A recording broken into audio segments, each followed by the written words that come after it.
dang, dude. That's a lot of subs. Hello, everybody. We're gonna need a bigger sub. Oh, let me turn this on too. Holy. And let me Thank turn you, on sir. my Very light. much appreciated. All right. Well, let me know you wanna link up the dual stream, and we can rock and roll. If you got that, if you want to click the button, that's fine. I can do it. If not, I mean, up to you. Yeah. Then your abled hands. All right. Let me stream together. Oh, what is this? Join call.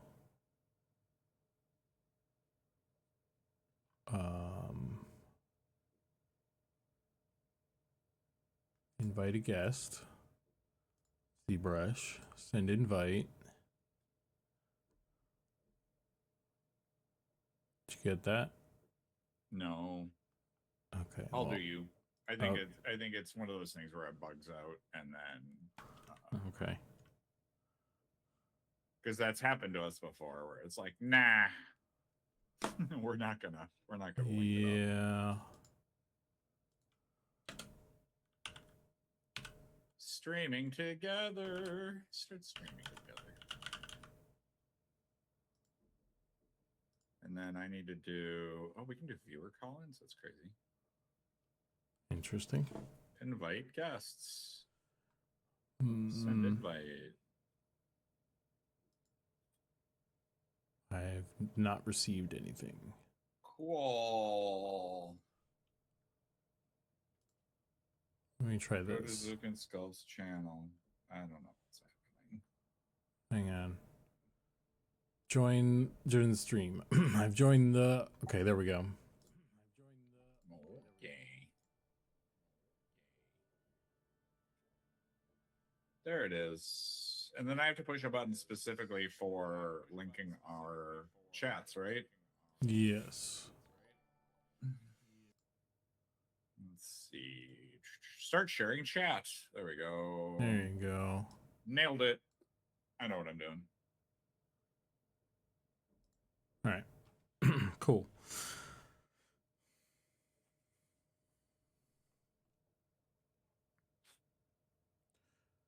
Hey, yeah. Hey, what's up, Fine Possum? How you doing, man? Yeah, buddies. Okay. Buddies.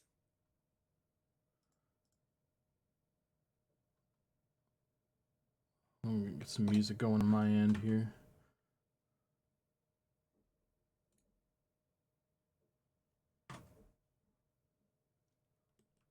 All right. So, I did all the boy gnome stuff yesterday, so I just have like 3 lady hairs, and then just go through. I need to go through everything and just do like a, you know, check everything kind of thing. Oh yeah, for sure. Yeah, I'm doing kind of like I always kind of do a pass over everything, right, to get it all kind of laid out, and then I kind of always will go back through everything and kind of so I kind of end with the last one, and then kind of go back up through everything just to do a check on all the elements, and then get all the alphas sorted, get all the lighting correct, and so it doesn't like look weird. I just oh my god, I just had a hairball there. I don't have like a good strategy. I just try to keep momentum pretty much, because otherwise I'll get lost in the sauce. And sometimes I need to like make sure, like, I run into stuff where like I need to go back to the model and change something or whatever. So. Well, I mean, that happens, yeah, a lot. This hairstyle in particular, I know there's 2 edges up here that are all messed up, but I'm going to do that once I get all done on it,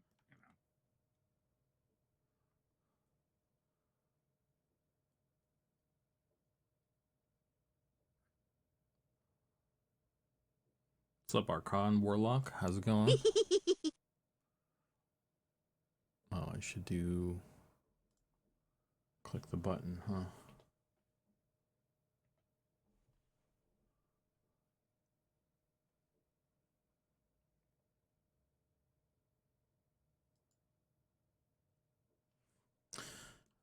Okay, so...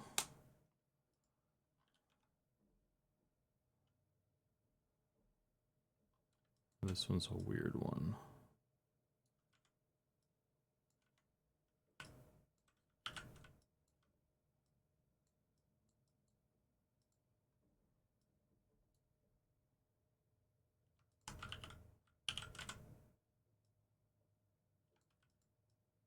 I think, I feel like I need to maybe pull the hairline forward a bit on this one. I don't have... I need to grab the eyebrows, and also this face is not the right Sorry, face. I'm not too. looking at your. I'm not looking at your. I'm just kind of talking out loud, really. Oh. Like, yeah, that's got to come way down. Yeah, but yeah, let me grab the right face.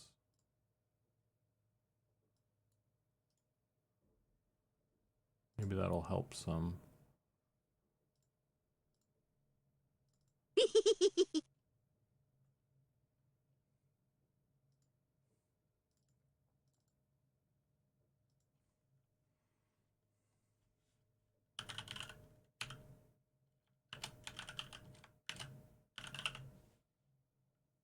You know what? I just realized that face reminds me of the fucking troll's face. The ones with the like the wispy hair that sticks up like that. Hmm. Remember the little toys, the little plastic toys? Yeah.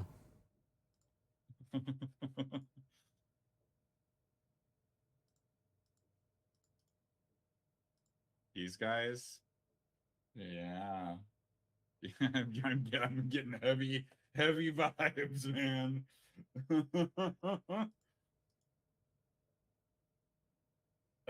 Oh my god! All of a sudden, you see things.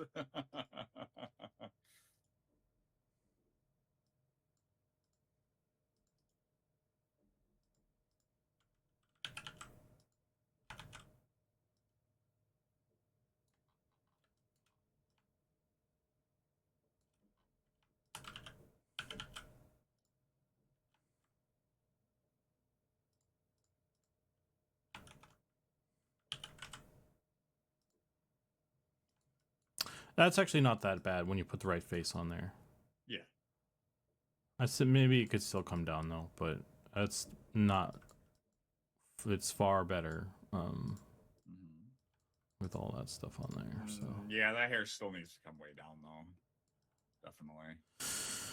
Yeah, maybe. It needs to be down to where if you show her Geo, like it needs to be the peak of her head should come off of where the Geo kind of that first line is on her face, and then I think you're good. Right here, like the arc, it would be the peak of the widow. Right, should be the right widow's here. Peak needs on the front.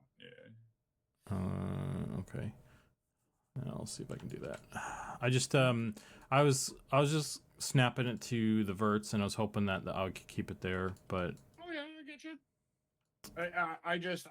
I'm only pointing that out because I ran into the same thing with the wood elves, and that's where I started snapping them, was like right on the edge there, and that's about where that tip of the widow normally would sit, on the forehead.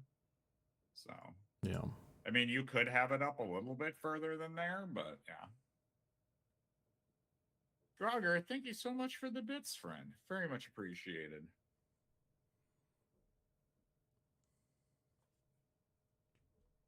Oh, you were trying to pick the East Coast server instead of the... Oh, I was wondering if you had selected the correct drop down there, buddy. There you go. I was like, we had all your information correctly. I'm like, you had to have access. There's no way around it.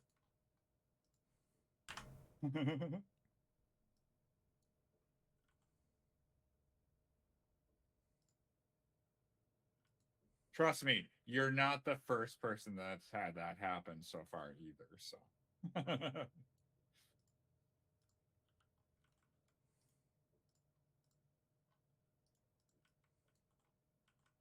Yeah, you could always go down maybe halvesies between there, and just do like a half down from there, and I think that'll be pretty good. Yeah, it just fucks up stuff, you know? It's a pain in the ass. Oh, I know. I know. Cranky about it.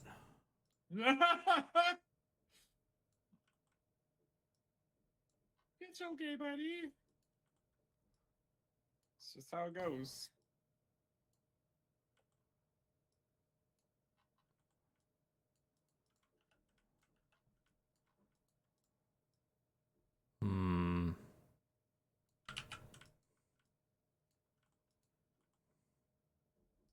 Just put an extra vert cut on there.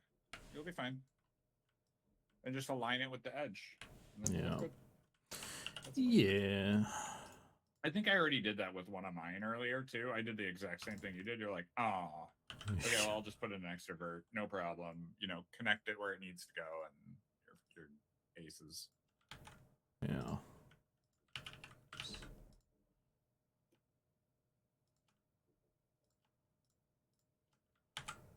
Connect. Oh, why aren't you connecting, you bitch?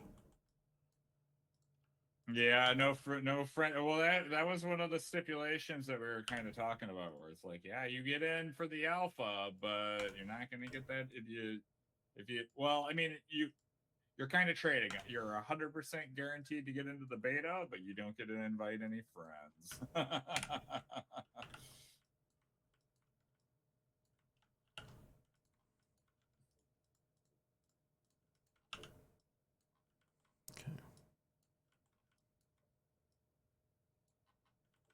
Who needs them? Yeah, I'm in the beta.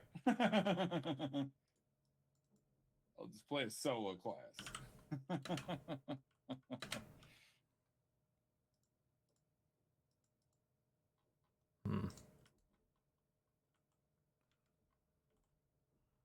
All right.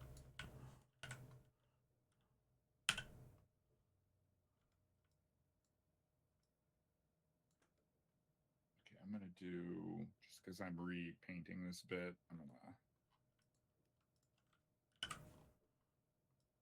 There we go. Yeah, something like that. Okay.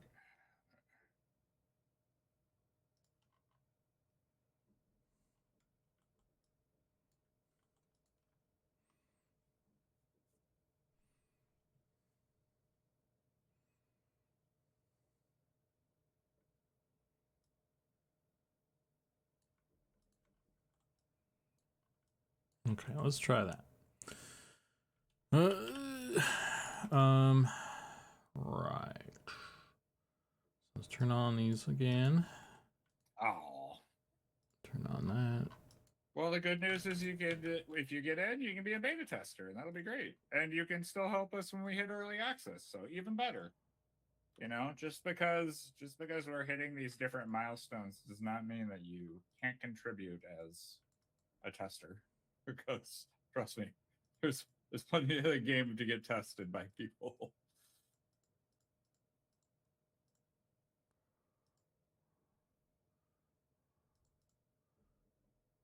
Even after we hit early access.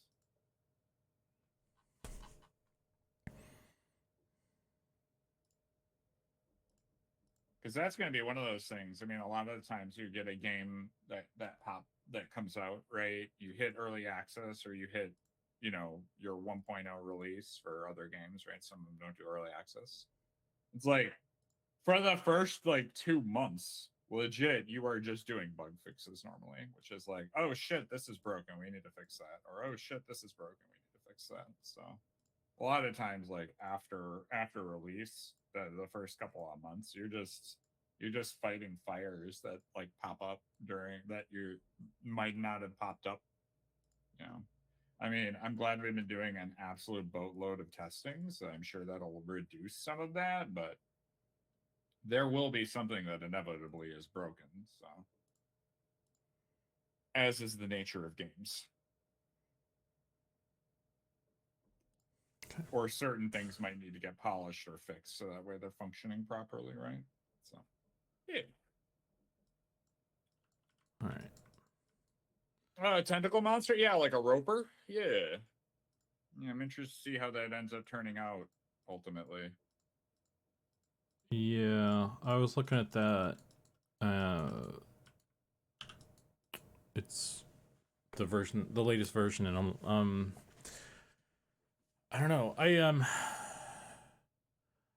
I foresee some issues with. Difficulties? Yes. Yeah.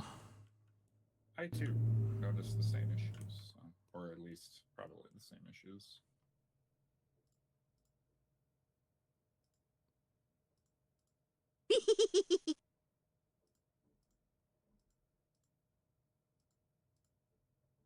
What is that? There's nothing. And I was hoping the slime thing would be a little bit more substantial, I guess is the word I was thinking of. Yeah, I need to jump in on some feedback on some of these things, because yeah, I think, I mean, it's early first round stuff, so. Yep. Yeah, because like I've always been a kind of a proponent, because I always thought the designs were cool for like WoW's version of Ooze, but I don't, and it's just an opinion, right? But something like that would be kind of neat. Yeah, that was one of the ones that I mentioned. Like, I feel like is this working? There we go. The design is probably going to be something between the EverQuest one and the WoW slime or something. Yeah. I don't know. I think those would be successful directions. Amalgamation. Yeah. Yeah. I agree.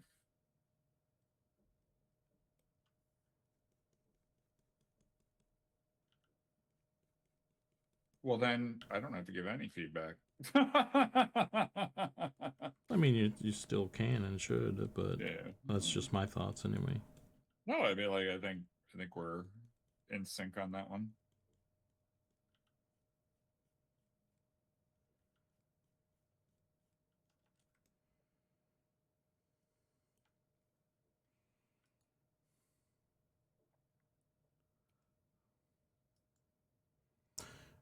Animation issues maybe, but also just building it, because we have a low poly style. Like, I'm like, when I look at the stuff, I'm like, where am I going to put the edges for something? And the way it was built, or the design and the limitations that we're working on, I'm like, I don't know, like how we're gonna. There's like a lot of elements all in like this one like vertical mouth vagina thing, like, and there's like, I don't know. It's supposed to open and close. There's an eyeball, and there's also stuff coming out of it. It's just, dude, that's a lot of stuff. So I don't know. I think maybe the tentacle things could be like, that could be solved with maybe doing like some really basic stuff and having it shrink on the rig and stuff. Maybe that's a solvable thing, but yeah, that's kind of. I was actually thinking that they would be individual pieces that would be separated onto their own like rigged bit that would be hidden inside, and then you could like scale them up during the animation and then shrink them back in, but it would just be its own model piece. Yeah, as long as it's part of it. Yeah. It'd be separated, kind of like your Drake's wing, in my thought process, right? Because it's coming out of that mouth. Yeah, it doesn't. It doesn't have to be merged on. That's fine. Yeah. Well, that makes it so that it's not. You can shrink it and scale it and do all kinds of crazy stuff with the rig, and then have it be animated too, which is kind of neat. Right. Because it's a different part. I'm going to take 2 seconds here, team, and then I will be just right back. I'm going to go grab a agua.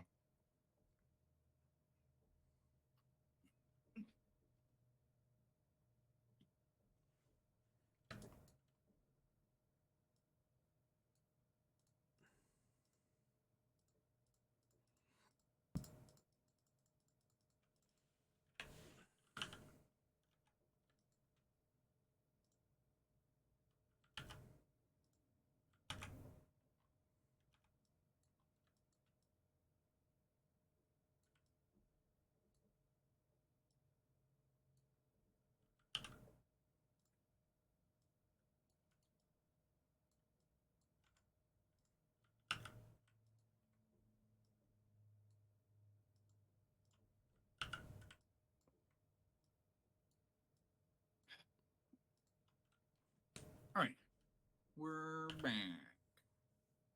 Turn that back on there. Oh, that's not what I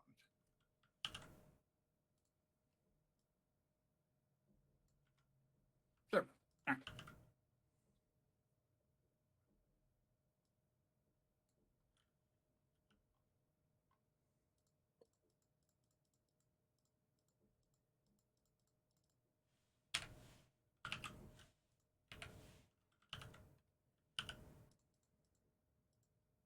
All right, where did I put my glasses? Oh, there they are. Over there. Yeah.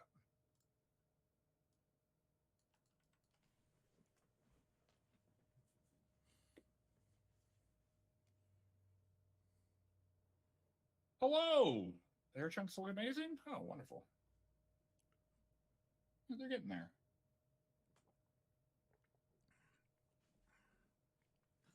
Yeah, I guess if you put a little plane in there for the eye, but yeah, that could be a solution. You could even like half model like a semicircle or something, you know. Well, yeah. I mean, see the thing, the part that I thought that was kind of weird about it was like we're sticking all that stuff in like a very small kind of triangular thing. Like it's still going to be low poly. So if that mouth is going to open and close, we got to build edges for that to work, and then you have like an eye thing in there that has to squish as well. So, I mean, I don't know. The eye doesn't have to squish; it's on the interior. Yeah, well, it's I guess depending on how big you make it. No. Like it's. I think you're getting hung up on that little bit, maybe a little bit too much. Like maybe if you had. I think if you had here, like I'm just gonna draw this from the side, right? But so you have your side of your right? Yeah. Oh, yeah. Oh, that's right. I'm isolated. There you go.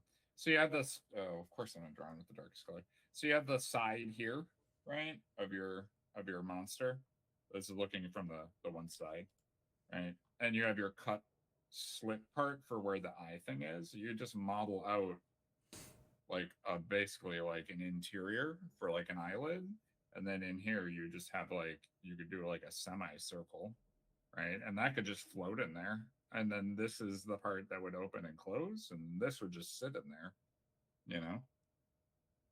And if you really wanted to integrate it, you could, because there's going to be enough cuts for the animation for that to open and close because it needs to be that shape, you know? That I think you could even have that be modeled in if you really needed it to be. It doesn't. It's not really a necessity, but you would just pull like a little if you needed to. You could just pull a little mouth bag or eye bag through, you know, and then you just wouldn't have it go through the other side, and that would kind of give you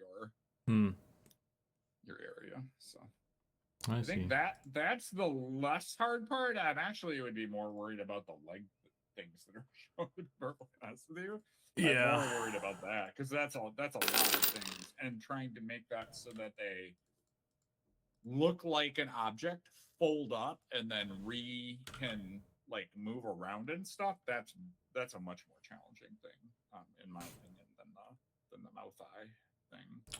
Yeah, I mean, I guess those ones would just be you build like you take like you build it from the folded up version, then you just kind of slice it up into pieces that could be, you know, folded out as legs. That's how I would do it.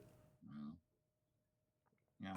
I don't think that's it's going to be kind of tedious and probably a little pain in the ass, especially if they have to be different sizes, like in like how it's drawn.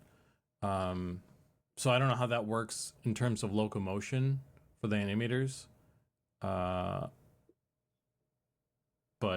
I think at least building it, it's that's the part that worries me less than the other part. So I don't know. I'm just more worried about the animation bit and trying to get that to look good because I think that's going to be the more difficult area, personally. I mean, they're just gonna slide around, and then the legs are gonna kind of do the leg stuff. So pretty sure the animators are gonna love hearing that. well, I mean, they hopefully totally didn't think about what your pain is going to be while you have to rig and or put animation to this. Yeah. I just think they're going to slide around.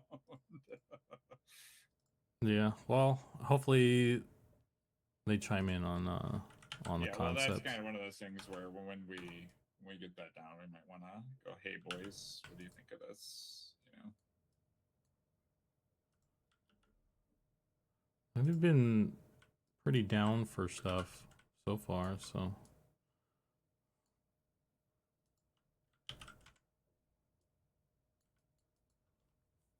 well, I think once we approve the design is what I'm saying, right? We're like, hey, we really like this. Sitting down with whoever's going to animate that and just talk with that person about what they would like for the animation. Hey, this is what I was thinking about this part of the model.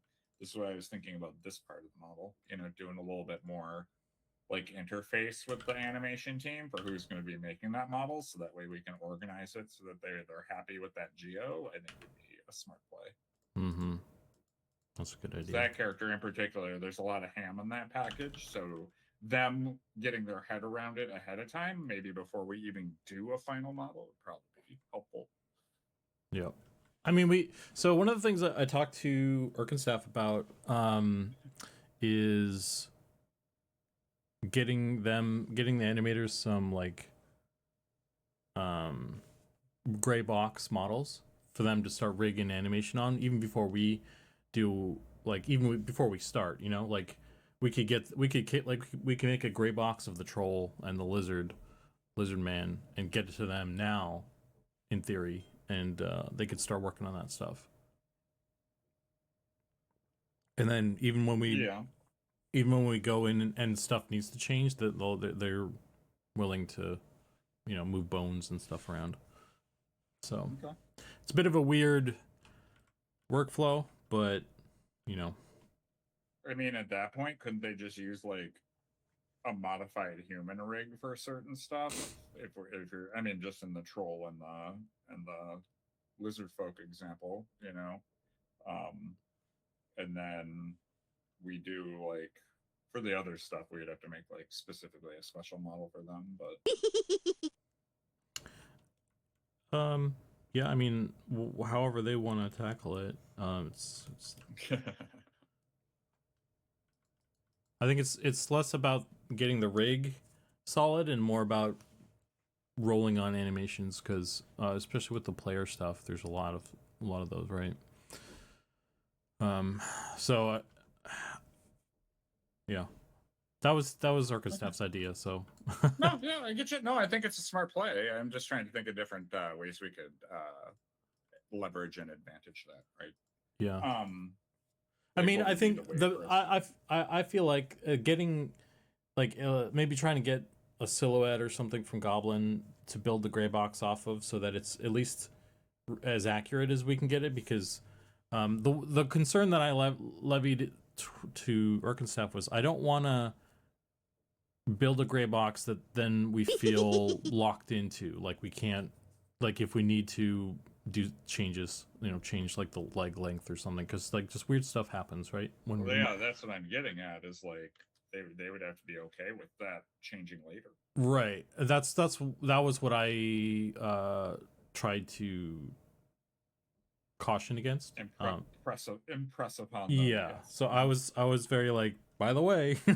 So yeah, he seemed fine with that, so I'm gonna answer this question because Lancelot Pax had some questions. He said, so did you go to school for this stuff? I'm genuinely curious. Yes, I went to the Art Institute of Phoenix, which, you know, is what it is. You know, our motto after graduating was, you got out of it what you put into it. So if you were working in the computer labs every day, you know, a lot of those people and students that did that, and I was part of that group, ended up getting hired right away in the industry. Others that didn't, kind of, they struggled, let's be real.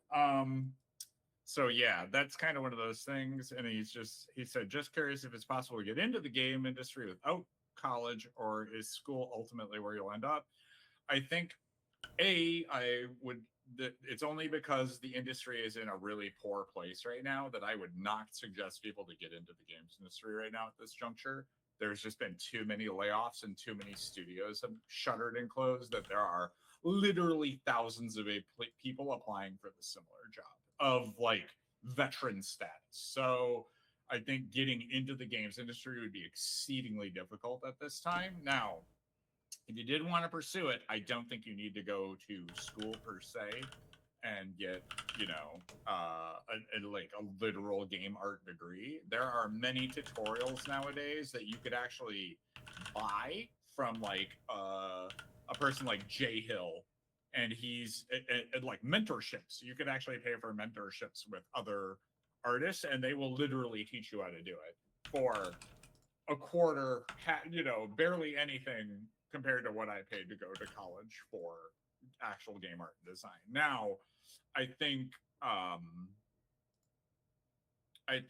that there are still things that you will need to learn specifically if you're going to do game art, like color theory, making sure that you understand how silhouettes and shapes work, getting really good at your craft and practicing every day. Like I think there would be some very serious gaps in your understanding about how to do art, because if you're just doing like a handful of courses, I don't think that's going to be enough to teach you the basic fundamentals. So I think getting your head around those basic fundamentals are exceedingly important. And just paying for some like basic classes, I think would be helpful. Like even going to a community college and taking some, basic, here's art, like a art course, color theory, and then looking at if there's some other fundamental like character design courses that you could take around like building a basic character and stuff. Then that's kind of what I'd pursue, and then leveling up in your own time for like applying what you've learned through there. But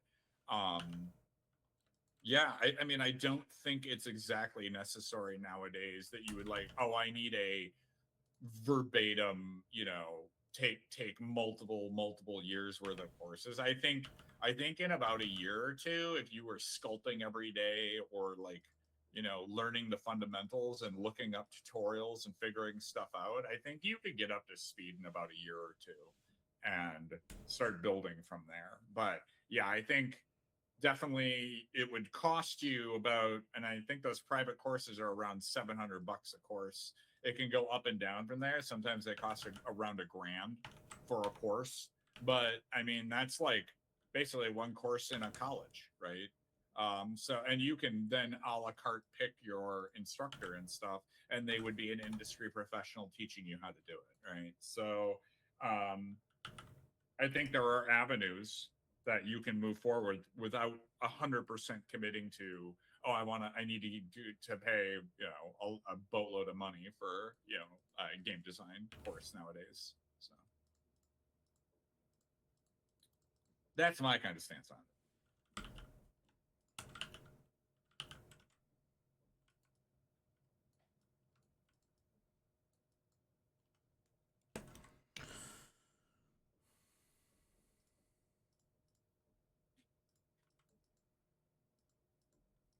Yeah. If you learned everything about clay, you'd still be lacking the artistic knowledge of things like light and shadow and stuff. Yes. And composition, and it's possible that you wouldn't understand how proportions work exactly, or I mean, like or perspective, or I mean, a lot of those things are very like critical.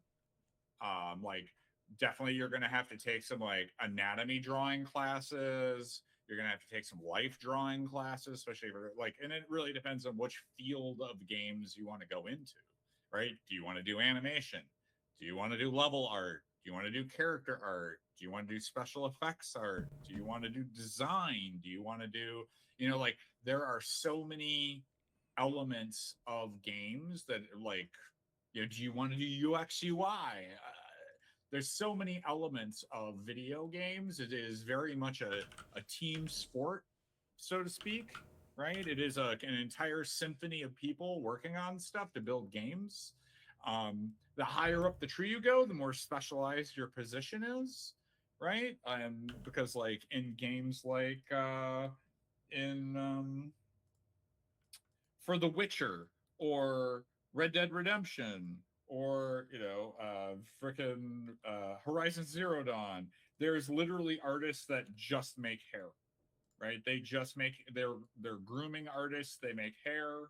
They just make hairstyles. They make looks for the characters. The character artists are normally doing the sculptures, and then they do the low poly, and then they make the textures. And then another artist will start working on the hair because it's so time consuming. It's insanely time consuming to make it. Yeah, it costs millions or billions. Yes, especially on the higher end, right? When you're doing AAA and stuff. And that's kind of one of the reasons why, you know, choosing the art style that we did, choosing to do kind of like that retro low poly style with some like high resolution hand painted textures. There's reasons behind that. It was kind of to harken back to the old style, but B, you didn't need as many artists, you know, which makes it more behoove smaller teams to do that without having to just go into an asset store and buy a bunch of assets. So that's the idea there.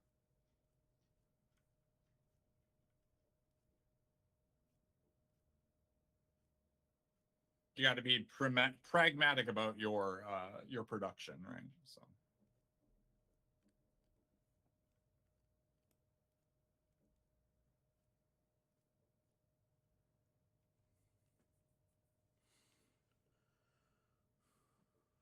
Yeah, we're doing joint stream.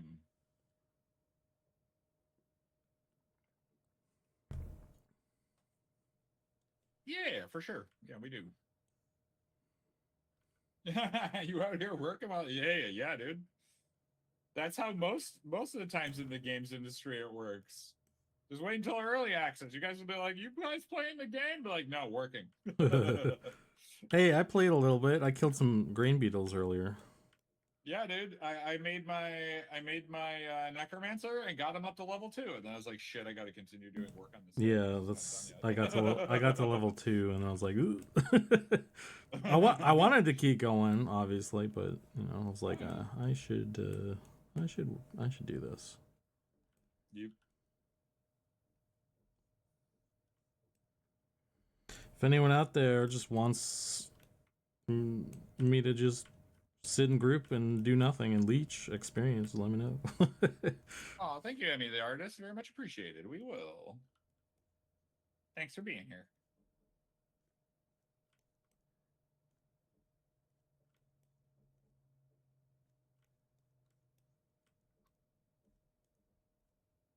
This is why I prefer more indie games, because CEOs and middle managers who don't care about games are stealing all the money. Then my beautiful artists and creatives starve. That's accurate. I mean, it is really. When you have CEOs going, we're not going to cut our pay to make sure that the artists on our team can stick around, and they're basically just saying, we want our bag, but the rest of these people, yeah, kind of a downer. Like, but my millions of dollars. It's like, you've already made $1 million for how many years? You can't cut your pay for, a year or two to make sure everybody can stick around and, you can continue to make projects? No. Oh, cool. Very nice. So much couth of you, executive.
Bags are dark? Bangs are dark? Oh. Some Backstreet Boys highlights time? Oh my gosh. If you think those bangs are heavy, you should see the halflings.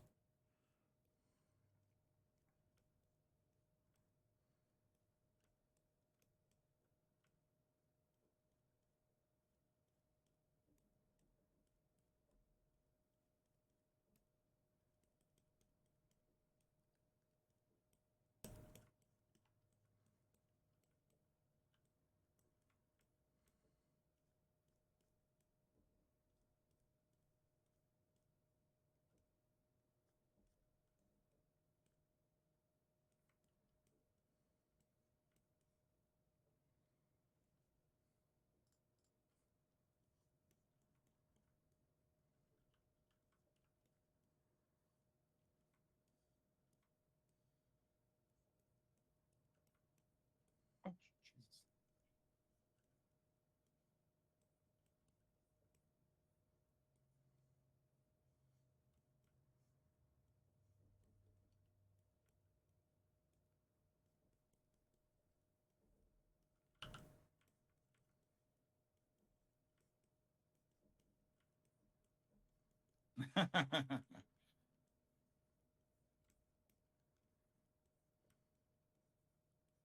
There's a product that is currently missing from the market. Yeah, well, exactly. I think that's the main reason.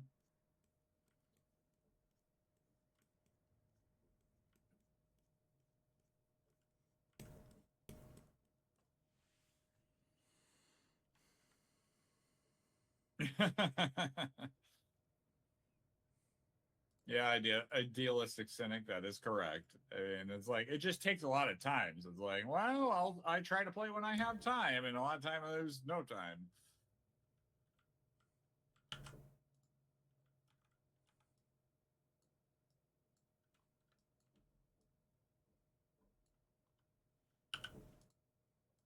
Yeah, the AOC implosion shows that exactly. Yeah.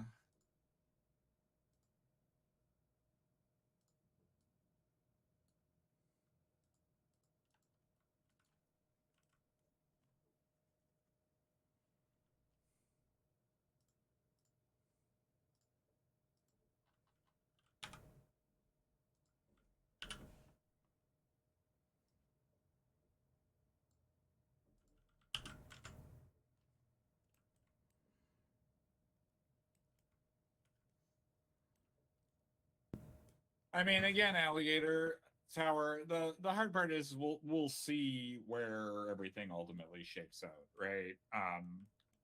You know, we are targeting a very niche market, and hopefully the size of our team is adequate where we can put together a product. It fits inside that niche market, which means that niche market can sustain a small team, right? And I think that's one of the hard parts is when you're trying to build this big old AAA Jabberwocky, it requires a certain amount of market share, right, for them to be able to survive. And much like I think Highguard is a really great example, right? They're like, we have a team of like over 100 people, and they put Highguard out. It didn't do super great, unfortunately. And they're like, they didn't budget for a proper amount enough runway after releasing the game, and then they couldn't grab enough market share for their game to be able to be sustained so that they could do more work on it, right? And that just comes down to how good of a manager slash person that can budget are you um to be able to hit those targets. So I think that's part of it. And again, going AAA Thought I just had more. costs way more money. It just does, hands down. So, I mean, if you're gonna make a big ass game, you know, like on par with World of Warcraft, let's say, it might behoove you to go towards the style of World of Warcraft so you can actually build that game. You know, I think a lot of studios nowadays are making the mistake where they're like, "Oh, we got to go modern AAA with these games. Like, that's not what these other big games kind of went with in terms of direction and have succeeded. So, I think leading with a smaller footprint to begin with and then building up from there is probably the better play. But they want a lot of the executives want all the money up front, and that makes it really difficult for a project to succeed. When the goal is not just some of the money but all of the money, and the expectation is for you to get all of the money, and you're building teams to get all of the money, and then you don't get all of the money, it kind of causes a lot of problems. So. Oh man.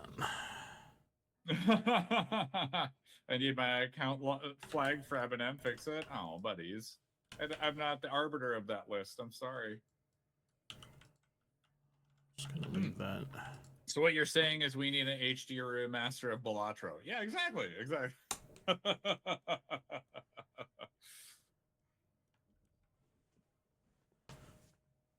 Meanwhile, Daybreak is still trucking along. Yeah, exactly.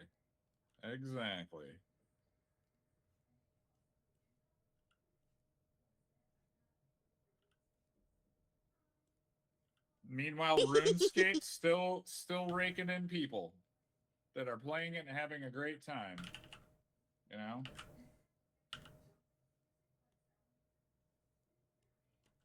But new kids are not going to like. New players are not going to like those games that require you to do a lot of grinding and the difficulty and all that sort of shit. Oh wait.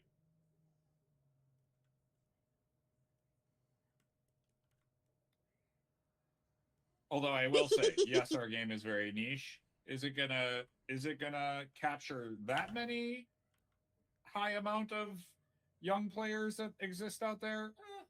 I'd say probably maybe like 10-15%. That's still an okay market, but definitely room for improvement on that. But I think as the project continues to build kind of momentum and stuff, people start gravitating towards and try it out for sure. As it lands on people's radar, right?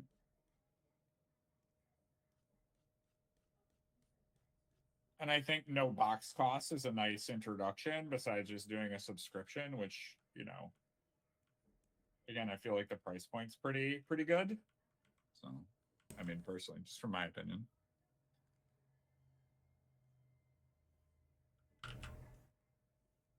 In 2 months from now, I will disappear from the face of the earth.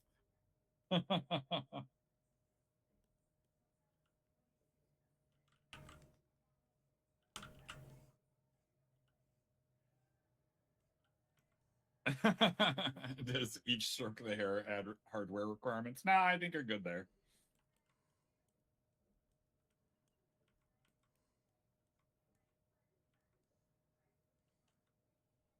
Thanks for the follows, guys. I'm just kind of quietly working here.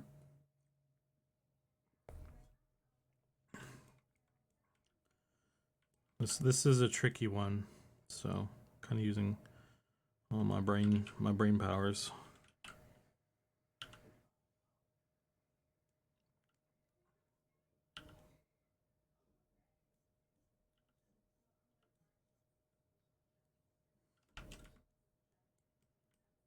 Yeah, I mean, I don't think that's a hot take at all. I think that's a proper take. I will say that our game is a little bit more difficult than even classic WoW, though. So, but I also feel like players are, they'll get past they'll either do one of two things: they get frustrated and quit, or they accept the challenge and go, okay, game, I see what you're trying to do here. I mean, if there are freaking thousands of players playing, Dark Souls and Elden Ring and stuff, I mean, that game doesn't hold your hand either. So, for the blanket statement of, oh, your game doesn't have any conveniences, so it won't draw any new players, like young players, I think is a understatement there.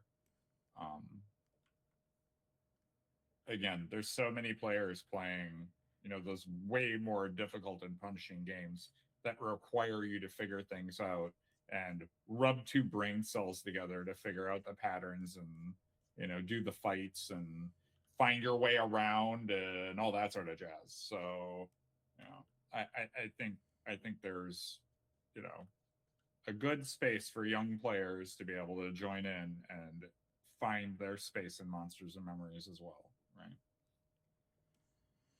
I think the biggest hurdle is going to be, as all indie projects are, is going to be getting out there and being visible, right? Because again, like, no advertising, no nothing like that. So like Robot has always said, the biggest thing you can do for the game is to talk about it at the water cooler, chit chat with some people about the game, right? Hint loudly at a restaurant or something, I would yes, waitress. I would like to order a Monster and Memory. Oh, you don't have those. Oh, let me tell you. Sir, this is a Wendy's. I need you to leave. Out, yeah, right?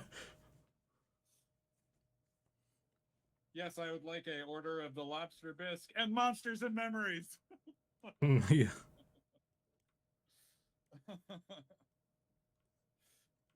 Go to next time you're at Starbucks, write down your name as Monsters and Memories.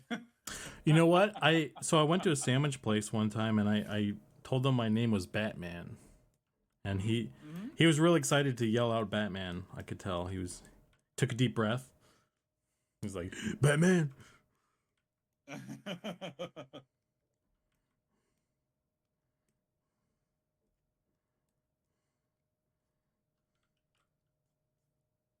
Oh, I found out where that voice was coming from.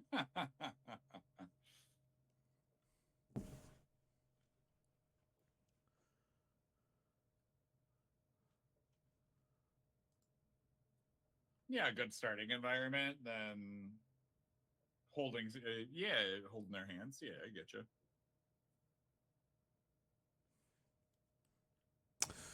I already know one big streamer who joined the Eminem Discord lately and is excited to play. Oh, yes, I have seen some things as well. But I think that's only one element, right, of getting people interested. Again, having worked on a few indie projects in the past and having some streamers interested and they played it, and when you have Shroud play your game, like, that gets a lot of peepers on it. But again, a lot of things is with streamers is that if they get bored of your game or they move along, so does the community. So I think that's one of those things where those communities that follow those specific streamers are indicative to those specific streamers. And while that might convert 10% of their viewers, that's not an overly ton of people to continue playing. They will continue to follow that streamer where they are because they want to play the game alongside that person, right? Right. And that's the one thing about streamers in particular is that, yeah, you can get really high-end streamers to play your game or to review the game or do that sort of stuff, but as soon as they're ready to move along to the next thing, they will. So it's one of those things. Is trying to capture people's attention is quite difficult, and then capturing streamers is one small part of that equation, I think. In the aggregate, right? Because a lot of times those streamers make money off of the next big thing, and so they will hop around, specifically the larger ones, to different projects because they can either make money off of that or the popularity is there at the time, and so that converts into more viewership kind of deal. So that's one of those things about the streaming bit. When somebody just says, well, just pay for streamers to stream the game, I think there's a little bit more of a nuance there than just that really simple blanket statement where, yes, it does get more viewership, totally, but the difficulty is converting those over into people that do want to play the game, that are interested in the game and will play the game. Holden Mid was asking, Zukan, do you cut and color real hair? Are you asking like, am I a barber in real life, or do I like do anything to my hair? Because I'm neither of those things.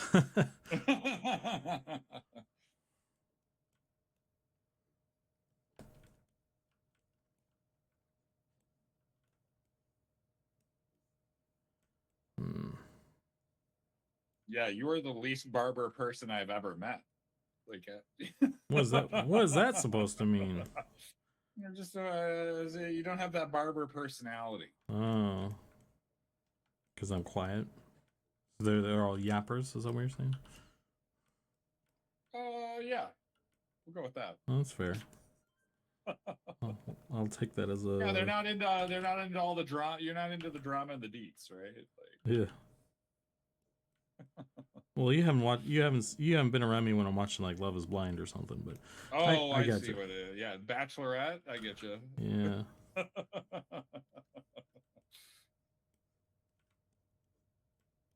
get all in the business when you're watching the Real Housewives, right? Mm-hmm.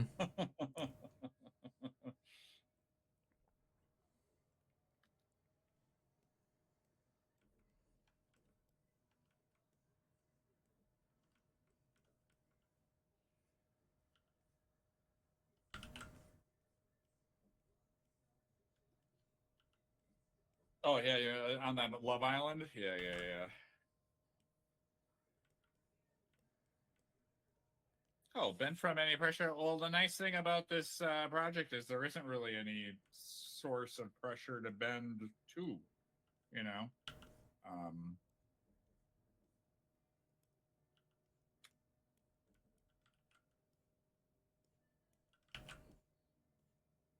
unless a loving robot is being controlled by Tencent, and it was. Oh no. I mean, he is a robot, so.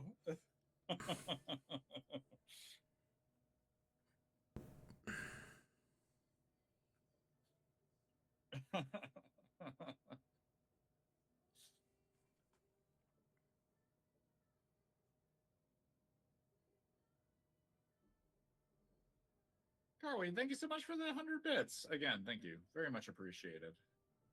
Investors are the devil. Well, investors want profit, so I guess.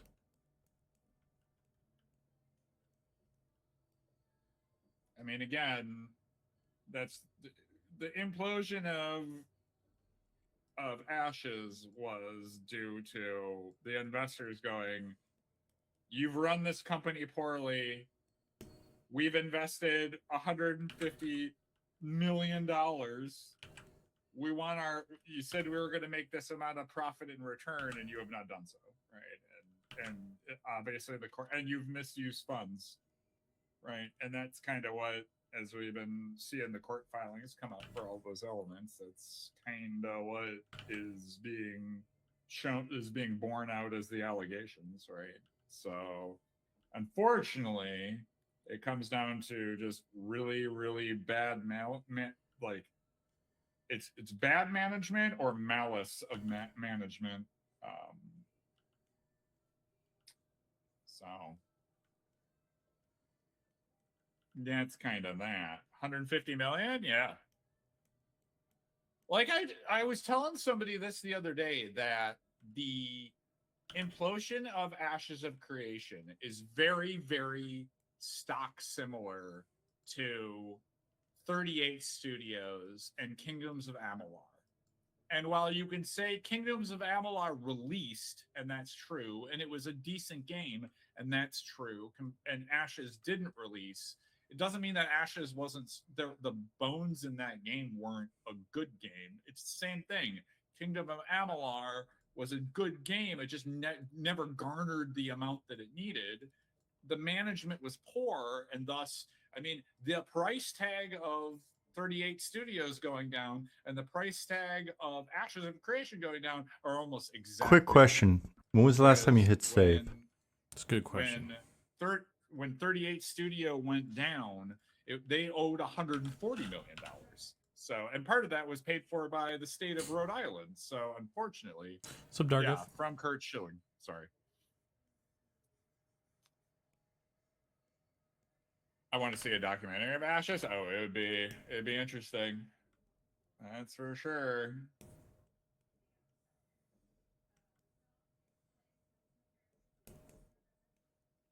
It'd definitely be interesting. Because there's still more to that story that is not, that's not like something's still missing. We haven't gotten all the details there yet. We have some of the details. We have the allegations, but we don't have any of the concrete details yet, and I'm interested to see what those are. When a company sells stock to investors, they become legally bound to seek optimal profit. Yes, that is 100% correct. Yes, you have an agreement to go. You're giving us this money, and we will give you a return. Right? Hidden Liar, thanks so much for the raid. Very much appreciated.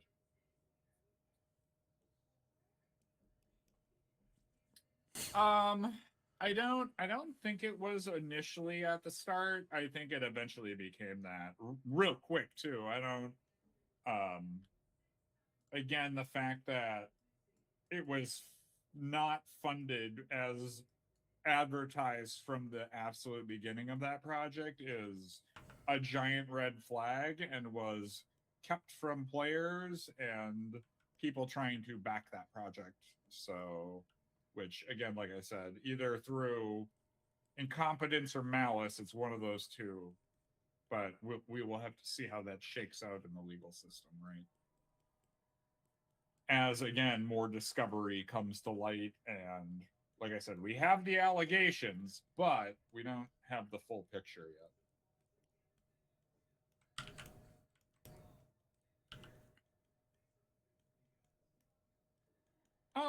I think the thing about lawsuits, there's a thing called discovery, and discovery means that you can't really hide that from the court. So, but with multiple lawsuits from all this stuff, we will get the full story eventually. So the board can kick and scream all they want about not wanting to give details, but when you file a lawsuit, it means that both sides get to dig into the books. So, you better be confident you can win, but we will find out what happened for sure. Because there's enough lawsuits going on from enough angles. One's from the employees, one's from the investors versus themselves. Multiple lawsuits getting filed off for that. We will find out the story for sure. So, I know a lot about lawsuits. I mean, I have a friend that's a lawyer. So, I don't get ever to get details for that sort of stuff, but I kind of know how the process works.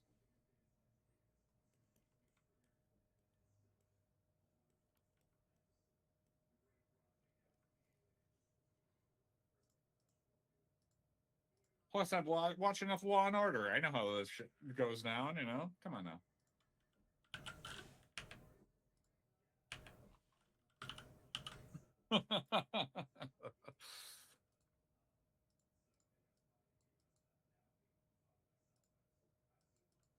Nova Man, I've never been this hyped for an MMORPG since EverQuest 3/Next until Eminem. Aw. Means a lot.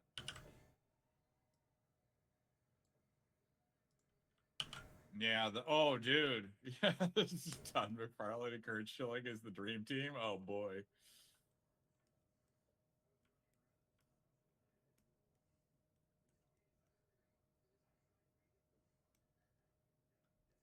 Oh, that's awesome, Gibson. Yeah, very much appreciated, y'all. I mean, again, hopefully we can make this work, I think being able to look at the projects and say y'all are our investors is kind of a proper way for most. Thank you for the Bezos bucks.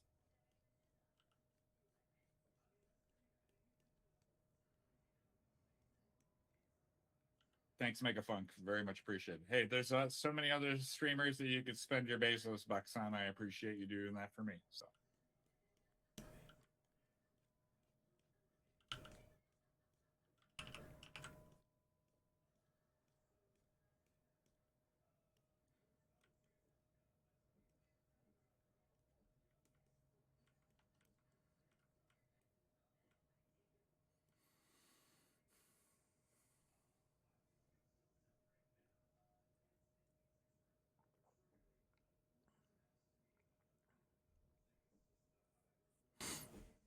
So anyway, in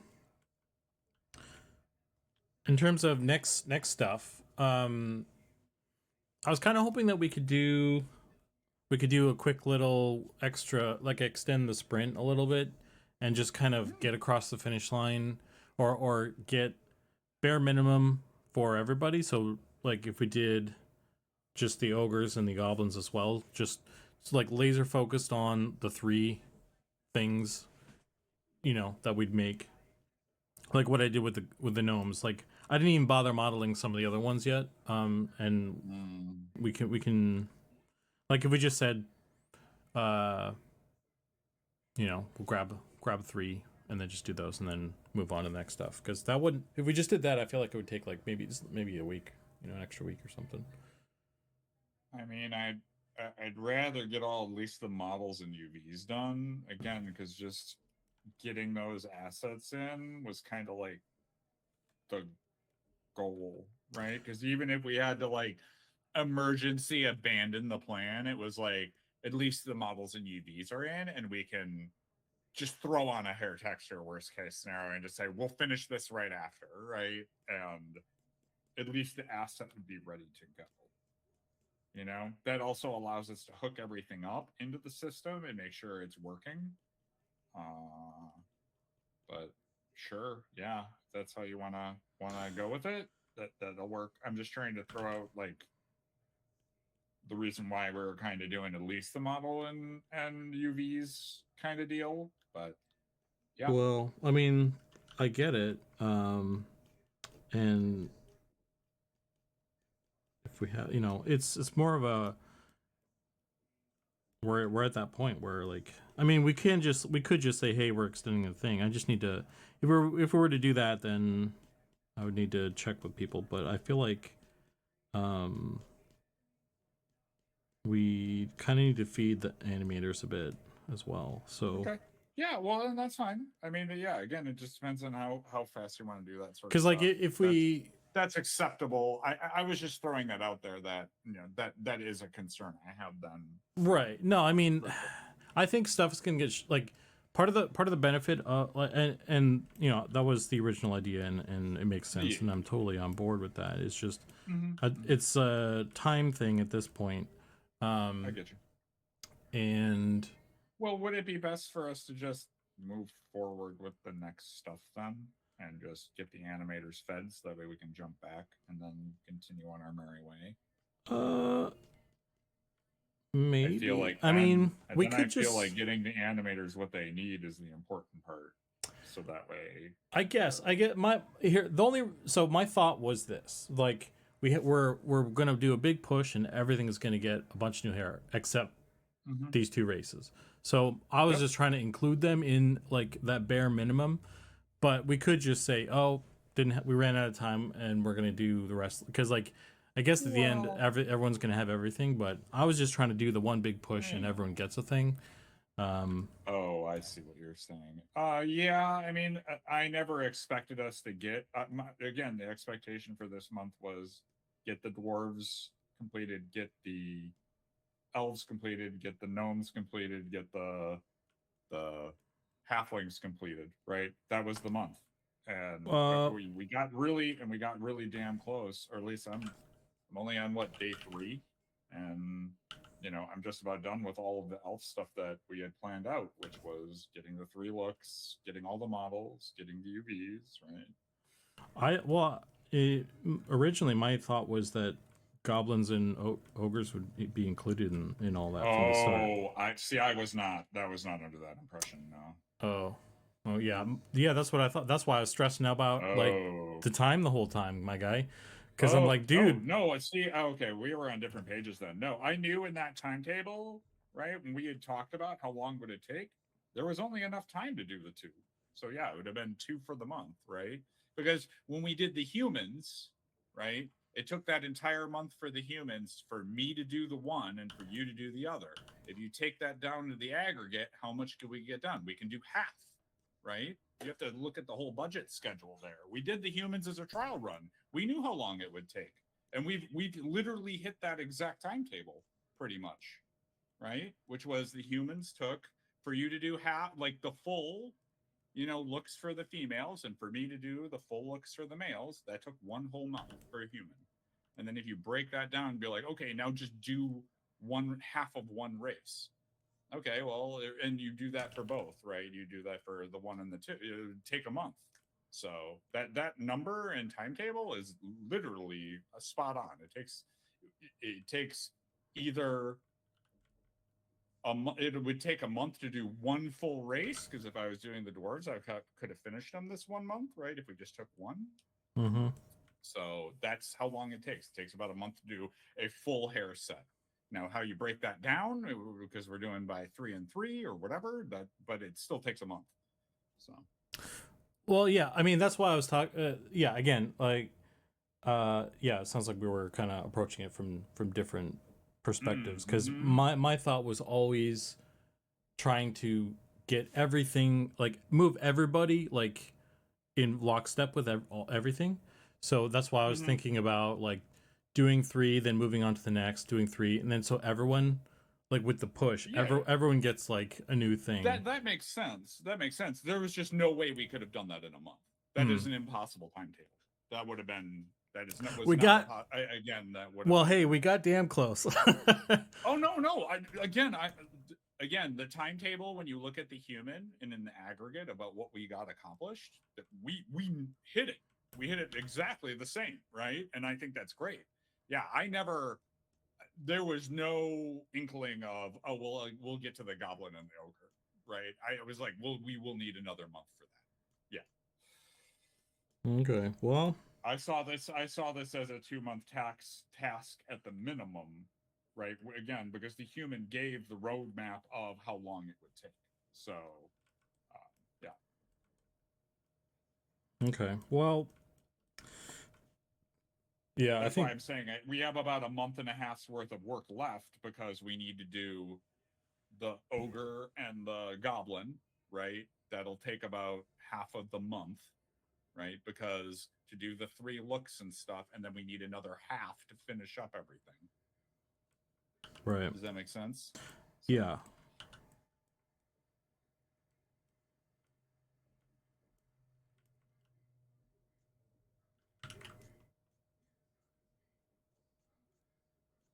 Which we still have that time, right? Because again, we calculated our previous timetable that we had, and we had about 2 months remaining of empty time.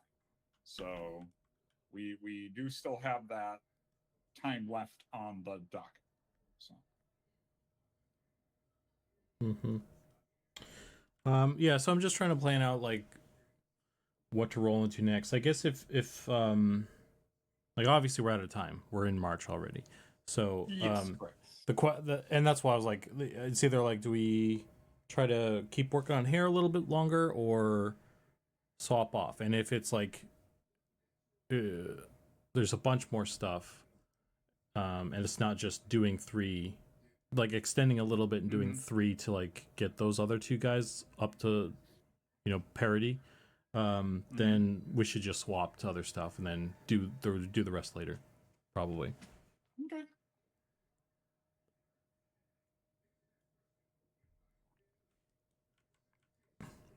Because we'll still need to do a bunch of stuff on the other guys anyway, so we could on the next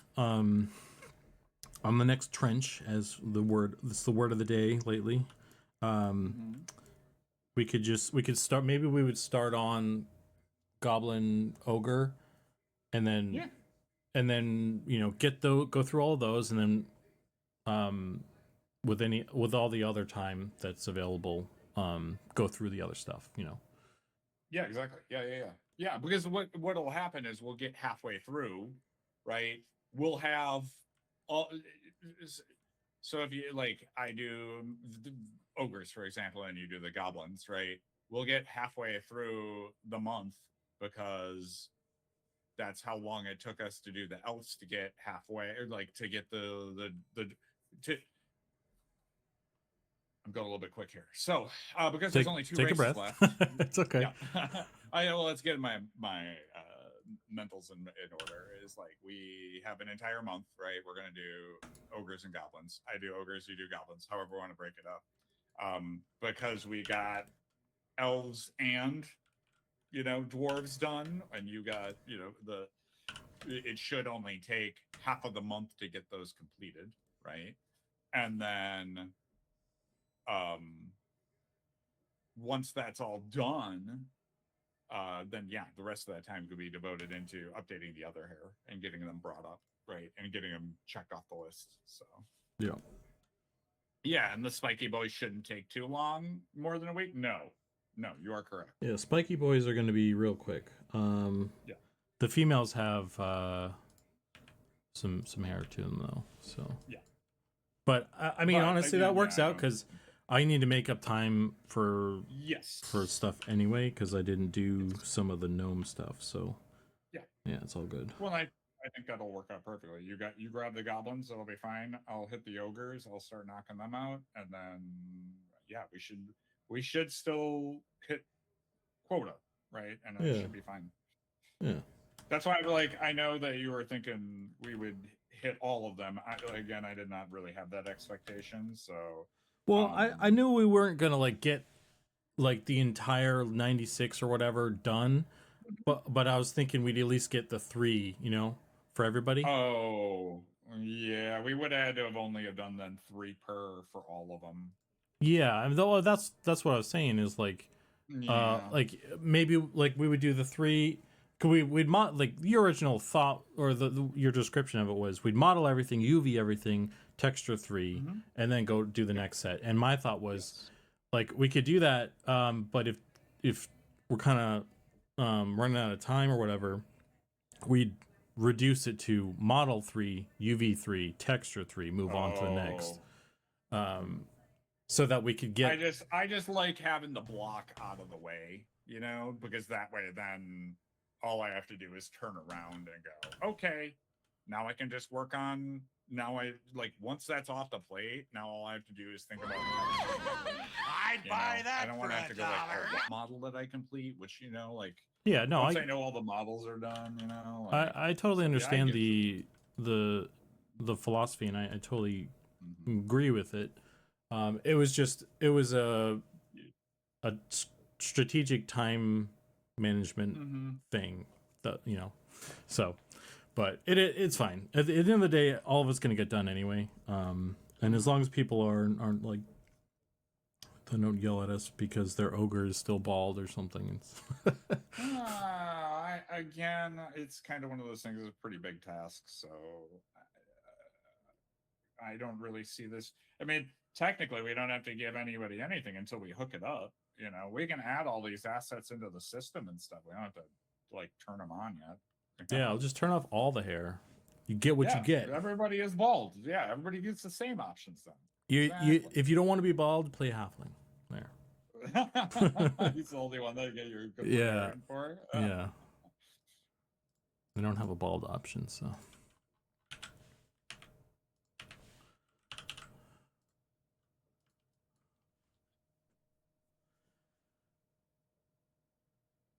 I mean, if we can get the haircuts later on, we can change hair later. Yeah, but we don't have that. That's not going to come for a while. So that's the other thing is with the way we're doing mustaches and stuff. I need to all the values and stuff are going to get shuffled around. People's looks are going to change.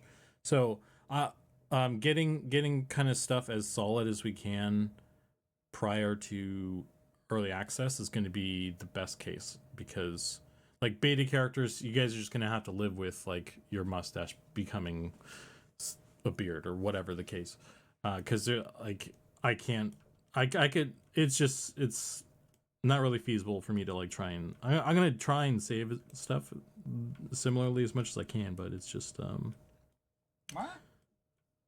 No, just wait until the system gets turned on. Don't even worry about that stuff.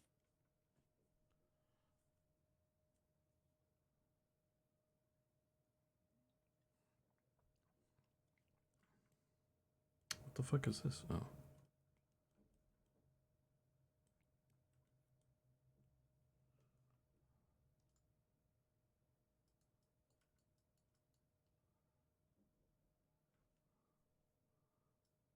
Now you got to focus on ogres.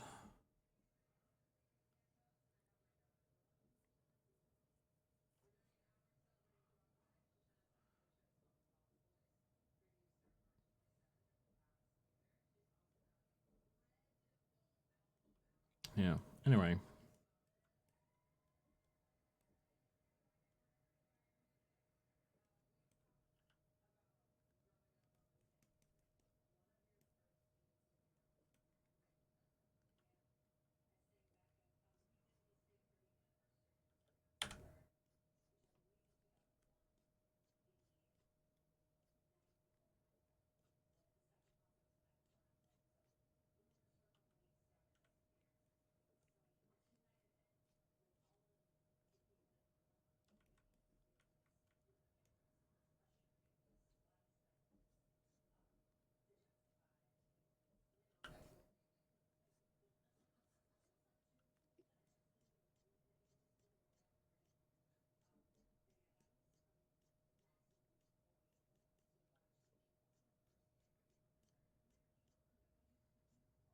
Your hair grew every time you leveled up. Oh, great. Yeah, now we get to do different hair lengths. Oh, God. We would need a hair artist then if we were doing that. Goodness. Somebody would just have to be devoted to making hair models. I still do like the idea of having a barber class, legit, and then you could cut players' hair, and if you rolled really badly, it would just make the player go bald for like a couple hours, so their hair grew back, or like a day. You're bald for a day.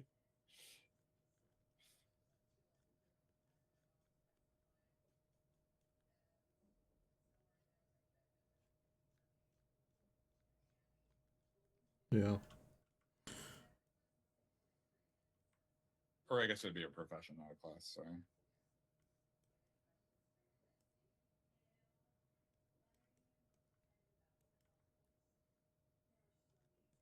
You're welcome. It's called job security. True.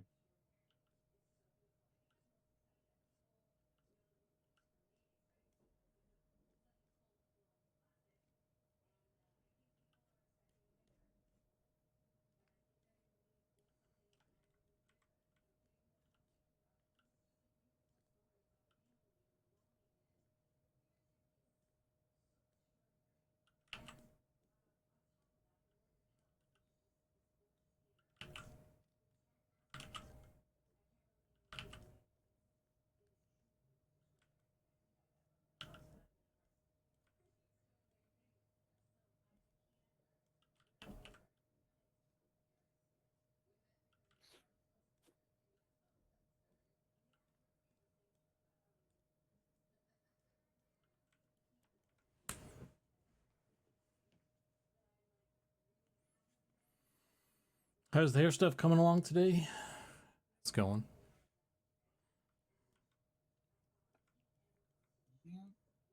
Yeah, it is.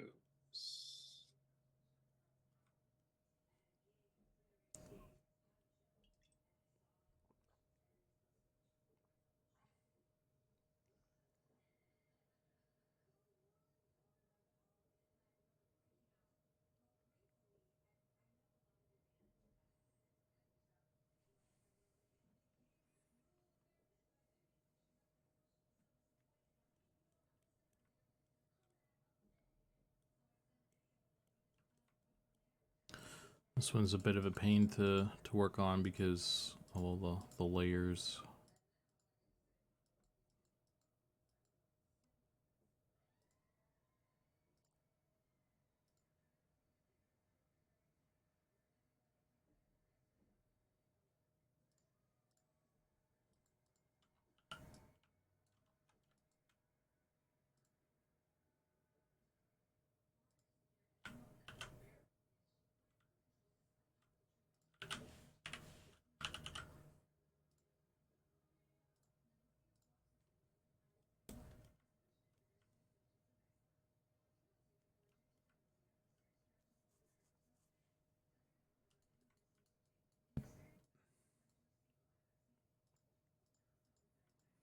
Just need a lore reason why all the characters are bald. There was some cataclysmic event that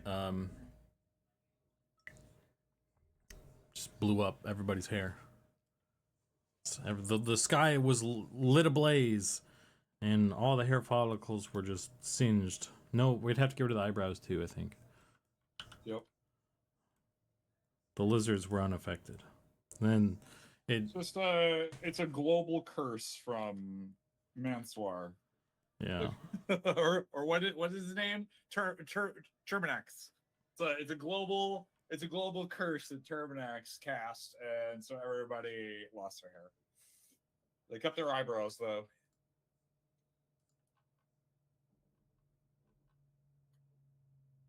All right.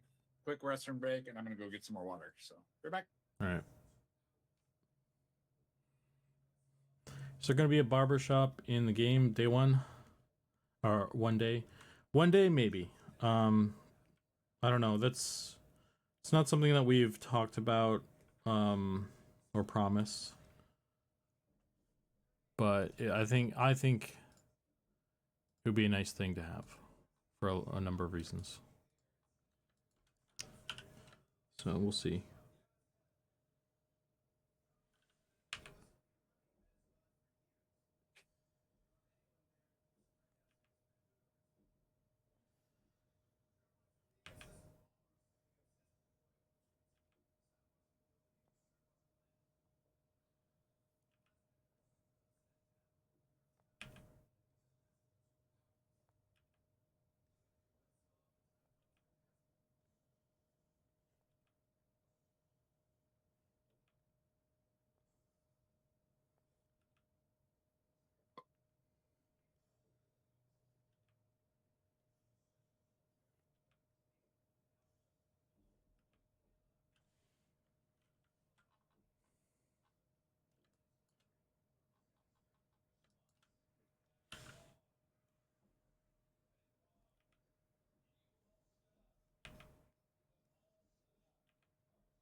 Oh, whoops! I had my mic on. My bad. Switched the wrong things on and off. Oh, brother.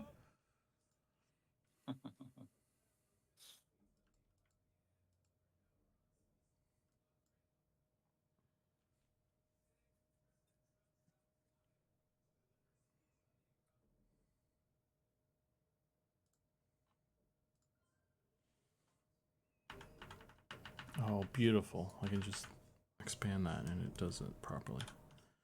Love it.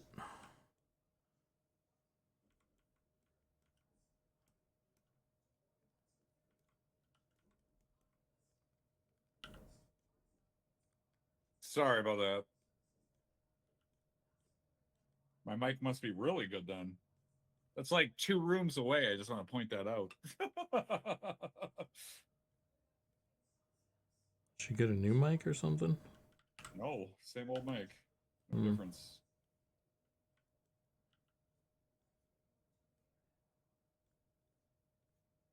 Could you hear me pouring water in my kitchen? Because I have a Brita filter. That might have been what it was. I heard something. I thought you came back to Got like a grab little your spigot. Oh, okay, that's what it was. Okay.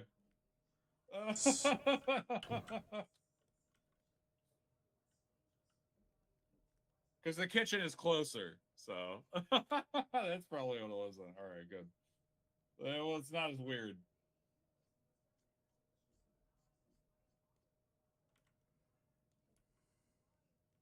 I've got one of those like Brita filters. It's got like the little spigot on the bottom, so same noise basically.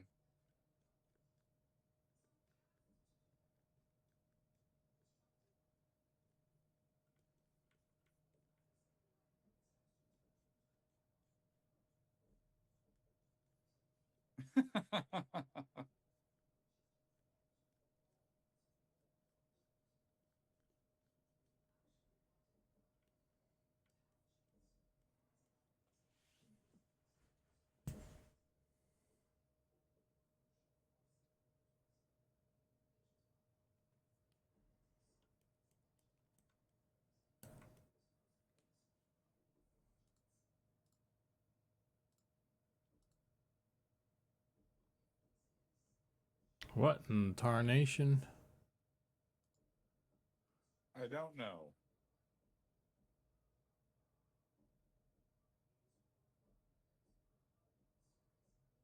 Is that supposed to be like a link? I guess.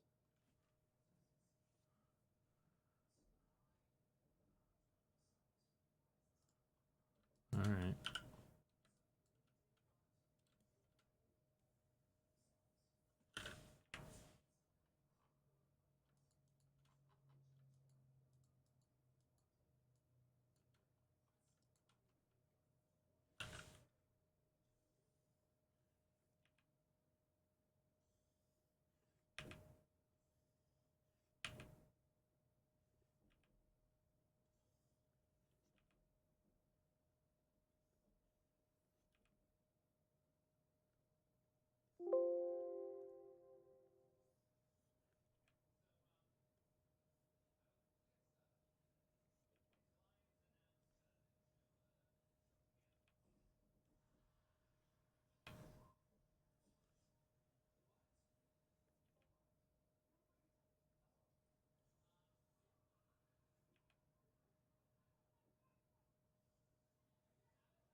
Hey, Caladorna.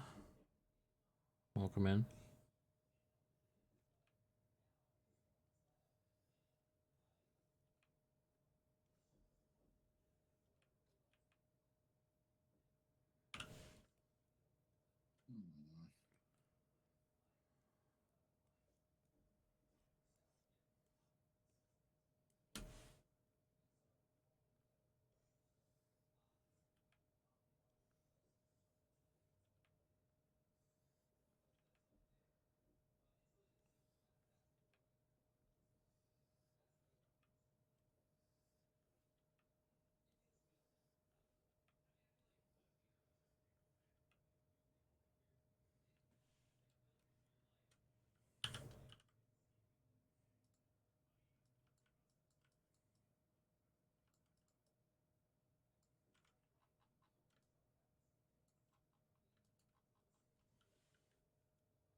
Hmm. Okay.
ZBrush, was wondering, did that keybind thing I made ever work out for you on your end?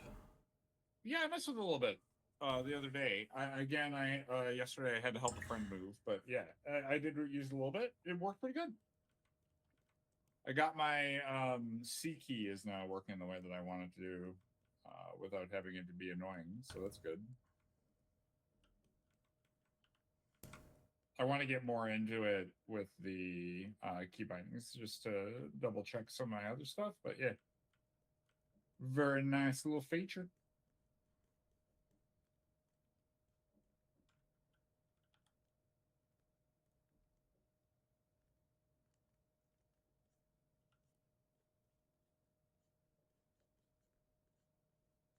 No, yeah, everything else was fine. Yeah. Yeah, let me again. I want to get into it a little bit deeper to give it a full test through. So I did at least get to check it for that one key because it's been a real pain in the tuchus. So, and I want to add a new stitch key.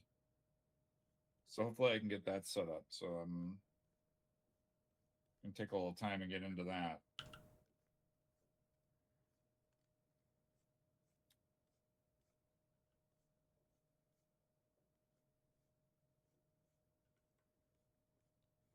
It also doesn't help. I really haven't gotten back into, doing more modeling and stuff in there. So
yeah, kind of like key map scanner. Yeah, that'd be nice.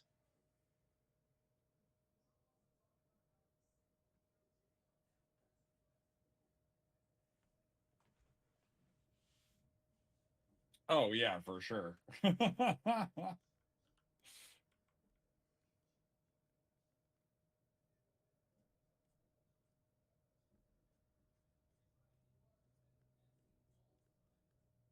That's the other thing too, is like having the key maps broken down by the specific room that they're in would be nice too. So that way you can kind of see where that key is being used and in what room. Because I know that like each room can be bound to a specific key. So having that like seeing which room that like is broken down into would be kind of cool. Because you have like UV, you have modeling, you've got animation, you got all these other like sections that would be broken into where that key would be functionally used. So, and you might want to have that key bound to multiple things, but at least know, hey, I want to set this key here. No, I want to remove this key here. You know, so yeah.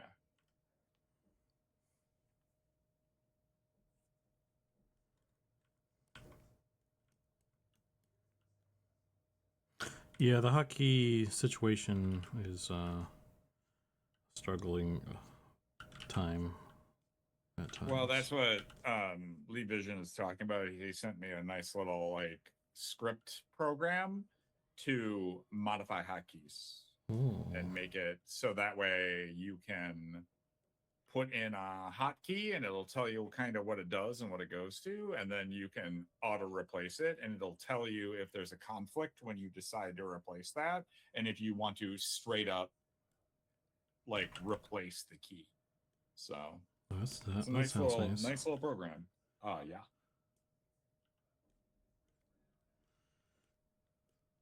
Like I said, I got to put a little bit more time into it. I only got to like mess with it like literally for a few minutes. I got my C key updated. You know, I watched your video for it, and that was very good. So, but I got to get back into modeling again in Blender.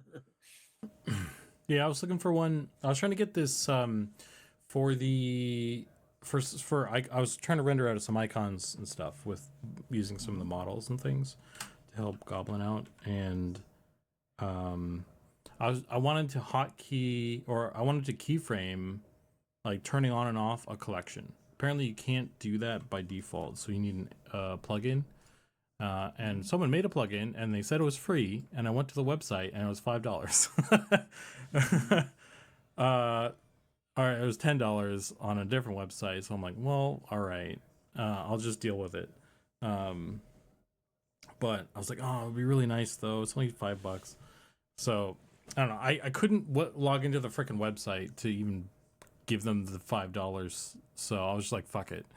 But it was just yeah, it's like, would have been nice. Well, Lee might hit you up and send the program over, and then you can update your hotkeys. Well,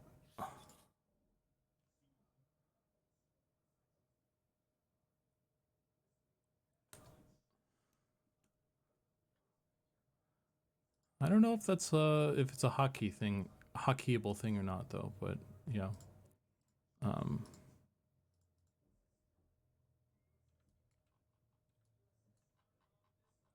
At any rate, that was my recent struggle. Blender is pretty cool, but you know, sometimes it's kind of dumb. Well, it has its shortcomings. It's very good in certain areas. It has its shortcoming in others. You know, as do all 3D programs. There is no perfect 3D program. It does not exist. Yeah.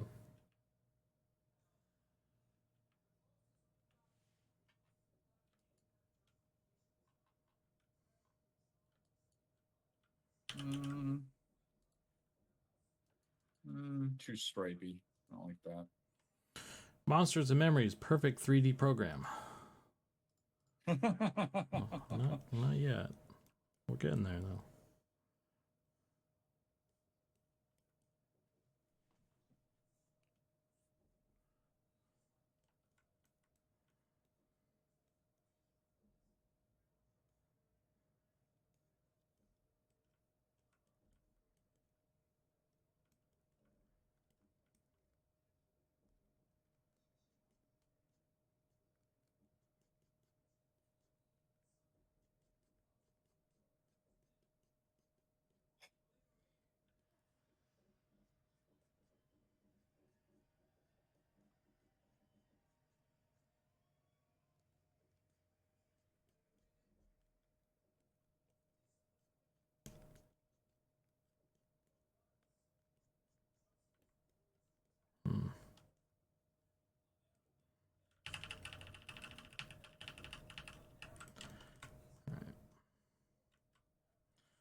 Oh my goodness. What do I got here?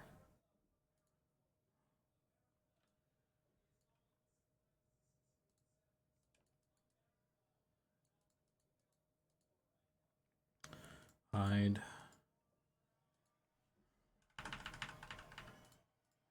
Hide this one too.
Cool. Save it. All right. Good. Next.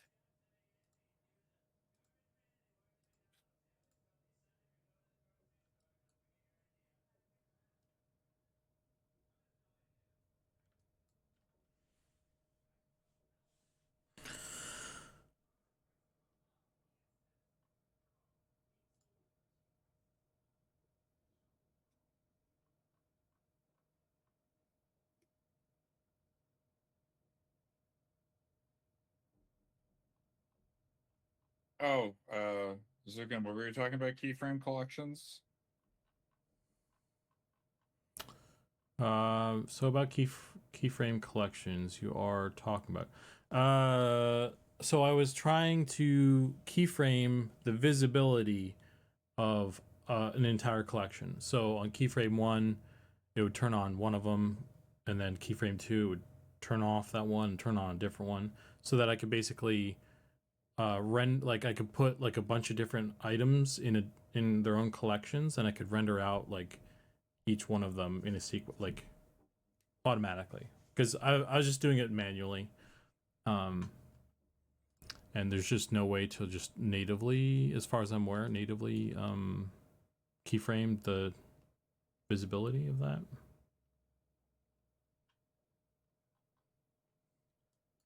It's not a huge deal because it's more of a side thing, so I can just, it's not something I'm gonna do all the time or whatever. So I was just, that's what I was trying to set up to like save myself a little bit of time or whatever.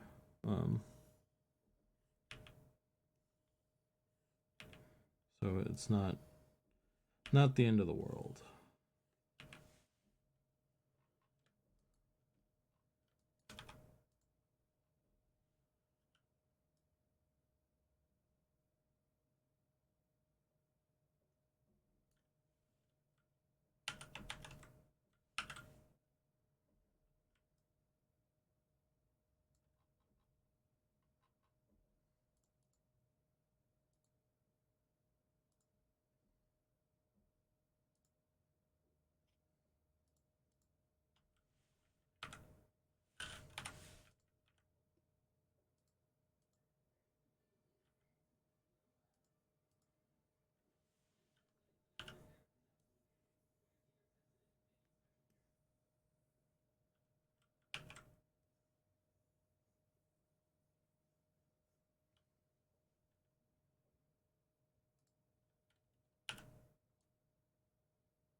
Oh crap.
Good evening. What's up, Gorf?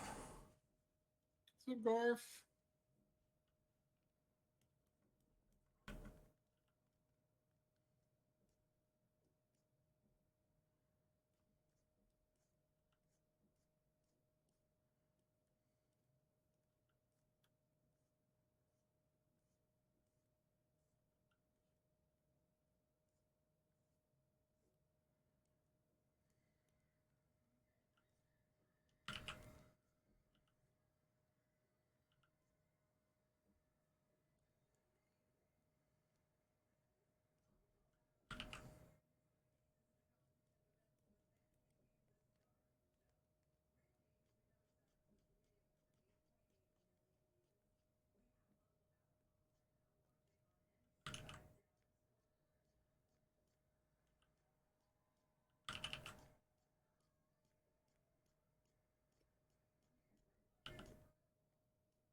Need to take a quick bathroom break, I think, here in a sec.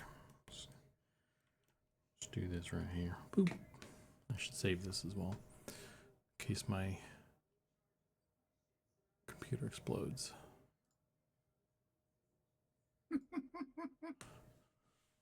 BRB.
Hmm.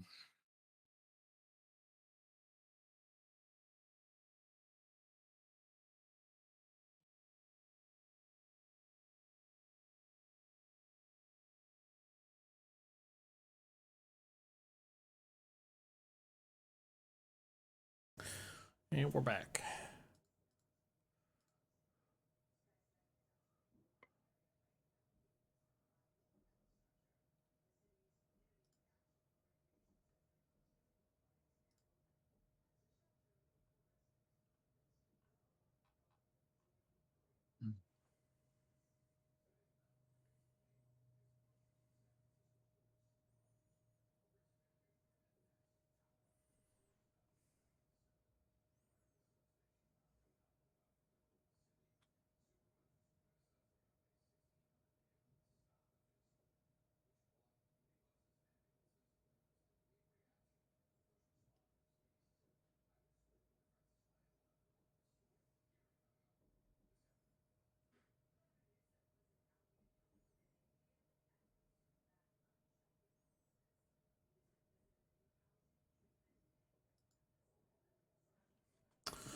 All right.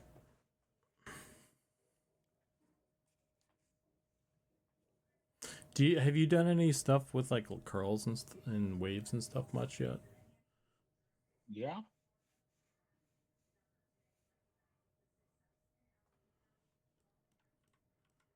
I think I guess the dwarves had some stuff like that. Yeah.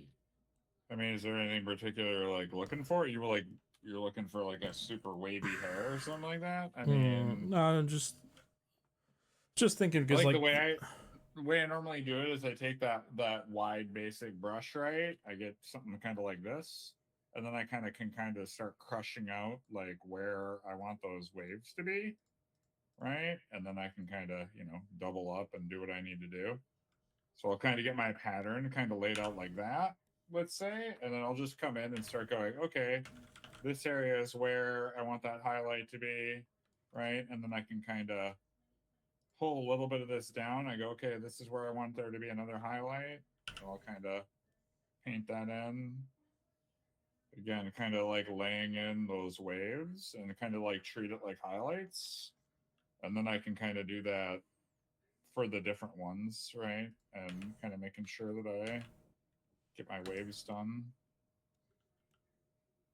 yeah, I was just more curious in terms of if you'd done any or like because like just kind of sort of comparing like time spent, I guess. Just wondering if like Yeah, when I did the dwarf beards and stuff, they were kind of wavy and kind of weird like that. So the lady beard with all the curls and stuff in it. Yeah, I mean, it took about the same amount of time. Curls and waves and stuff take about the same amount of time. I normally, what I'll do is I'll mirror the sides, and then the center I'll do asymmetrically, so that way I can kind of get you know, that feel, because right. I don't know if I showed you. I don't think I showed you the halfling stuff though. So let me show you this real quick. sure. Because I went like kind of really into the curls on some of them. Sure. So I need to do another pass, but kind of like really tight curls like this. Just kind of a mess of things. And so what I did was like I grabbed one of the templates that Goblin had made, and then I kind of started painting over that, trying to defining stuff a little bit more. So it's a little bit messy. I need to do big cleanup pass, but I like the general idea of it. So you also need to push the darks in where like the roots and stuff are too. It's looking a little bit flat, but again, that's just that's part of the next pass, right? So yeah. And this one, if I do the girl one, I think I feel like hers might be a little bit better because this is the one I started the curls are pretty fun there, so you know. Yeah, again, just push those darks in like the spots where you want those roots and like the little crevices and spot, and I think that'll really sell that hair quite nicely. Yeah. Otherwise, I think it's coming along for sure. Yeah. There's a bunch of these that I need to still clean up, but yeah, those are the only ones that were really curly. The rest are pretty straight. There we go. So this one is a whole other thing. Sorry, Windows reset my audio again, so it's super quiet before. You're correct. Oh. Glad somebody said something.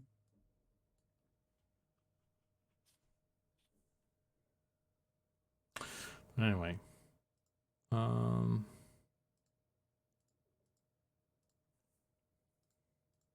Yeah, basically, you know, I this is my primary brush, man. The one that gives me all like little streaky doodles, and then that gives me a lot of control to be able to make it, you know, really real looking.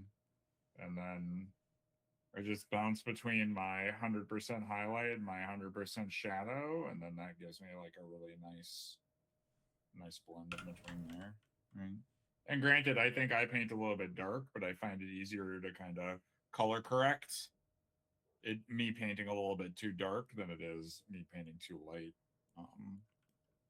Yep.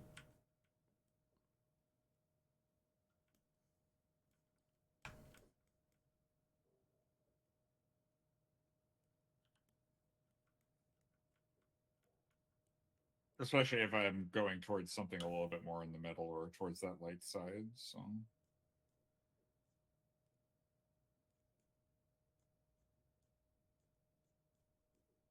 yeah, use this one primarily for the hair stuff, and then what I'll do is I'll jump in and I've got this little one where I can draw.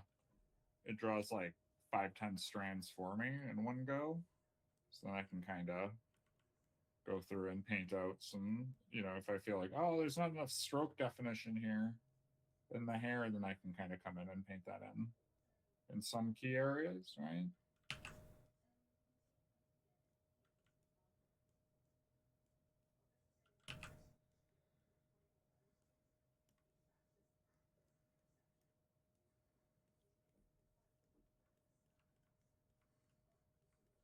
The one thing you have to be careful about relying on this one too much is if you do it too much, all of a sudden things look like that. And you're like, oh, that looks terrible. And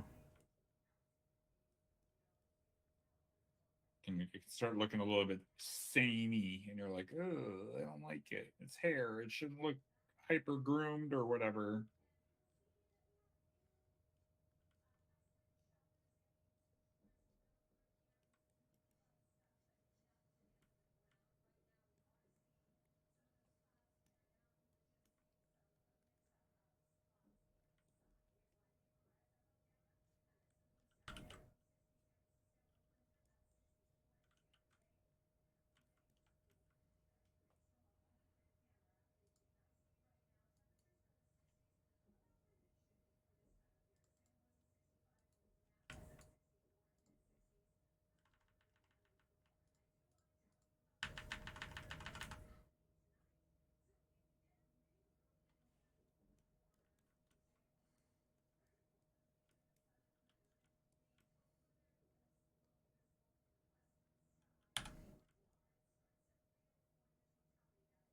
Oh man.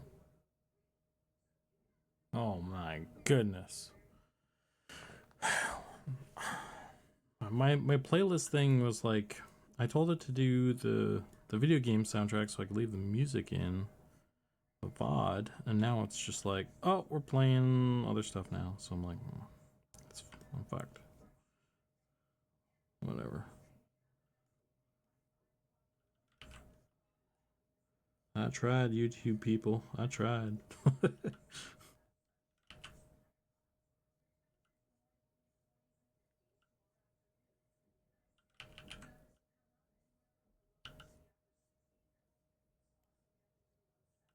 I'm gonna have to look into why it does that, I guess.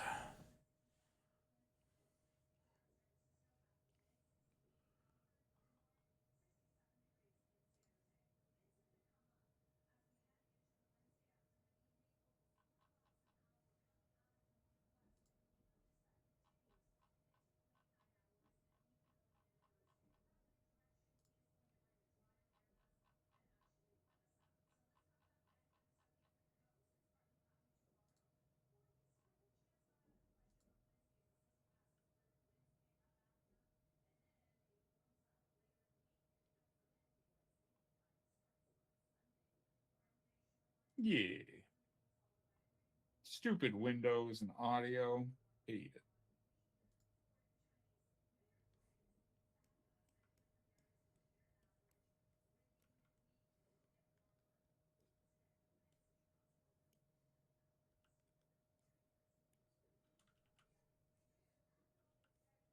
I feel like I'm taking crazy pills!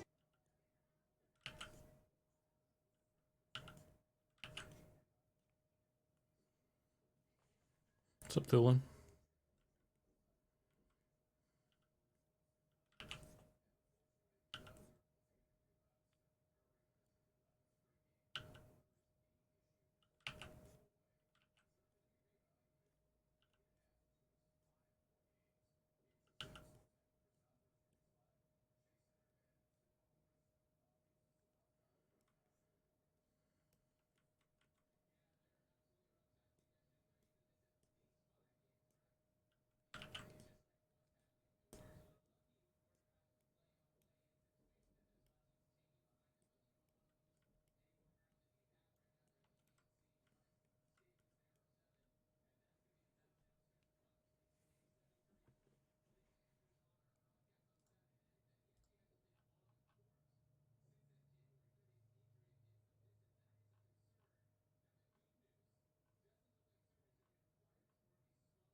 Let's see, is this...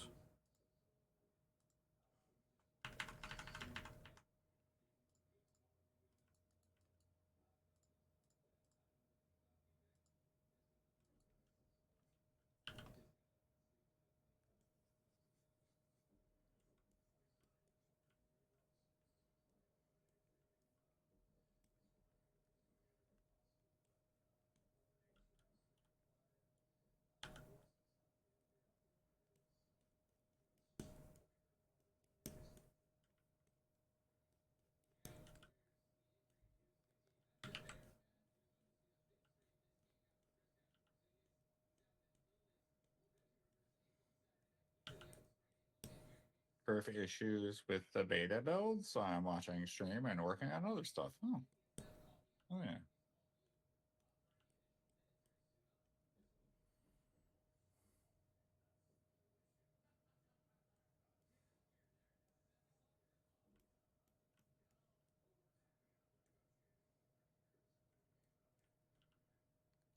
It's nice that I could stream the beta now.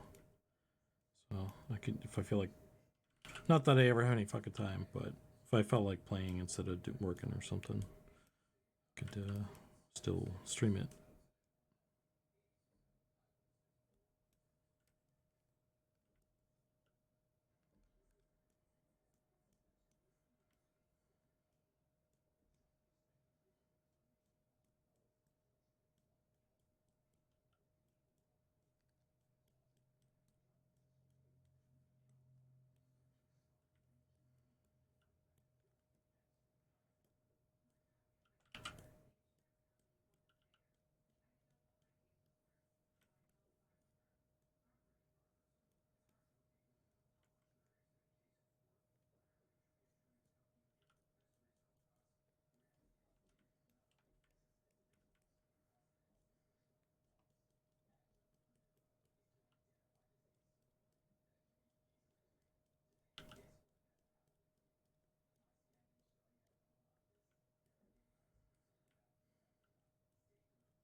is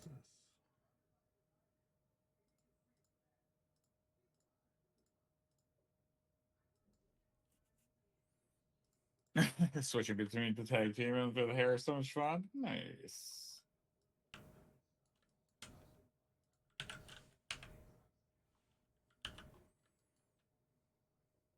You can watch both of them at the same time. Posted a link earlier. Let me see.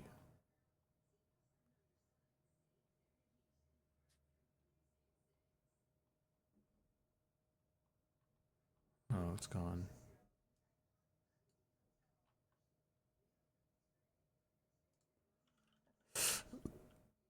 Let me grab it again. Yay. I picked a different one last time, actually. There's like 2 different websites, I think, that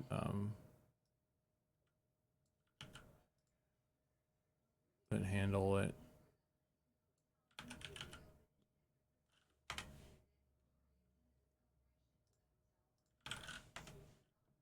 Yeah, it's not a Twitch thing necessarily. It's like it's an off Twitch thing. It just loads both of the streams on the same page. So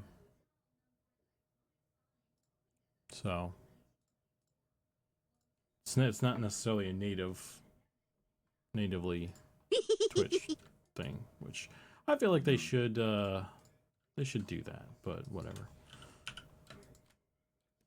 You would think if you're linking streams together that would be the intention.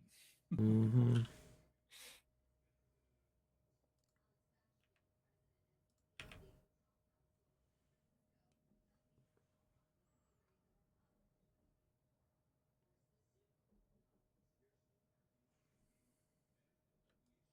Some butt charity.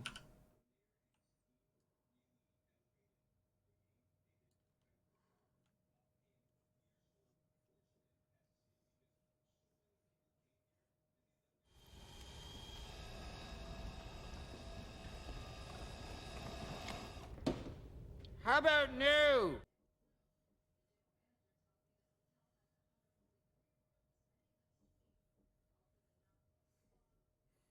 Well, doing good today? Yeah, we're doing great. Lane in Gamer. What's up, What's Beaver up? Pip? Thanks for the follow. Welcome in. A bad new.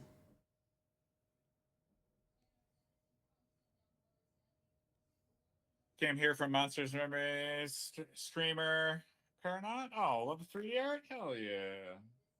Well, we do provide.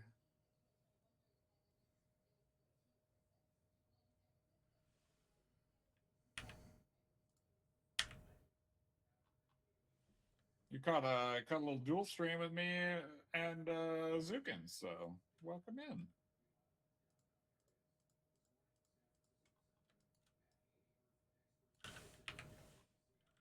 Been looking for a while. Just wanted to pop in before you have to go run around. Oh, for sure. Okie dokie.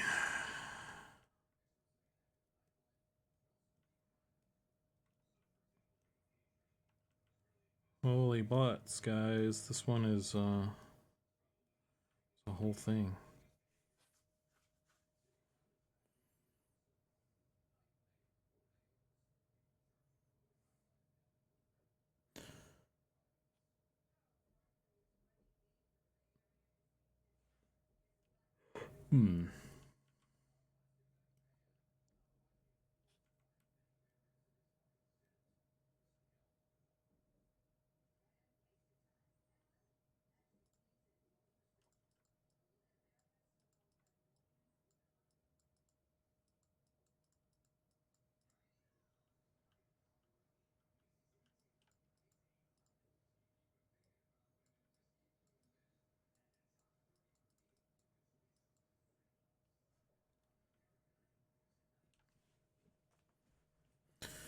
Man.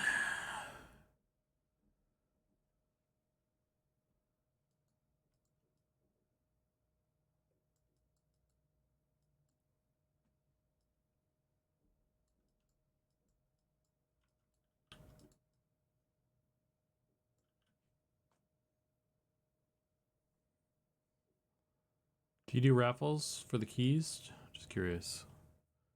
We do, but those are currently on pause right now. So Well, I don't. yeah. Oh yeah, you do not. I do. Well, Yeah. We're doing a key pause.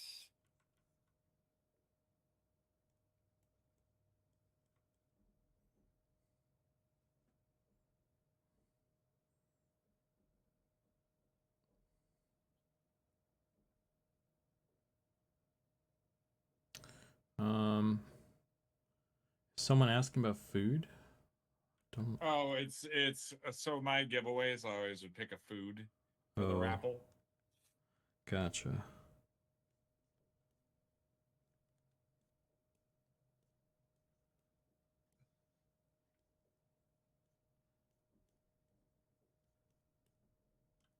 Is this substance? This is 3D coat.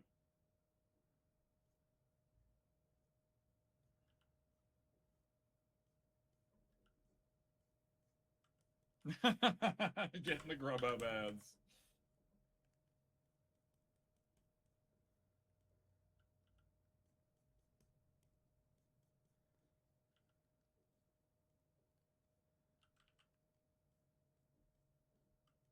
Oh yeah, we are on ad break. All right. I need to go get a snack. I'm starting to get hungry.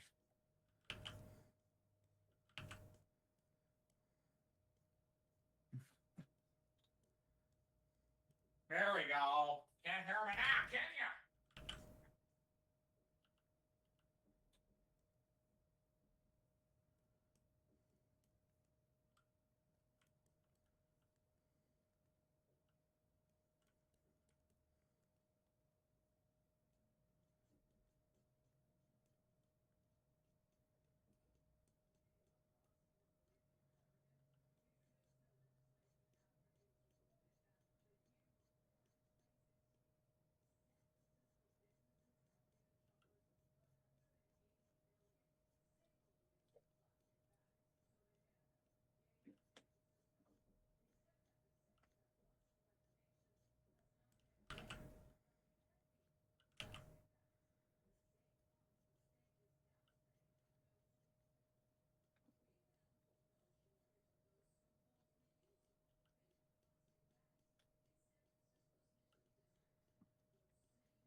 my god.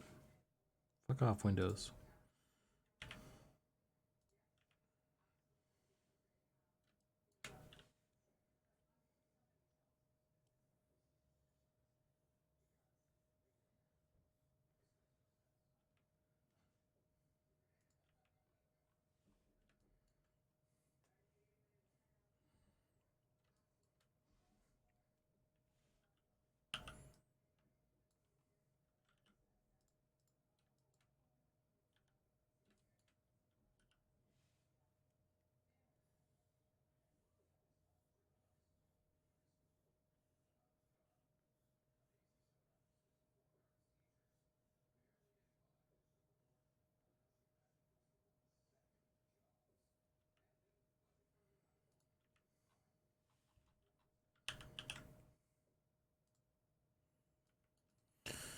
Alright.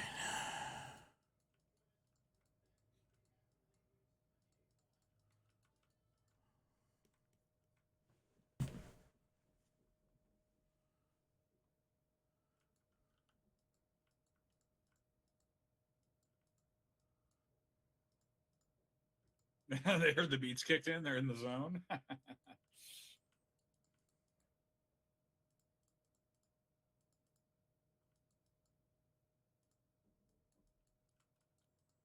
Alright, so I just need this front bit, the fringe and the front bit here to be more defined, and then got a pretty solid doodad.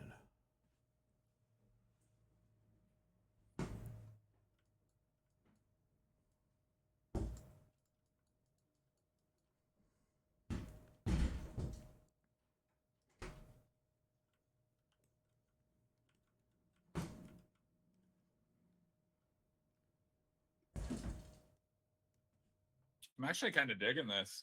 It's giving me very much like Quake, 9-Inch Nails, and Doom 2016 vibes, and I like it.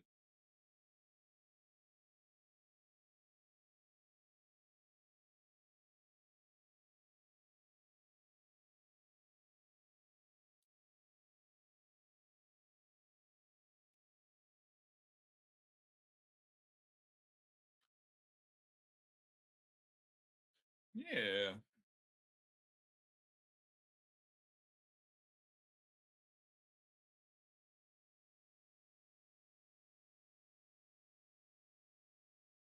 There you go. So Zukan Lee said, yeah, I can do the keyframe thing. I have a few ways to do it. You can implement it into the current keybind system I made and add it as a shortcut. Like a keybind toggle to keyframe visibility turn on and turn off keyframes. Or toggle render in collection and being to automatically set up keyframe, etc. Yeah, interesting.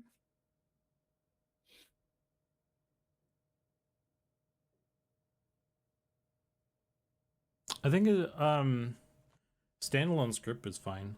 I mean, if you built it in, yeah, I don't know what you're building that whole thing for or whatever, but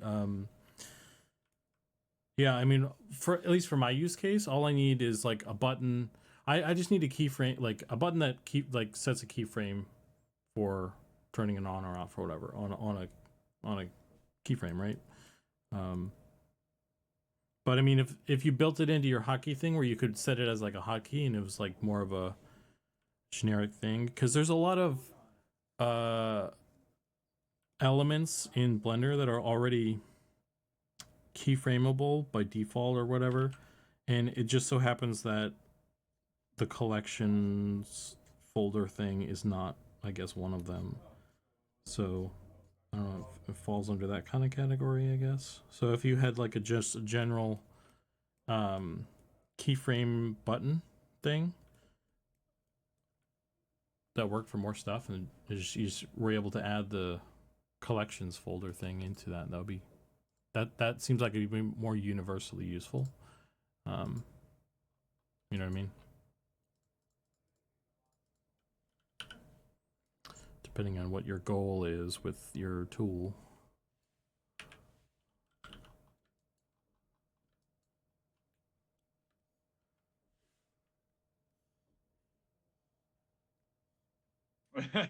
March your pigs, ready, go.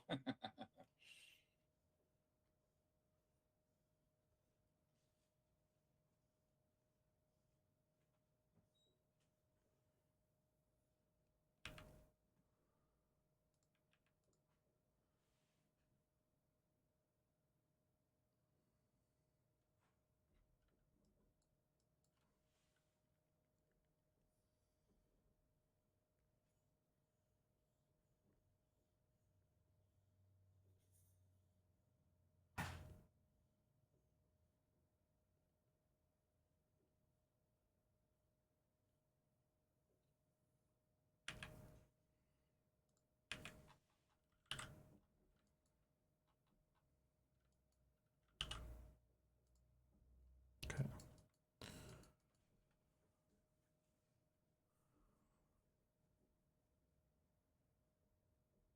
That's a good looking wig. Hi, Zbrushed and Zukan. How many of the Wood of Hair models are done so far? I think all the models are done, right? It's just the textures that I'm doing. Oh yeah. All the models for the elves are completed, so we're good. I just gotta make textures for everything now. But that'll be 6 per male per female, and then 3 beards and 3 mustaches for the dudes. So 6 facial customization options as well.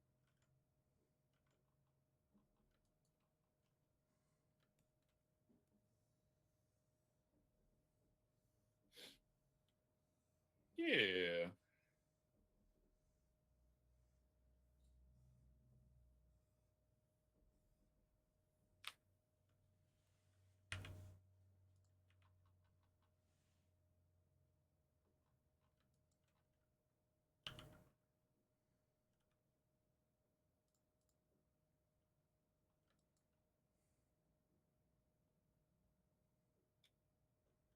Let's do this. Merge this down.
Hey, Yimmy. Thanks.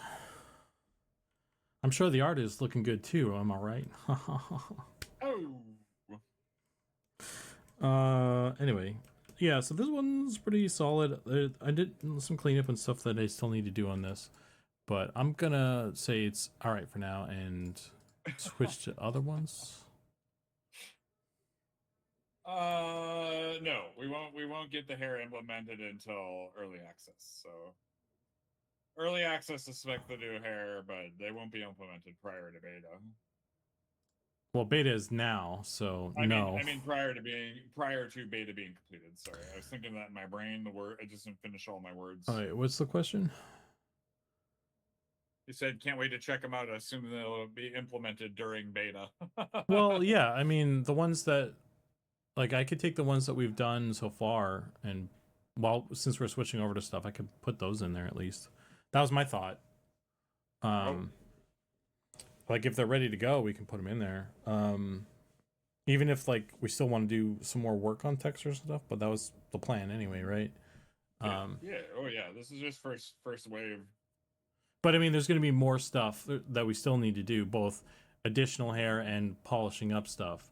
But I think I think what I will probably do end up when we switch over, I'm going to take some time and get some stuff plugged in at least. Because I don't want to, like, there's no reason to sit on these until they're all done, in my opinion.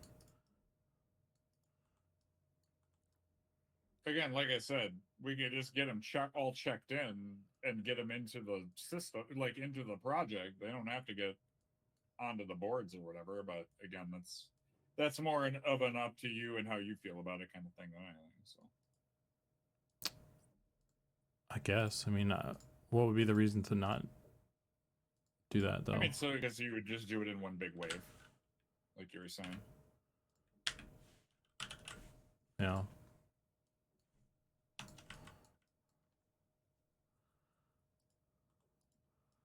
But again, that's up to you because, like, I don't know how horrible data entry is. So if data entry really sucks, then yeah, I can see doing it early, right? But Yeah. also, do we have the beards and mustache stuff hooked up yet, so that you don't have to make the weird combo shit? I was thinking about that, and I think what I could do is one of the thing that Encrypt helped me out with. I think I can use, because we have a bunch of extra features. Like there's extra feature 1, but there's also 2 and 3 and 4 maybe. So I'm thinking maybe I'll just grab one of the other ones and just say it's mustaches now, and then all I have to do is plug those in to those and do it like how you were describing.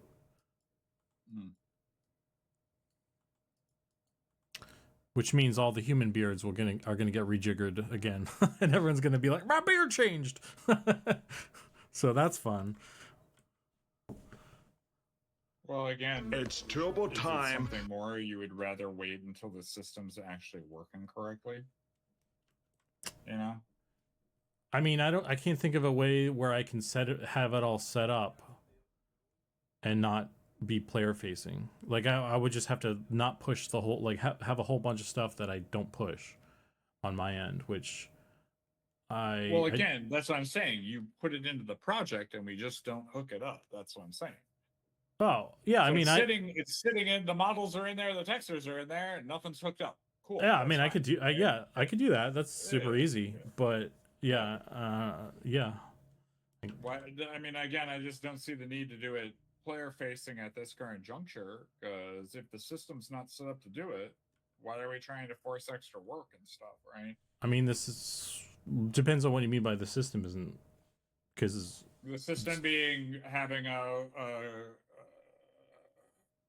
category for mustache and having a category for a beard and having those hooked up, so that way you can just data entry them as a mustache and or beard.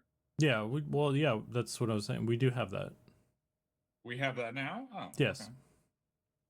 That's the thing that Encrypt was. Well, it just sounded like you were doing weird stuff where, like, oh, I got to put it as an extra feature and it'd be listed under extra and this, that, and the other. Yeah, I mean, I'm basically gonna, like, I don't have one that's specifically built for mustaches right now, but right. I can use the extra feature one because we have a bunch of them. So it would operate the same way. You would just switch extra feature into beard and mustache? Well, just mustache. I'm just saying, is this going to cost you extra work to undo all that shit later? Is what I'm asking you. Because I'd rather you save time for yourself instead of trying to implement something that isn't the way it should be implemented to try to get a result. Right? I mean, if we really fucking need it to be a beard like a mustache category, then yeah, I don't want to do that. Like I don't see why what the difference would be. It's just a name. It's just like a code name. Well, it's just you're removing the extra feature stuff to add in the beard stuff, right? I'm adding. I'm not. Yeah, we have multiple extra feature like categories. I'm taking one of them and using them, calling it Right. mustaches. Okay, so there's like an extra 1, extra 2. And Yeah. then you're just gonna be like, oh, I'm gonna make extra 2 beer. Okay, well, that's Yeah. fine. Well, I'm not. I I'm didn't not. know we had 2 extra categories. We have like but 5 of them.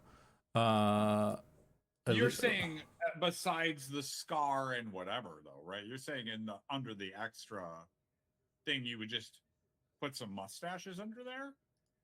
I'm saying that there's different categories, right? There's the hair category, there's the beard category, there's the extra feature 1 category, there's also extra feature 2 category. Okay, so there are extra ones of those. I see what you're saying. Yeah, so Okay. it's not. I just didn't.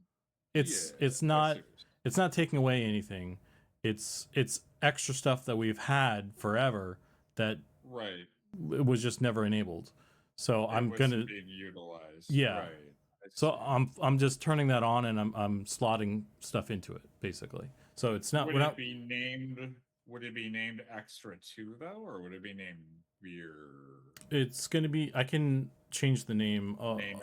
I can change the name player facing, so it's still going to be called extra feature or whatever.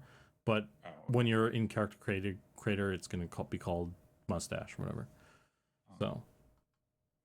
Well, again, whatever floats your boat, but I would highly suggest, like, just to save yourself work, getting the system set up the way that you would want it set up. So, you know, that's all I was getting at. I just don't want you to have to do extra work just to try to, like, I guess my sentiment is I don't want to see you have to do extra work or strip something out and then have to put it back in and do all this other stuff, right?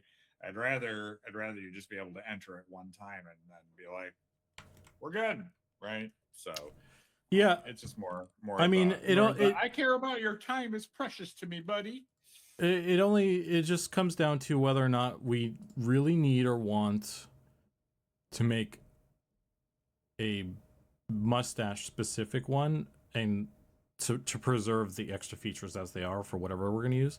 But they're basically as far as I like and I guess that would be something to bring up, but I don't think anyone really cares, and those extra features are kind of just wild cards anyway. I mean, it really comes down to would there be some particular customizations we'd want to break out into specifically separate fields, i.e. scars being their own thing, right? Where it's like, oh, we want to have multiple scars, right? And then we would want to have like, oh, face paint, right? And then that would be its own field. And yeah, multiple ones of those, so here's the thing with that is we can do that. That's kind of with extra features. That's why there's multiple, right? Because they would layer on top. So if we did like a tattoo one and a scar one, you could have both simultaneously. But that's also that's like a double-edged thing. Like we got to account for that on our end. Like we need to make sure that those two things work together. So mustaches are a pretty easy thing to slot in, and then we don't have, like, we've already built it to work with the mustaches. So everything should work. So it being there on its own thing and working with everything is a no-brainer. It's like the scars and tattoos and like textural things. We barely have any of that shit right now anyway. We need to need to do a whole pass of just that stuff probably at some point. Yes, we do. So I guess we could have a little convo about how, like, what people need. Like I feel like we're somewhat limited with the texture side of things. Like we are. So because of like eyes and how those are getting, like, the face is changing shapes or like the position and stuff. Yeah, totally. Yeah. Like it's almost easier to like just have all of that shit on one layer and you get to pick one and then just like mustache and all these other like eyebrows and things. Oh yeah. So it was just one of those things where I was just trying to get a understanding about like how we wanted to proceed, right? So yeah, I mean, in my brain, taking one of the extra features and making it the mustache thing makes sense. Okay. I could see. I mean, if we want to do a specific mustache thing, I need to wait for that to get set up, and then you're right in that it would make sense not to like set up stuff. I guess, although to play devil's advocate to that slightly, if I did set up everything and then we changed the category, then all I would have to do is change the category name in the thing, which wouldn't be too bad. But right. I understand that. I just wanted to make sure again that the extra work wasn't going to be like a huge nightmare, like having to set up the beard and hair combos is, right? yeah, that was So I'd rather. That's why I'm like, if this is going to cause you pain, I'd rather it not. You know what I mean? So yeah. but I do, and again, it really comes down to, you know, how clean do you want the data entry to be for people to pick that stuff up later, right? So yeah. and that's why I'm bringing just up some of these. I might ask Encrypt and see how much work is involved in getting the mustache, like a mustache thing, I guess. Yeah. Because here's the other thing too is like it actually makes it a little bit easier to use the extra feature thing, because I can change the name, like the player facing name, and I can change it on a race by race basis. So we could have mustaches for everybody, and then I could change. I could call them spikes or whatever on the goblins. If I wanted to use like that thing for them, but have it be spikes with the hair and the beards, because they're in like a weird like separate category. Yeah, I can't actually change the names of those. So I'm actually more limited. That might be a better way to do it. Yeah, I'm actually more limited with those kind of baked in ones or whatever. Mm-hmm. So that was actually something. Well, yeah. So you could always say, "Hey, extra one," or the first slot in extras or whatever is always beard mustaches, right? And then, yeah, you know what I mean? Yeah. And then that way, it's at least would be consistent in terms of documentation and that sort of deal, or you know, or maybe it's extra two. Or I needed to again. ask Encrypt and see if there is a way to change the hair and the beard, because I would like to change the names for the goblin stuff, you know, at least the boys. Also, would this have any you know, I know right now the mustaches get colored differently and the hair gets colored differently. Would that have any ramification on that system either? No. For when you're doing the customizations and stuff? No. Okay, just making sure. Yeah. The only ramification might be that new thing we got where it like syncs all of the colors. But that actually already is working with the foot hair. The foot hair is an extra feature, and that is synced up. I think if I added any more, I think Encrypt would just have to like plug it into the thing. Okay. So it all should work. The only question is, the only two questions I have are, do people really want us to make a mustache categorization specifically? Is that better or not? And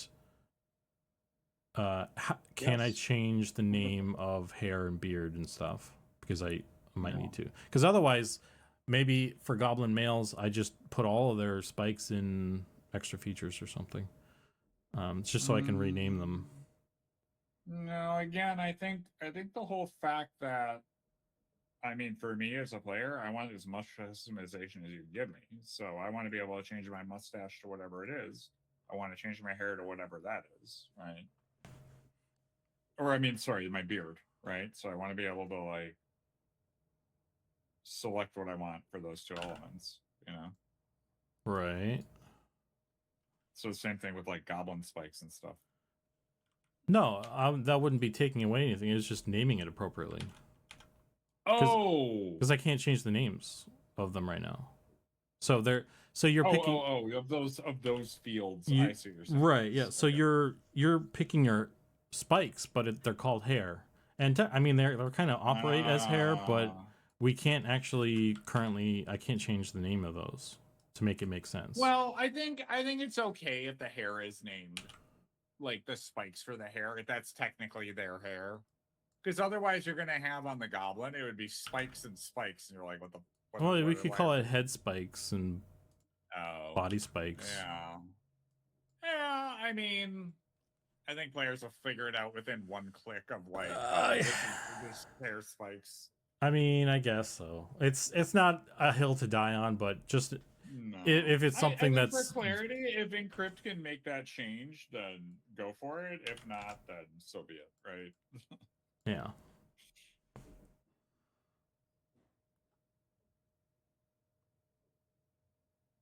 Hey, Trackham, what's up? I don't think we need another category. Just in beards. Let's say one of the beard, one with mustache. And nah, bro, nah. The whole reason that we're not doing that is because it's a ton of work on my end. Yeah, well, the fact that you have to make combos for all that stuff it takes Zukan like forever to set up all those combos, and then he has to keep track of what got turned on and what got turned off. And I mean, from a I watched him try to set it up one day, and it was giving me a headache. Legit. And I'm just like, that's one of the reasons why I'm like, please let it be separated, because I don't want you to have an aneurysm. There's a reason why in the update, right? There's in the hair update that we just had that went out, some of the options are missing that are not depicted in that screenshot because we didn't set up the combinations. But when you do 6 combinations, it means there's something like 48 different permutations that you could have, or something ridiculous that you can do. Like, that number grows so exponentially. And then if we ever add additional hair or beard options or mustache options, that number blows up even higher. So yeah, it's a compounding issue, right?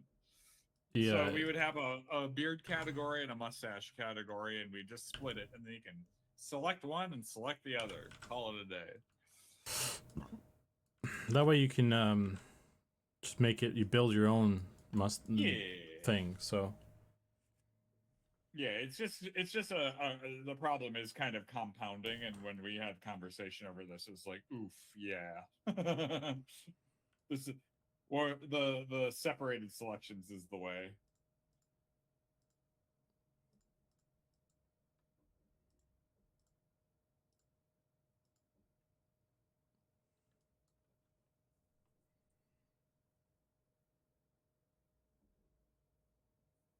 I get from a like user experience side, like it would be better to just cycle through like just the one beard thing, and then I'd have do the mustache, all the combos and stuff. But just like setting all that up is a lot of time, so that's why doing it that way would be efficiency.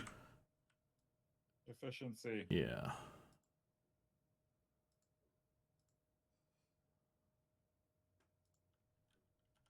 I want Zukan jamming on art, not stuck in data entry world for like a week.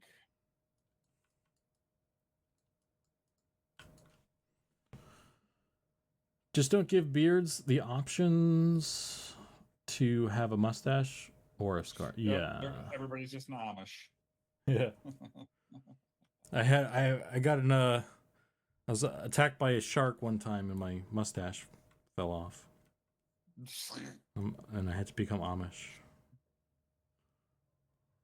Due to a shark attack? I don't know. It could have been a bear. I almost said bear.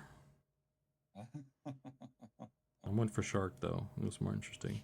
And I didn't know sharks were attracted by mustaches. They thought it was a little fish, you know.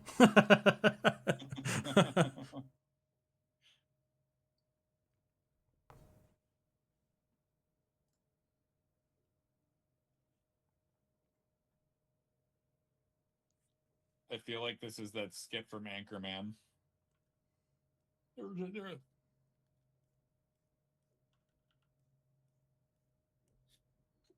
attracts sharks and bears.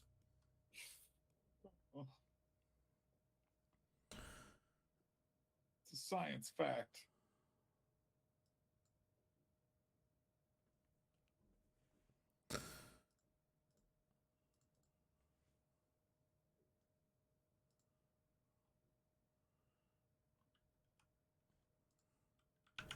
Oh my god, I always do that. What I want is a shark with a freaking mustache on it.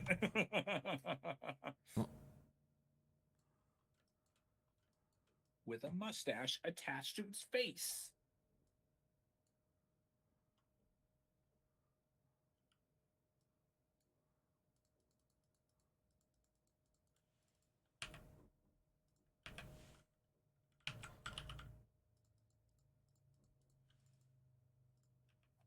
Hail.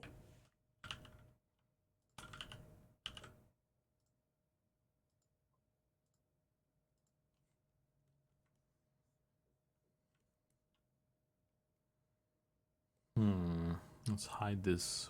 There's an issue with corpse hair disappearing? Weird.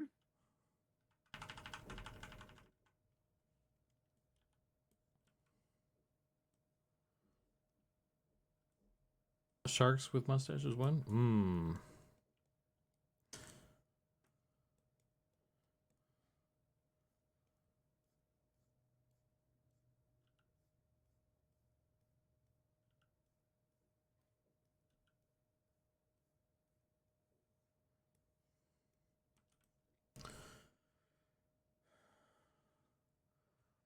You telling what's up? There has been for a while now. The hair disappearing? I literally just been saying that. Yeah. I don't know if that's an actual, like... Well, there's the thing where, like, it culls the whole hair model because, like, when you die, like, the hitbox for it is still the tall vertical version, but when you die, it doesn't change the hitbox. So when you, like, focus on the corpse, you know, that's laying down, it culls the hair because the hitbox is, like, assuming it's still alive, kind of thing. So that's been a thing, particularly on like giants and things who have like really big hitboxes for that shit. Yeah, gigantic hitbox. Yeah. I don't know how to fix that though. That's a tech. You just make the hitbox just their feet.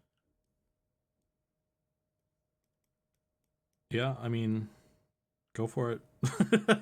I don't know where that option is. So good luck.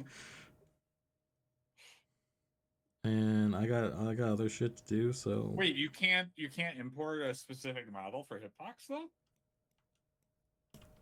I have no idea. I'm not the guy for that question. Well, when you set up the character, don't you have to set up like the collision and stuff for it and whatnot? I don't do collision shit. Oh. I mean, there's been ones where I used to do like the little hitbox thing in the prefab, but I only had to do that for the parent model prefab. So someone built something where I don't have to worry about it anymore, so I just stopped doing it. Although I think I mean, I still do kind of worry about it a little bit, but it's much less of a concern, much less of an issue. So I don't know what the deal is with like attachments. I've never done it for attachments.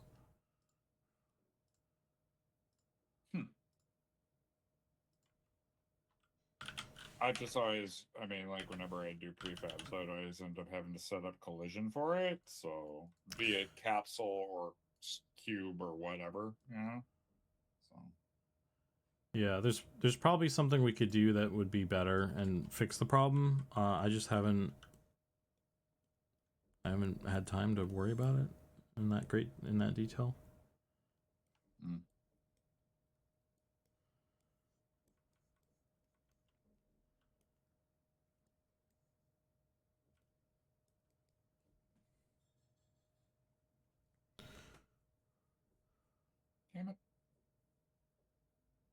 I've heard of beards on clams, but sharks? That's a new one. Maybe he ate the clams. Bearded shark?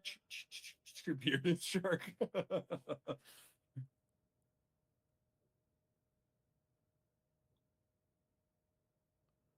Does it have to match the parameters of the hitbox?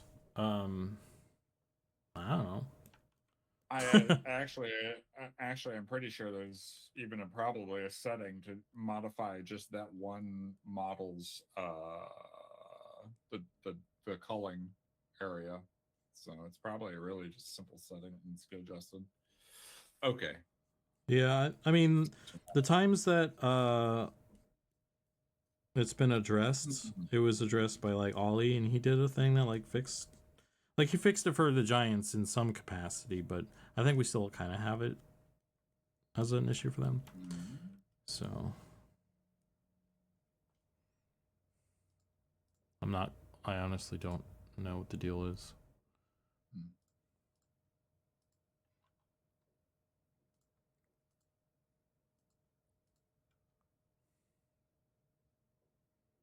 Am I delayed? Or am I just reading chat at a delayed pace? I think that's what it is. Yeah, I'm not good at keeping up on chat.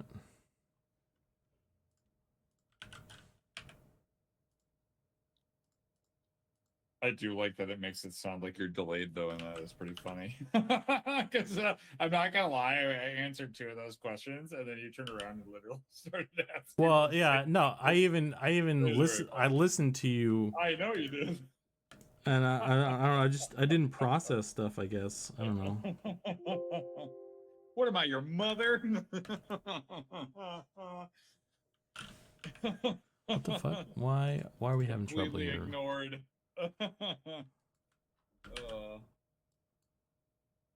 Oh, it's because I have this on.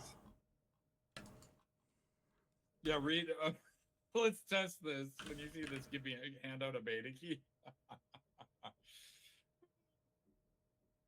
Oh man. Oh brother.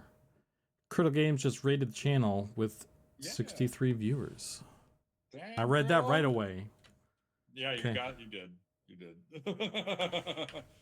Johnny and Spot over here. Nice work. What's up, Criddle? You were grinding hard today. Tell you what. Taking a little break. Get hydrated. I'm sure you'll be back at it in no time.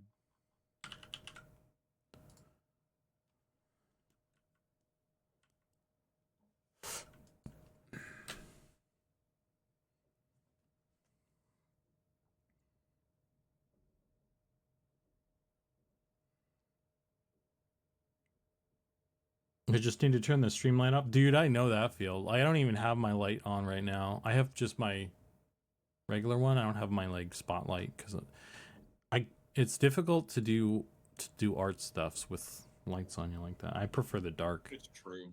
I too enjoy the dark, but I have my one light over here that's as bright as the friggin' sun.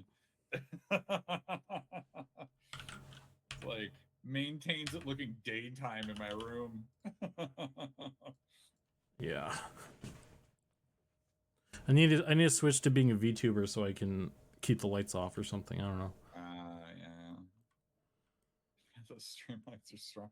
Mine's not even a stream light. It's just like a 100-watt bulb that I accidentally bought for my lamp over here instead of a 60-watt. Like, you know what? It works. Oh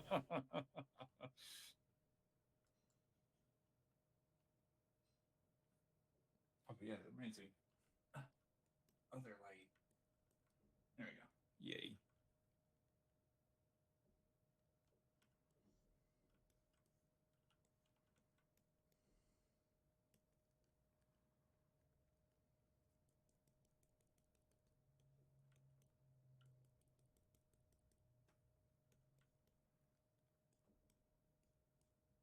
Actually, I should have looked at where those lines are coming in.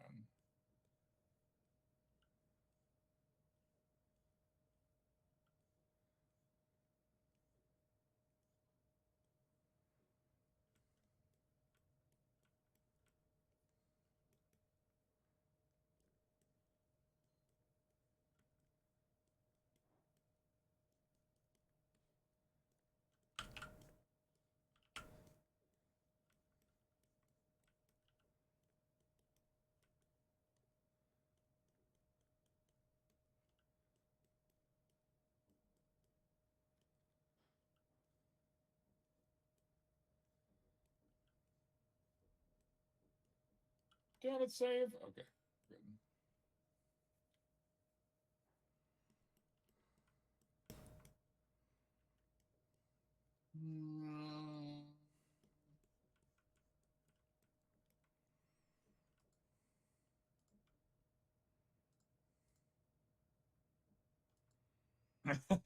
Can I bake a light thing on this? Let's see. Textures. By the way, are we doing any? Inclusion. Do you want to do any AO bakes on these or no? This was something else I was thinking about earlier. Just on the hair by themselves. Uh-huh. Because then it would be like shadowed on the character's head and stuff. But I know that that would just affect the. I guess it doesn't really matter now that I'm thinking about it. Okay, never mind. Scratch that. Never mind. No, I'm thinking about it as a dumb question. The answer is no. Because doing that's just going to affect the color of the hair anyway. It's not going to affect. Yeah, I mean, we're kind of painting it in. One of the things I did do, like, I like that because what I did with the older version of the halfling hair was I modeled it out a little bit, and then I actually sculpted a thing, and then I baked that out. I baked out some light from that, and then I used that as my base, and that turned out really nice. I like that. I wish we were doing more of that, to be honest. But I don't think it's feasible, I guess, with our. Again, unless we ended up getting like an AO channel where we could actually just add in an AO map. No, that's correct. Yeah, I mean, just that whole but workflow. Even that would be kind of nice. You know, like even if we could add in an AO map on the character, it'd be pretty slick. Maybe. Because that's not even like a channel, right? That's just adding an entirely additional map onto the character, or at least onto the over the top of the texture.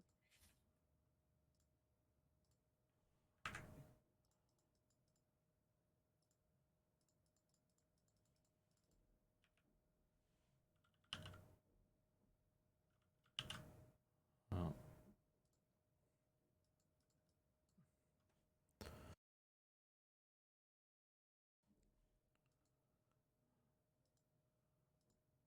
Oh my fucking god. I hope I saved. You were sad to see it, the hair helmet or the hair disappears. Oh yeah, Nick, we haven't added in that system yet for the helmet hair. I mean that needs to get set up on its own. Like I said, we were just doing like preliminary testing right now. That has not been implemented. So we still haven't even tested to see if that system works yet. I just built some preliminary assets for testing in the future. So I'm sorry if I gave off that impression like that system was ready to go, but it's just not there yet.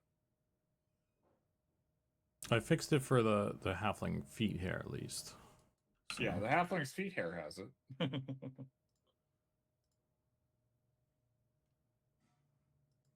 What's this? What is this?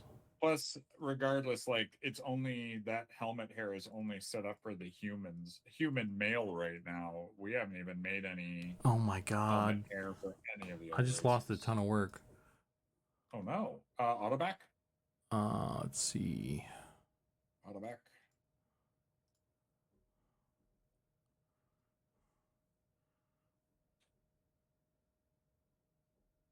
Oh my god! I think I turned off autosave. There should be a way for you to do. It should be literally the first autoback. But no.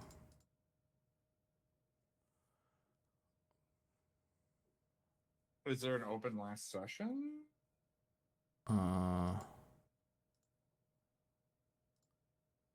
Well, it's too late for that now. Oh. Let me see. Maybe I should turn this back on. If it's off. Yeah.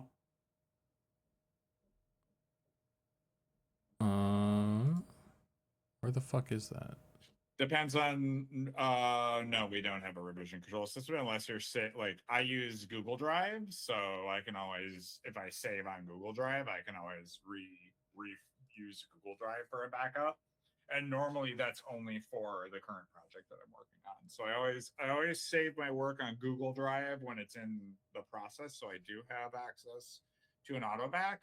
Once I complete whatever that task is, I shuffle that off of Google Drive onto my backup drive, and then yeah, everything for code is on a flash drive. Yeah, for sure. Oh. Oh, hello. Sorry, I just saw your desktop background. Yeah, you like that? Yeah, uh-huh.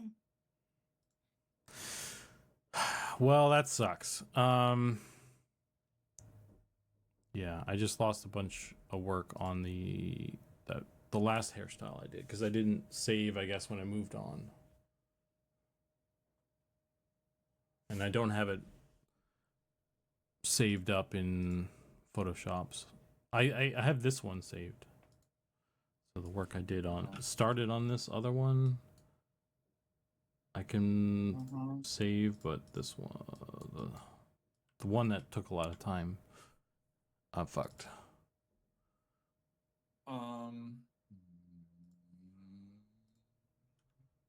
And you just have to save it on your local drive, right? Correct? Yeah, where else would I No. I was just wondering if it was local.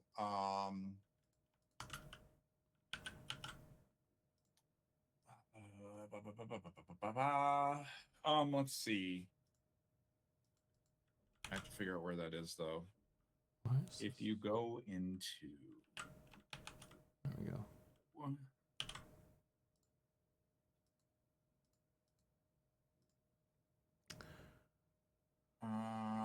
Shit, what is that listed under? Okay, well, that works at least.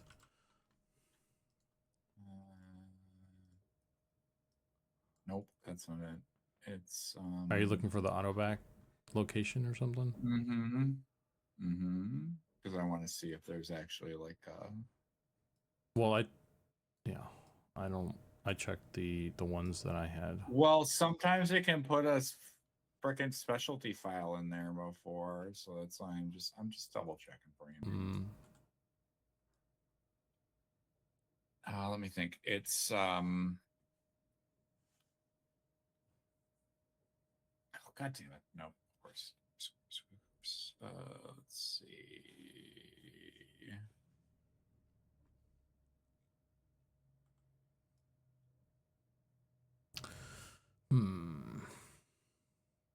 Ooh, you know what I could do? Let's see how far back I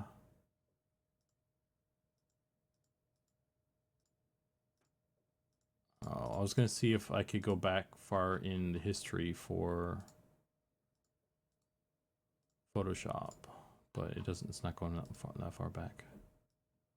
That would have been next level save, but no go.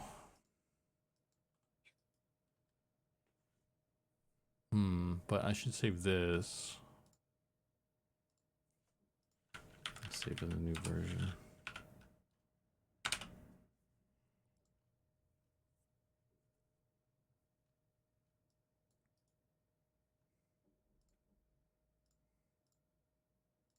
I wish there was like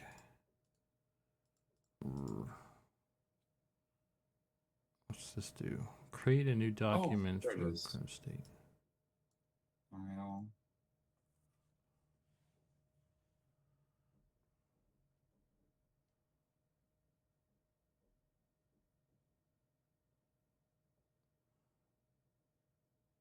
So if you go to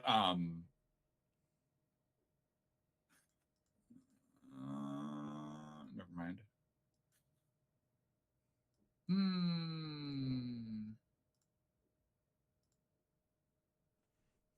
You in like app data? It's trying to think of maybe there is a temp file that you could grab too.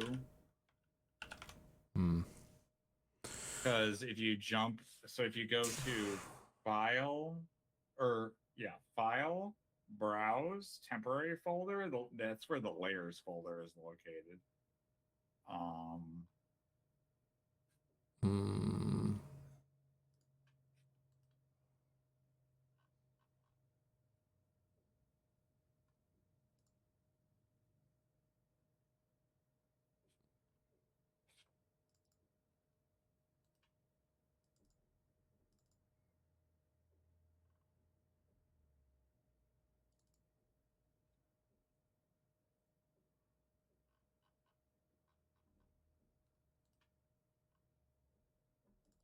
I don't know.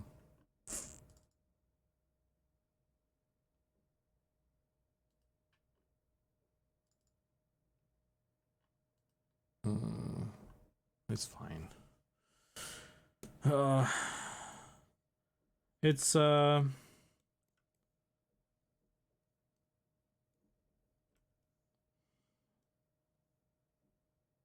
the end of the world.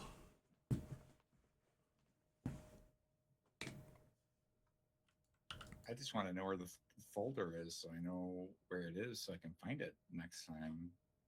But I know they put their auto back in a weird ass location. Let's see. Oh, here we go. User prefs, user scenes.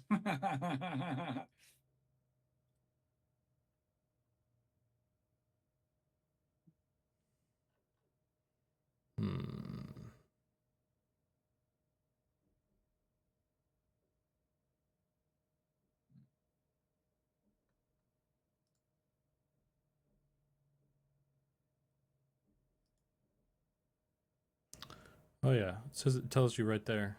I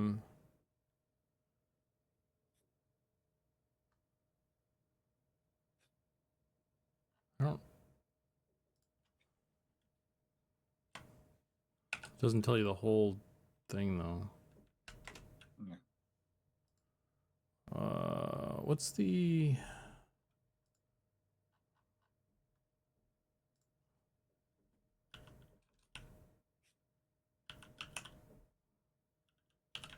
What's it called?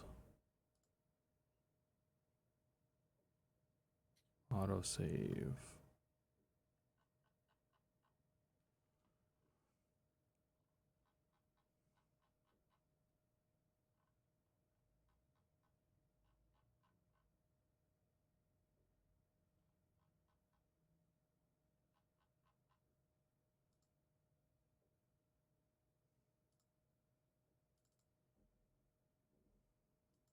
Oh, it's under documents. Oh, no shit.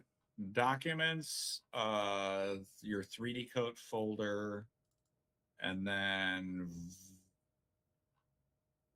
There it is. Yeah, I see it. There's no like extra ones in there though, right? Probably not. I was hoping maybe they'd add like an emergency one, you know. No, it's still just the. It's just the ones that the weapons I have. Oh, shit. From. Make sure you turn that on then. Yeah. All right. Well, I turned it on. I learned my lesson.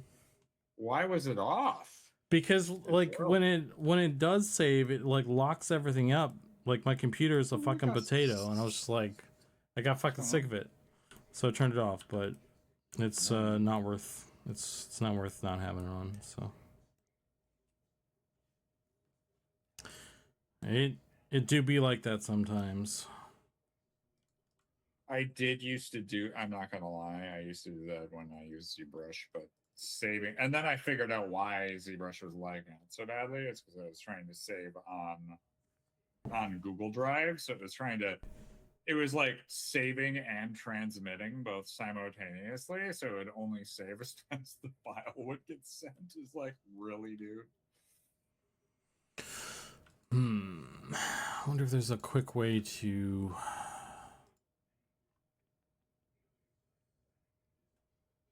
save this.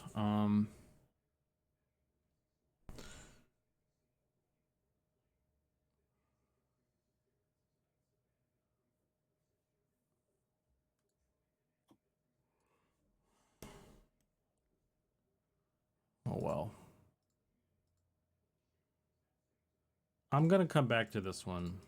We're just gonna move on. We're moving forward. Because I still need to do stuff to this. Actually, before I do that, I do need to do this one thing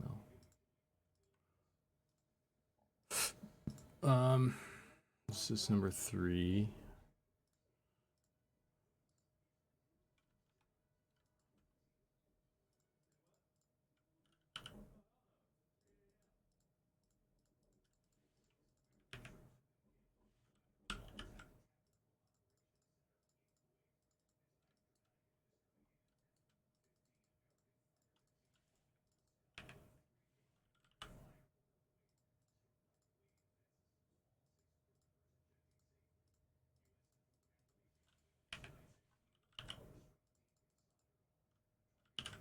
Okay.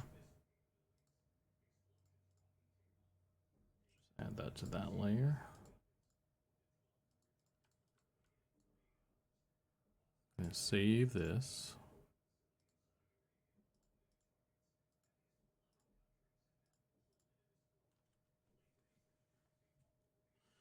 All right.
Windows does have a restore previous versions. Not sure if that helps.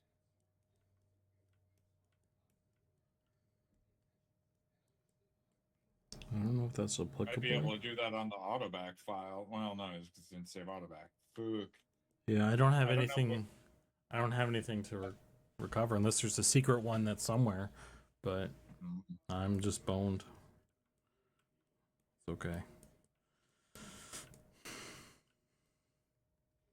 It's not like I'm starting from, scratch or anything. It's just I need to redo a bunch of the like little details on the fringe of the flyaway bit. So it's gonna be a bunch, but it's fine.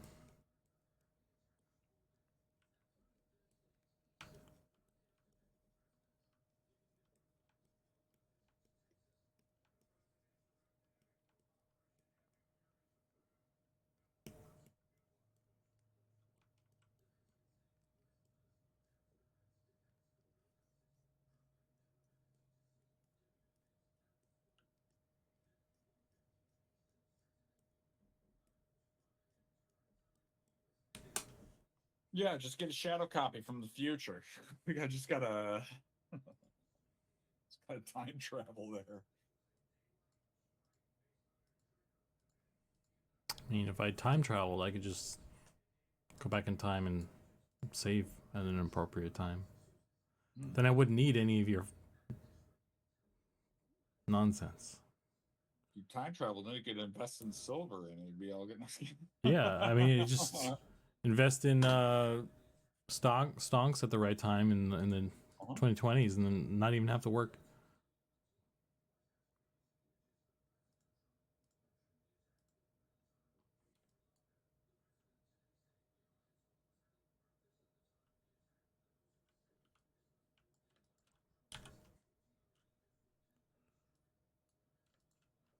could be just plain beta, man.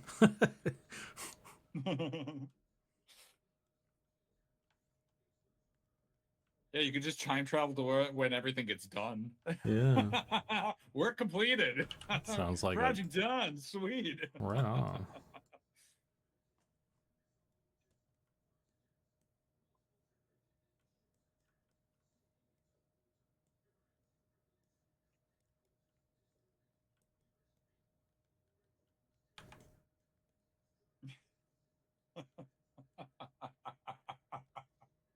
Why did I just think of the Will Ferrell frickin' Harry Carey skit? Hey, if you could travel to the future, would you kill yourself? What's going on?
Sorry, Handy, we're on a giveaway freeze.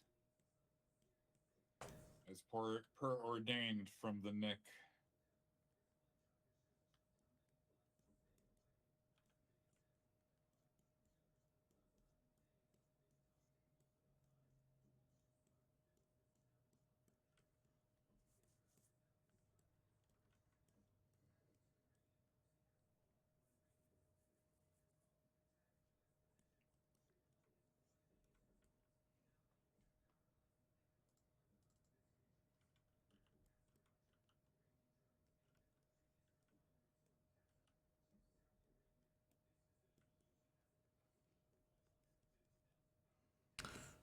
Heck. Oh my gosh.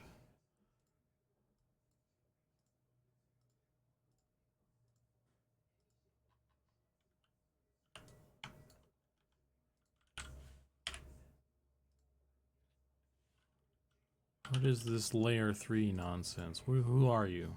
Oh my god. What are you?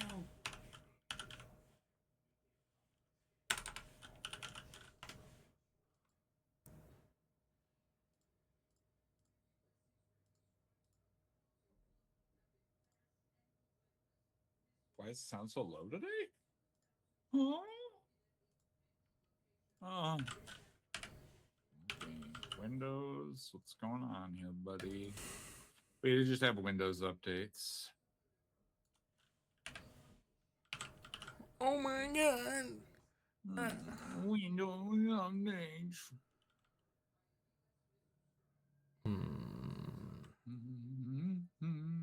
Levels are all high, so that's good.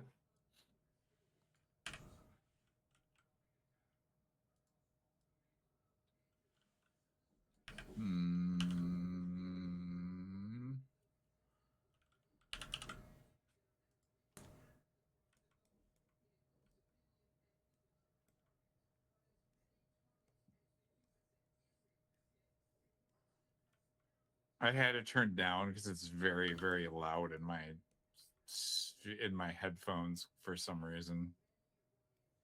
Which can I turn it down else? No. Oh, I can. It's like.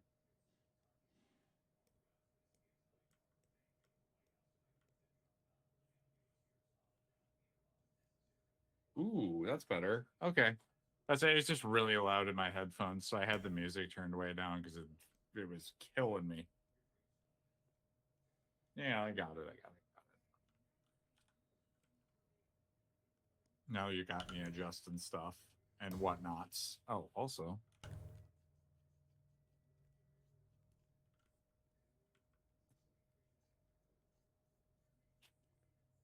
There we go. We should be good now. For some reason, Windows reset the audio again. Because, as you do. That's what it does. That's you're using audio. That's what it's there to do.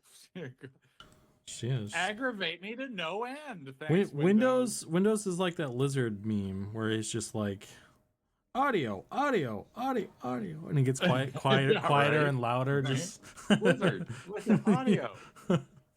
I literally just closed it, checked the levels, they were off, then reopened it, changed it, and it changed it back. Like, oh, dude, how? Why? It's auto changing it. Why? Why would you be doing that? I'm literally it's auto adjusting. Why are you auto adjusting my audio now? What is happening? What is happening? I just watched it audio adjust live to 65%, even if I turned it up to 90. And then it just started dropping. It's doing it now. I can hear it. This is weird. Oh, it's like an auto gain. It's like auto gaining me. It's like you're too loud. I need to turn you down. What?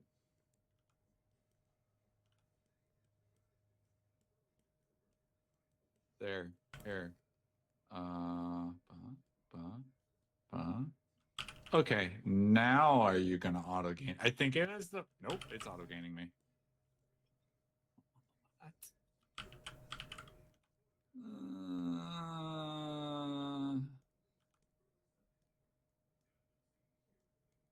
How do I murder you? How do I murder you? Okay, so if I set that, I think it was because on my mic audio, I had it. Nope, it's still auto gaining me. What's causing that? Let's see.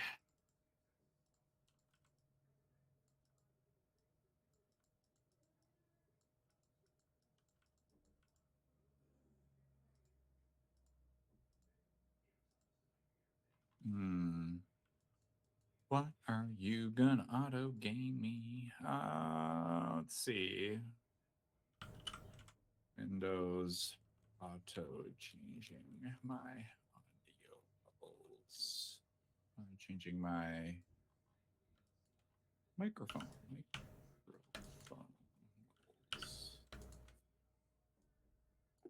Disable executive mode. Huh.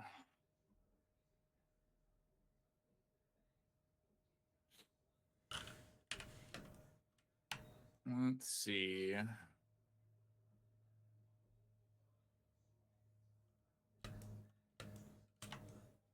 So just straight up settings. There is settings, audio.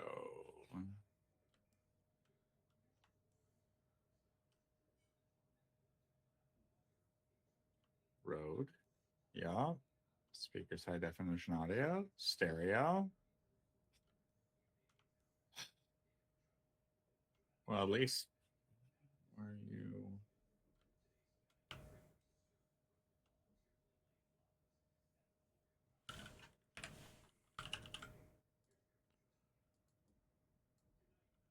Well, at least now we know what's going on. I got the funny part is me watching that do that live. Yeah, I had Just I don't know if you blowing my do you mind. have it's Windows. It's not like the Elgato thing at all, right? Because I had the Elgato thing and it was doing that to me. The what? So the Elgato wavelink thing. Oh no. Mine's Rode Oh, is the thing I've got.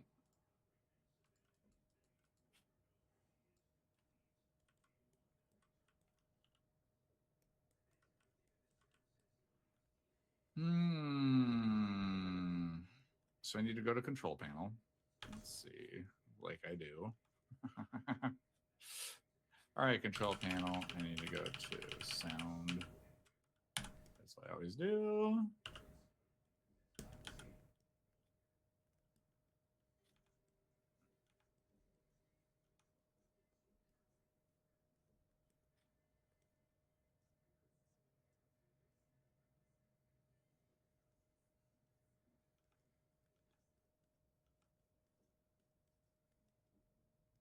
I don't.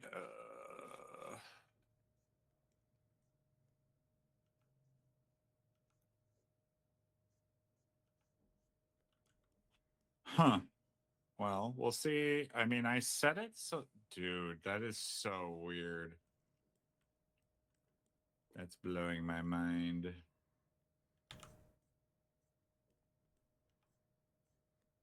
Yeah, no, I'm just gonna point out that this is already checked. Allow applications to take exclusive control over this. It's already applied, so that's why I'm trying to figure out how in the hell that's still doing that. Because if we watch, look, it's down 61. Watch this. So I'm gonna start talking, and we're gonna watch that just drop, and then we're gonna watch it drop one more time as I continue to talk and do that sort of stuff, which is just the weirdest thing I've ever seen. I'm gonna put that back up to 97 and then watch it drop down to 60, 67. Oh, isn't that fun? What? Why?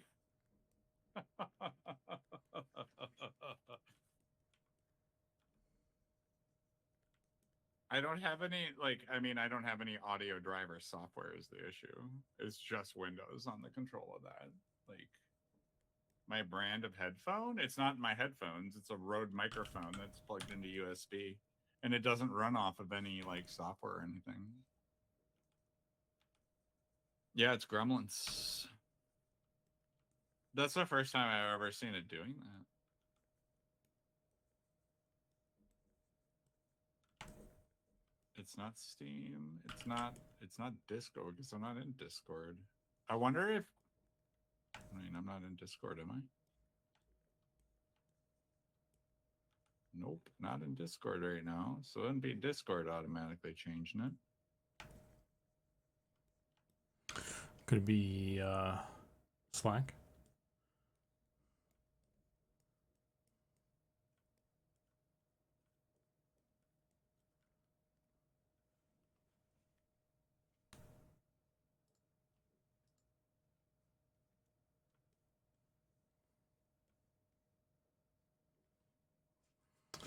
Oh god.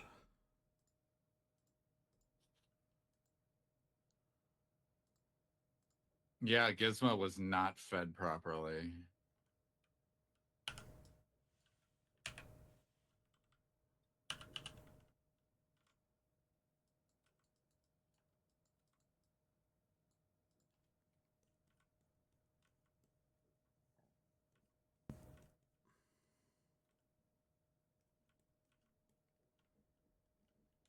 Let me see. Oh. Let me see. I need to go. Oh, God, in there again. Ugh. Full panel. Audio. I'm going to check the. This is fun. Communications. It is already set to do nothing. Oh, I need to restart my PC. Well, looks like I'm going to be quiet. So that shit. It's so stupid.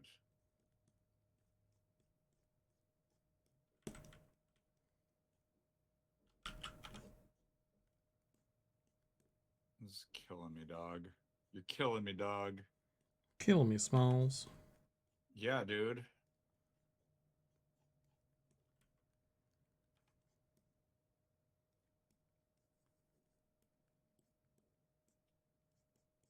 hate it. I hate the audio bugs are like the worst bugs. Yeah. In Discord, yeah, but I don't think it's. I mean, I don't think Discord's. Here, we'll just check Discord just in case it's freaking out. But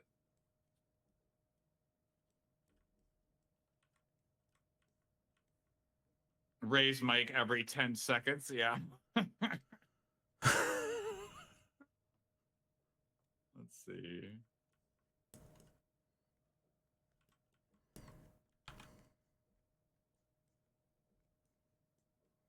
I was thinking with portals.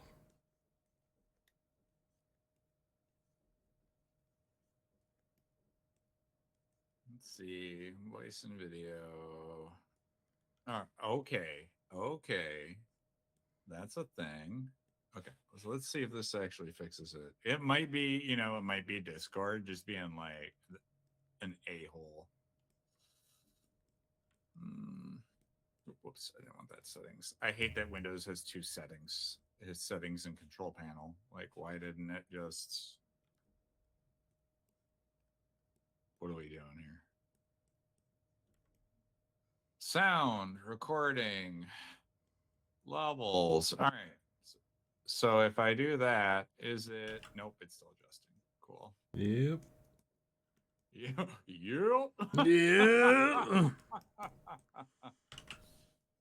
Fix audio problems.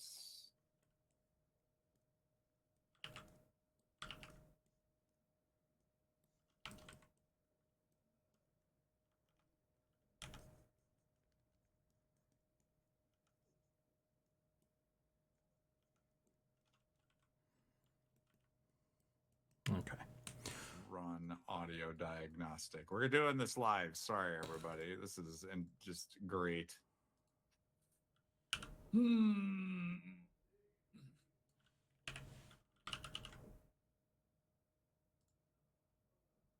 Yes, you have my consent to run a stupid freaking diagnostic since this is just so stupid. Yeah, I heard the beep. It doesn't matter about the beep. I can't tell you to run a diagnostic on my freaking microphone. Did I hear it? Yes, I did. And then you're going to be like, we didn't find an audio problem. Of course you didn't. We couldn't find an audio issue. Well, seems good to me, fam. Yep. Everything's nice.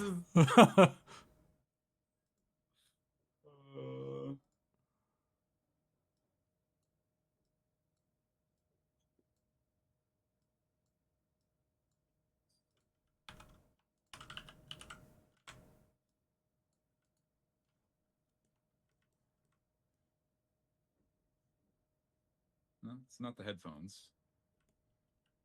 Volume's way better, if that means anything. I don't believe you.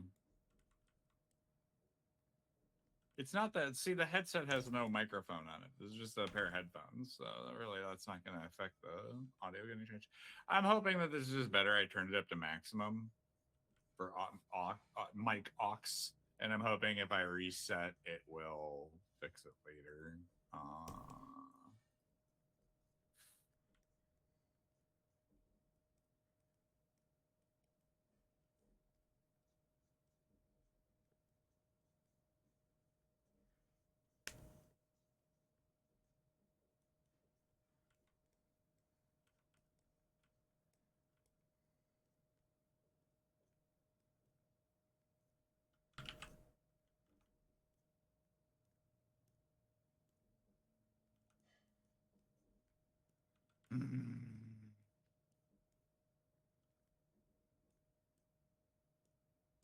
That's because I turned up the mic aux up to maximum. So the next time I probably run this, it's gonna blow your eardrums out, which is gonna be exciting. Can't wait.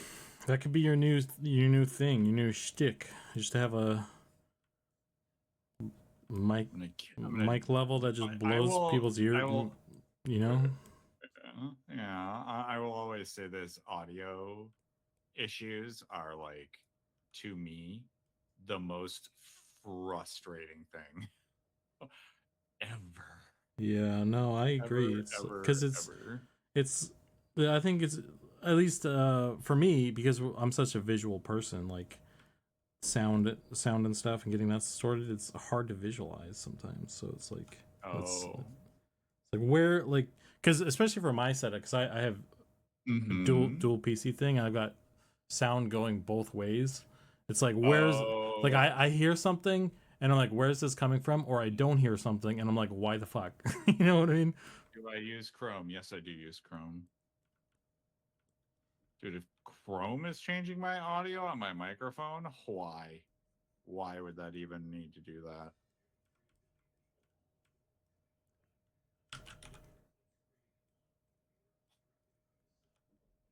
Yeah, you have permission to post a link. Sure.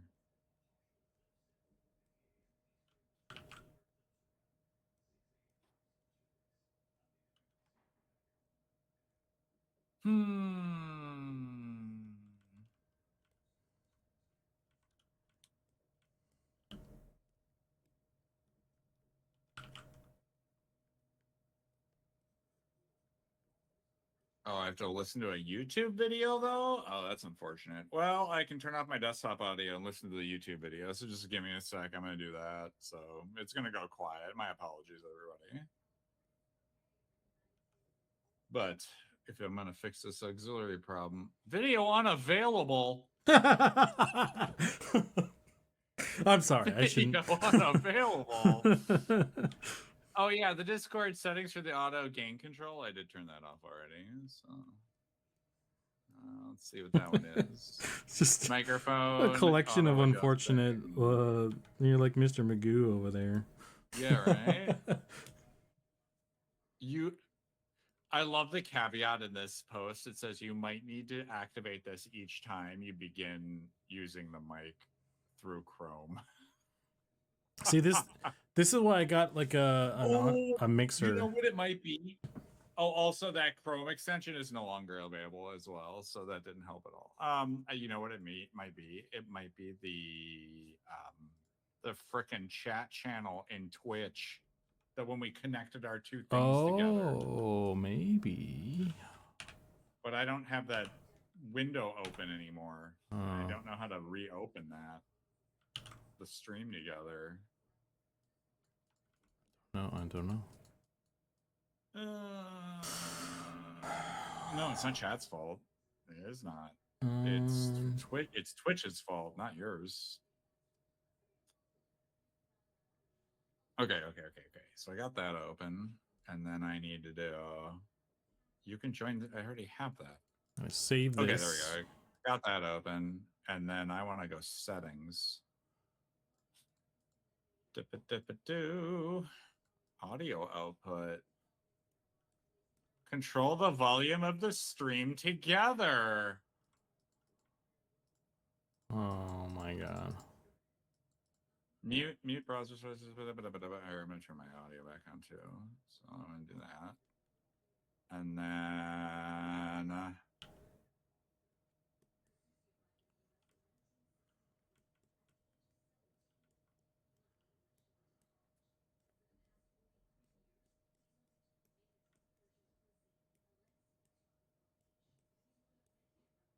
I'm just going to try this. Done.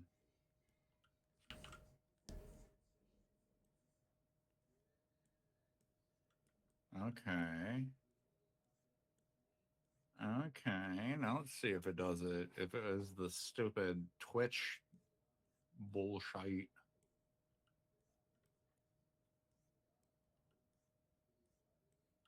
Audio. Wouldn't that be the freaking cat's pajamas if it was like Twitch? Nope, it's not Twitch. It's something else. Okay. Well, next time I restart, it'll be fixed. So no worries there. But otherwise, we'll just have to make do. Otherwise, if you guys want me to restart, I will. But I figure. I think I'm probably I gonna did just get louder for 2 seconds until it auto gains me back to being at 60%. But at least I know why. Out of all this time, something's been taking control of it, and then auto gaining my audio the whole damn time. Blame Zukan. I do. Oh my god. Just in the nicest, brightest way.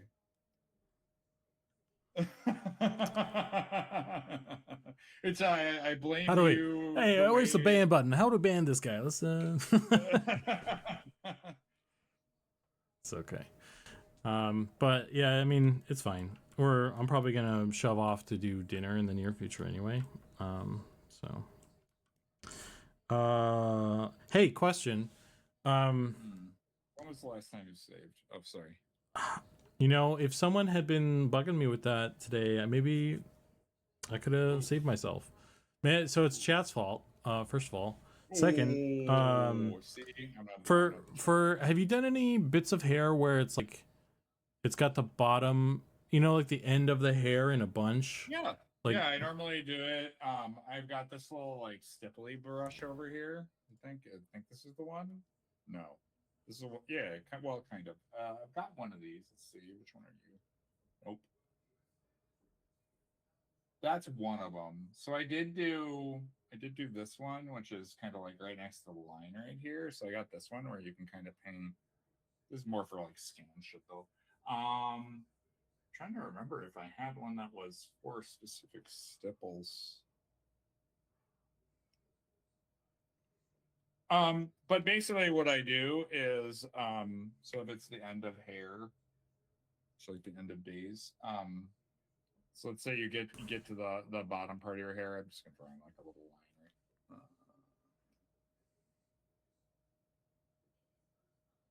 right? Oh, I'm drawing it wrong. Shit. Okay, so let's say like this is the edge of your hair, right? And you got like this is like the whole bottom. Just do it this way. So this is like your bottom, right?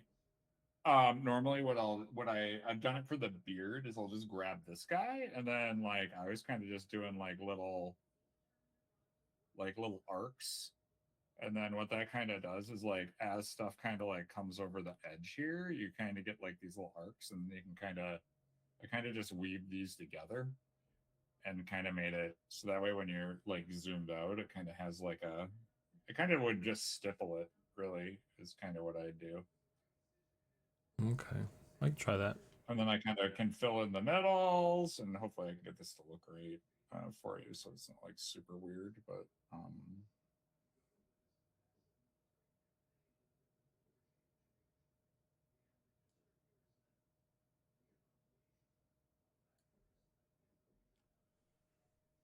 Does that? I wish did these have names? What's someone called? this one, Yeah. this is the texture brushes. This is just the one that's normally right next to the square right there. If that's what you're using. Yeah, that guy. That's the one I'm using, the one you have selected right now. I'm pretty sure. Oh, yours is a little bit different from mine. Yeah, so. I think. Yeah, that's the one I normally use. Yeah. The one we use for like when I block out hair like this, right? Oh, you're using the normal hair one. You're just making little. Just shrunk it down a lot, and then I'm just okay. doing little floopies. Okay, I thought you're using it. Yeah. Okay, gotcha. Yeah, no problem. And then like if you kind of look at it from a distance, then it should kind of give you just like the bottoms of hair like nubs. Okay.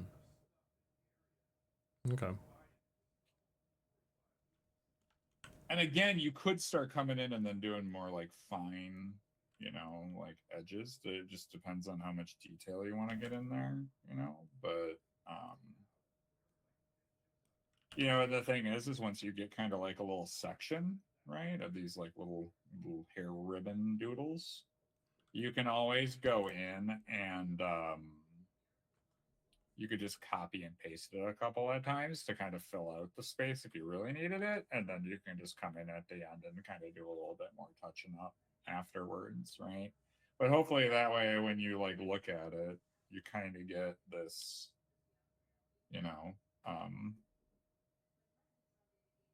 Yeah, I gotcha. Hopefully that makes sense. I've also done it a few times where I'm just stippling it. So, where I just grab like a round brush and I go at it like this. And then I'll just come in and just straight up just start dropping circles on it, right?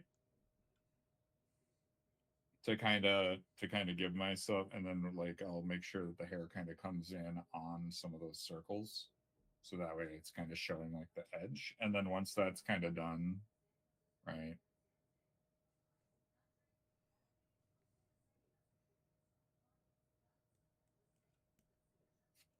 then you can kind of come in and like define it a little bit more if needed.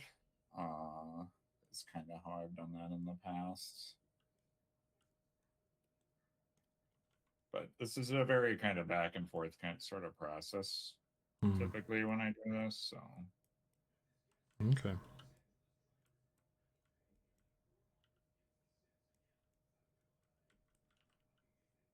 because then you can come in and paint in like a little bit of shadows and stuff to blend it out and like paint it back and forth, so that way you can kind of get it dialed into what you need for like shadows and highlights and stuff.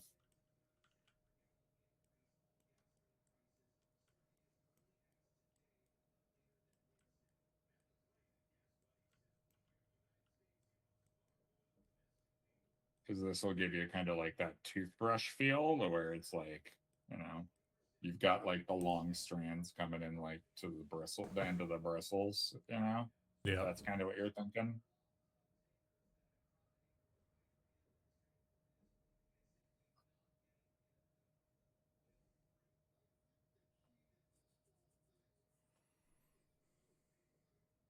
So it really depends on the style you want to go for there, you know?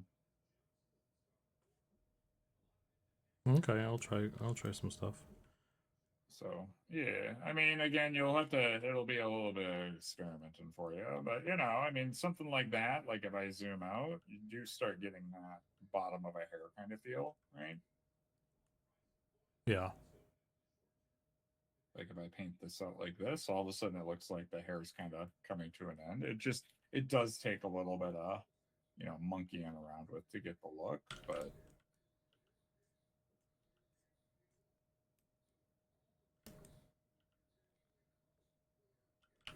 Makes sense, makes sense.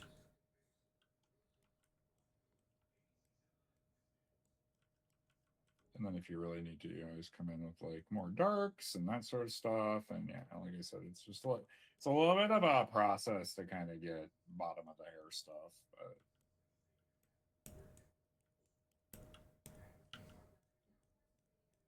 But my man, man.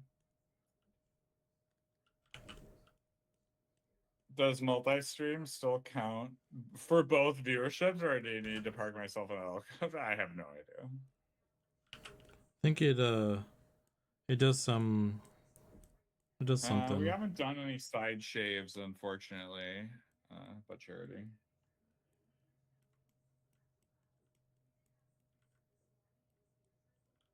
Yeah, we haven't done anything like that. Hopefully we get to do that for some of the dark elves is my hope, but I don't know. Really depends on what people want to pick. I mean, we might end up having to do we might have to do Depending on the type, the style, I guess, of that side shave, and may not be too modern or something for people's liking. I don't know, but well, we haven't done any hair concepts yet, or really talked about that for dark elves, so don't know.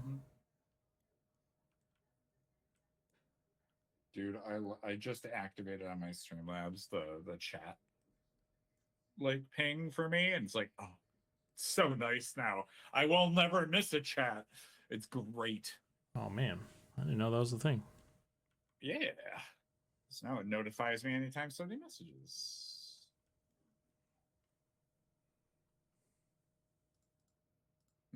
Yeah, dude. We're gonna give him a Bob Ross haircut, I think, for the lizard folk. Say what now?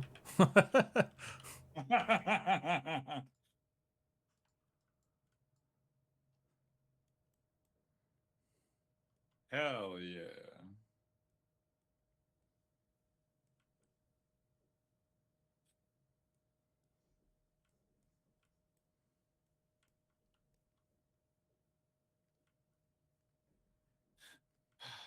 Let's see.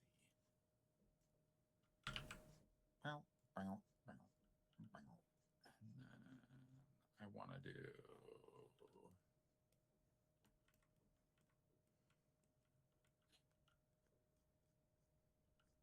No, that's too much. Yeah.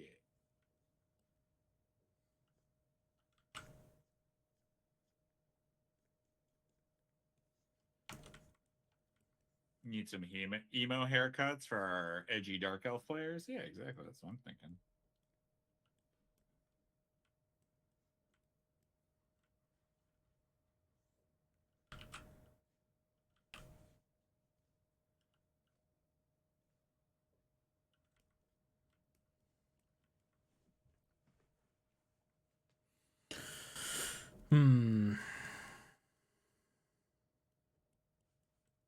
Rat folk, frog folk win. It's gonna be well. We got lots of other folk that need making before we ever get to rats or frogs.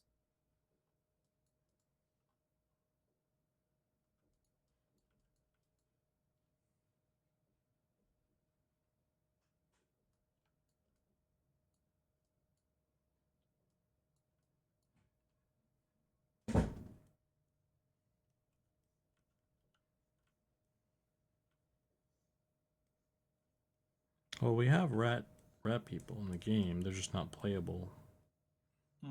So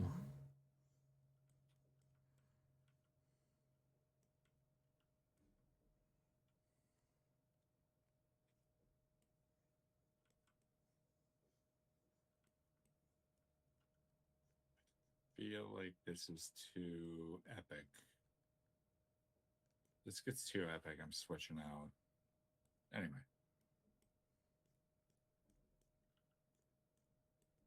I see the share. Yeah, it is me.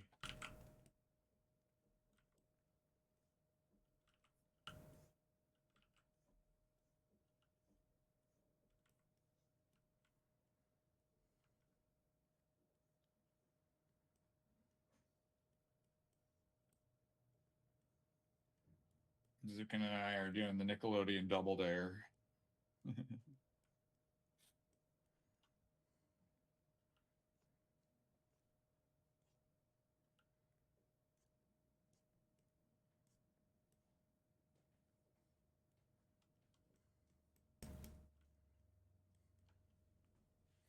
good thing there's no slime here. Yep. Don't want to get slimed, man. Get that gack.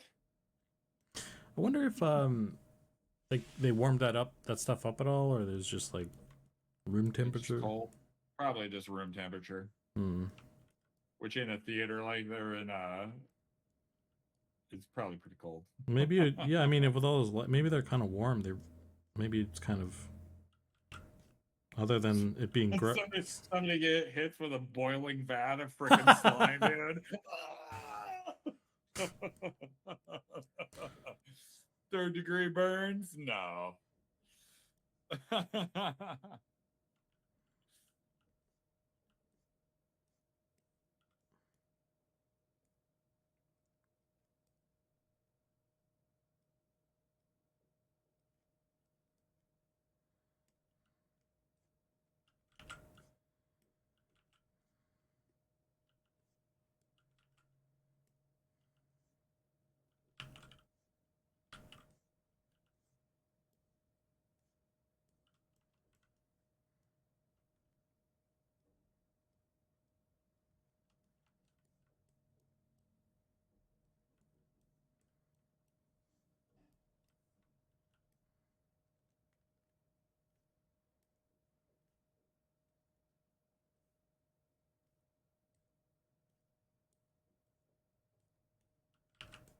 You watch an interview with the show Uh-Oh from the early 90s where sliming contestants was the main punishment for losing a round. He said it was just kept around if it sat for too long. The stench would destroy the entire studio. Oof.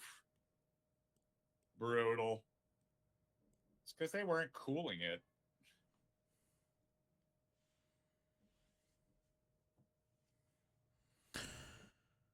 Yep. Terrible Zombie has been nonstop about the lizards. So don't worry. You're that darn lizard. Okay. Mm-hmm. Who's chat? You're in mine right now. Okay. Question: why'd you guys decide to do away with the Erudites? We didn't really do away with them. We never had them. We're not EverQuest. I was a proponent of that whole thing, but that's a whole other topic.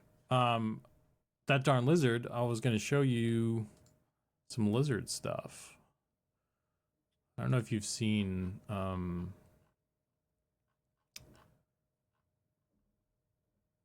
any of the stuff so far.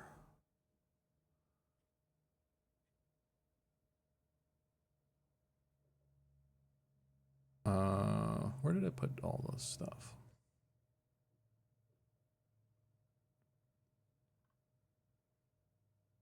You know what? We'll just go here.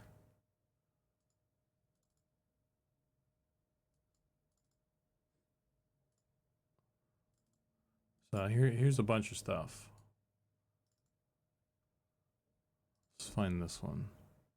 Oh my god.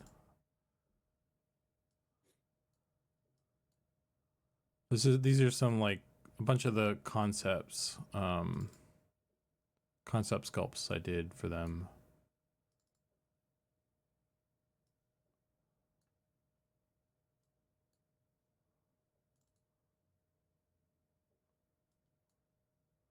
These are probably pretty close to what they're gonna look like. Minus that one, that's got different legs. I have a I have like a boy and a girl one. I think I got it. I think it was Slack. Because we're in a Slack chat. I totally spaced that we're in Slack. Dude, I said that. Oh, did you? Yeah. Oh. Said Well, maybe it's because you were talking about Discord. I was like, maybe it's Slack, and you're like, oh, I see. I was thinking it was. Yeah, I don't know. I just didn't put those two things together. Levels. Turn this up, and now let's see if it changed it. I'm betting you. Nope, it's still doing it. Never mind. Not Slack either. I don't know where the. It has noise suppression, but I turned off automatic gain control. Didn't matter. Guess it's not in here anymore, in this folder. Let's check over here. I know it's over here.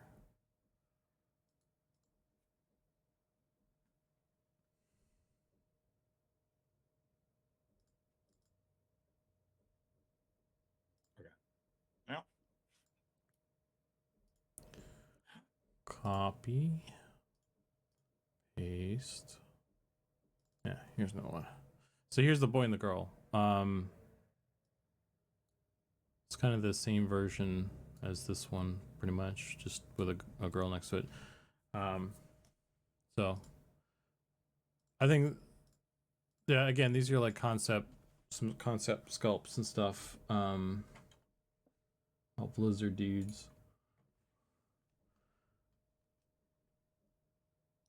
I have not bonks. I got my on beta. I got my beta character Spirit Fingers up to level 2, and then I had to jump over and work on hair because I need to get these done this evening, so that way I can check them off the list. Yeah. So there's a lot of this, again, concept model stuff will probably change here and there when we get it to the low poly version and all the textures and all that stuff. Obviously there's no scales in that one. So there's a whole bunch of stuff we got to problem solve on how we get that whole thing going too, but yeah, that's how they're looking. It's the direction they're going in, at least. When will all the hairstyles be live? No, it'll be EA is the goal for hair. Just because to do one entire race for one artist, it takes about a month. Well, about half a month. Well, no, It'll be close to a month.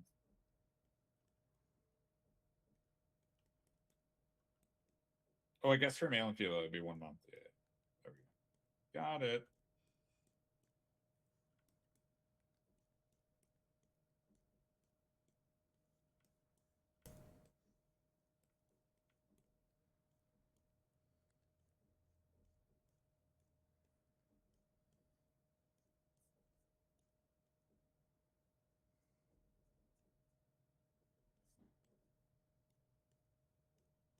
Oh.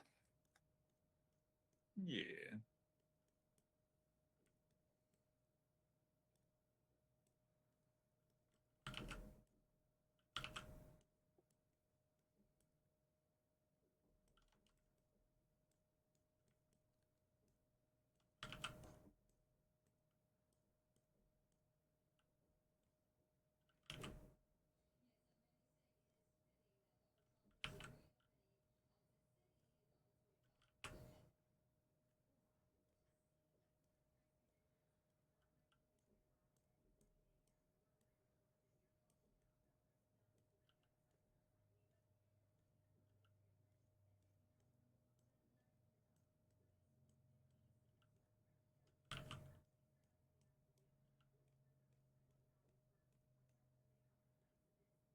What the hell?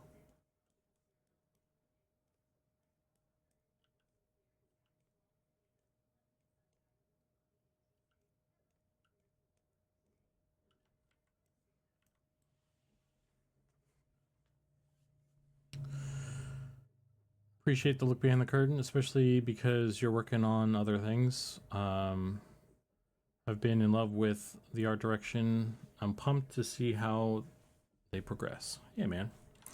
I'm stoked for the lizards as well. And just things in general, I guess. Mm-hmm.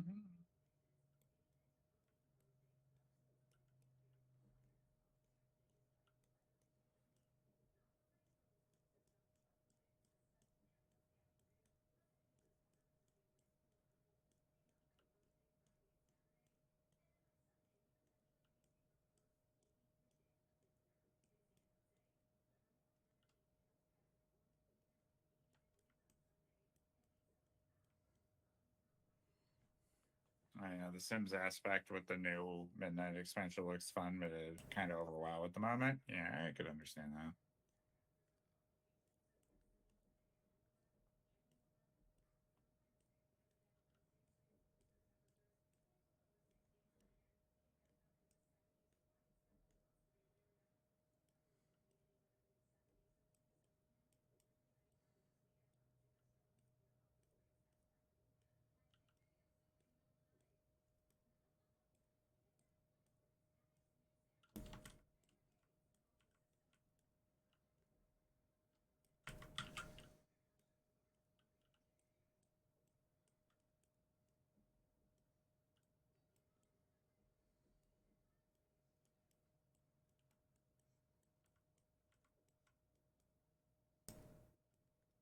Okay. That one's in a pretty good spot. Oh, shuckies. I thought that was individually selected. Am I mirrored? Yes, I am. Whoopsies. New messages. Oh, it's nothing. Garbage. Garbage. Let's do brighter. It's very bright.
Lyric Love. Question for you, Zukan.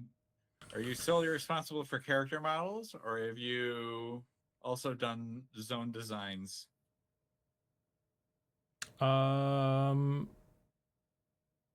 pretty much in the realm of character stuff. I've done the only I did do a little bit of design work on just in terms of lizard. Like I've been doing a lot of other things, but within the sphere of getting lizards working. Like I've written some lore. I've designed their city a little bit. Although it's just a concept. It's probably not going to look like what I've done.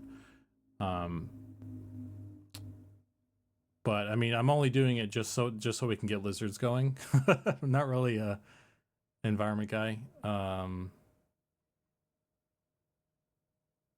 But yeah, other than that, I've done I've done some spell effects stuff, and I've done I'm doing all the class icon things that are in your inventory. Those little animated things.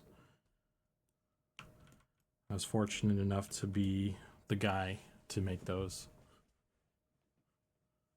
So I was really excited about getting those in and having them be a little callback to EverQuest's ones. So I was like, guys, we should do this. And I was like, I'll do it. I still need to finish 2 of them. I just got the monk one in.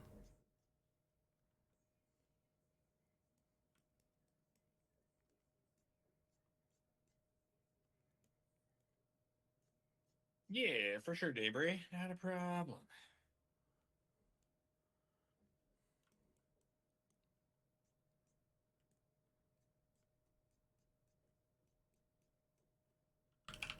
It's one of those things. Sometimes you just got to make that conscious decision to keep doing work for the project, and you're like, oh, I really want to play it, but also, if I put in another hour, then I can get this thing done. It's like, Yeah. I mean, yeah. Working on stuff can be deciding to work on things can be difficult in life in general, but this project has been one where it's always been like pretty easy to make that call. Sure. Knock that one out. All right, to the final. Oh God, forgot I had only gotten halfway through this one. Turn and burn, baby. All right.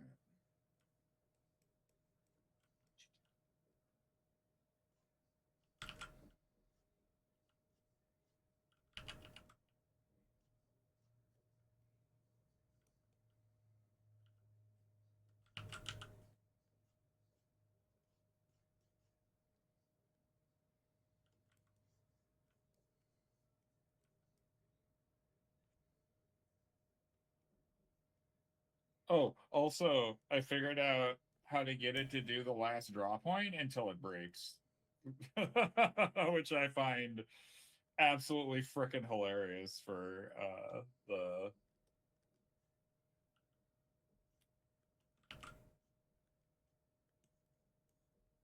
What?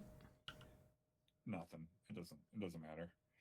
Hmm. There's the setting in 3D Coat where you can choose last draw point, so that way it'll circle around the very last brush stroke you made. It sets your pivot to rotate camera dead around that last draw point, and it works until it just breaks and stops working. Oh yeah, I do the manual. I said it. Oh yeah. I do Manual. too, but only when it stops working. Like I said, I typically like doing the last draw point because again I like to move around after kind of like a lot of brush strokes. So Hmm.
Hmm.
You're wondering how the process pipeline works? Do you also do the coloring too? Actually, no.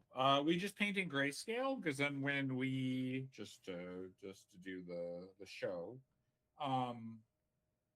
like let's say I'm just gonna like we export the hair in black and white and then it's colored in the engine. So we have a bunch of like gradient masks. So we've got this look. There we go. We got this little file right here of gradient masks. And then what this does is this allows us to, like, basically in the engine, we'll just import the thing and we mask out what we want in what color, and then it will auto color it for us, right? And so then all we really need to do is make sure we're adjusting our tones to probably fit the colors that we want to have for this. And that's kind of the whole shebang.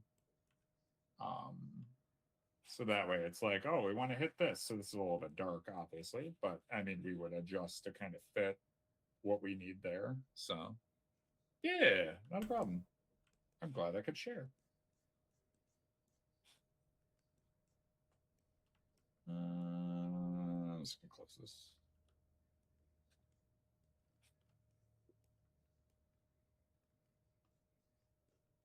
No, no problem. So yeah, we have a bunch of like preset color options that have already been made for the game, basically, and then we assign those onto the whatever the mask is. So, and then that's all controlled through engine, basically. But we set up the initial mask so that way we can have some control over the color. So we could do different highlights, different shadows, different midtones, right? And then as long as our values kind of hit the hair gradients we have here, then we're fine. So yeah.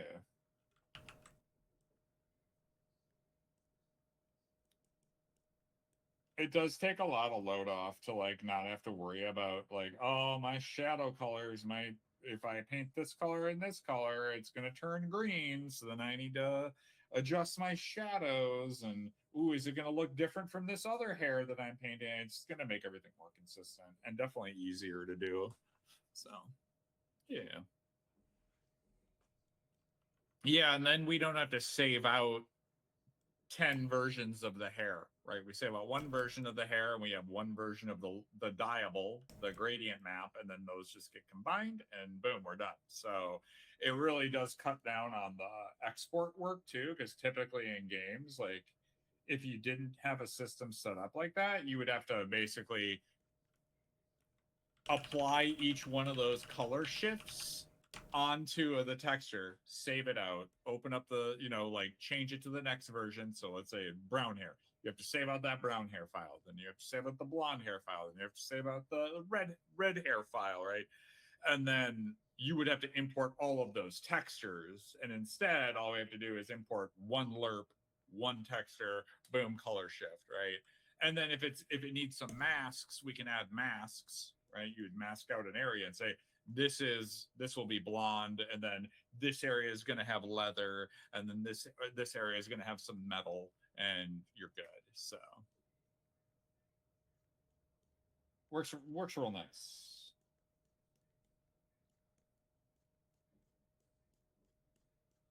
Efficiency.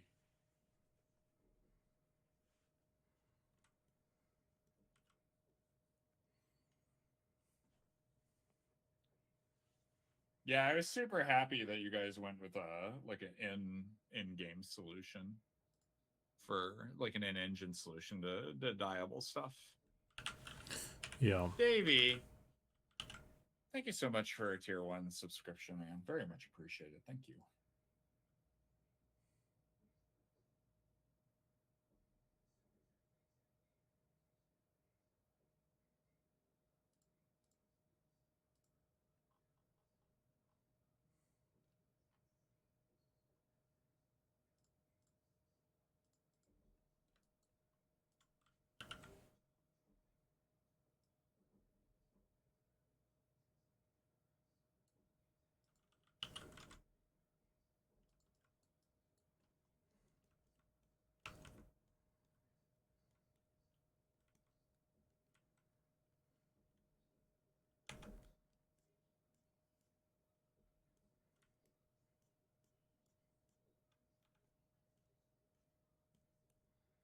Lord Maronia, thank you for the share, man. 500 bits. Dang, dude. Very much appreciated. Thank you so much. I see the hard work of the character models and they look great. Hell yeah. Well, can I be making it happen, man? Team effort, like I always say.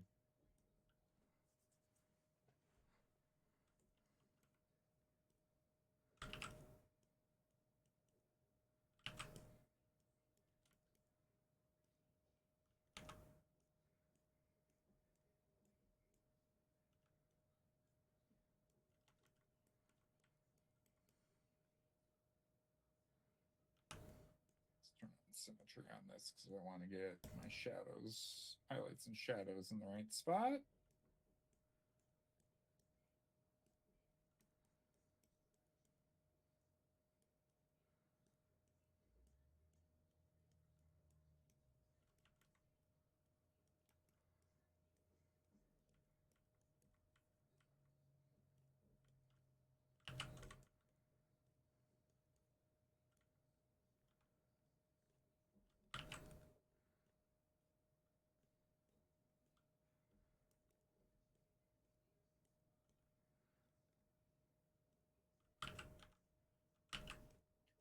There you go, buddy.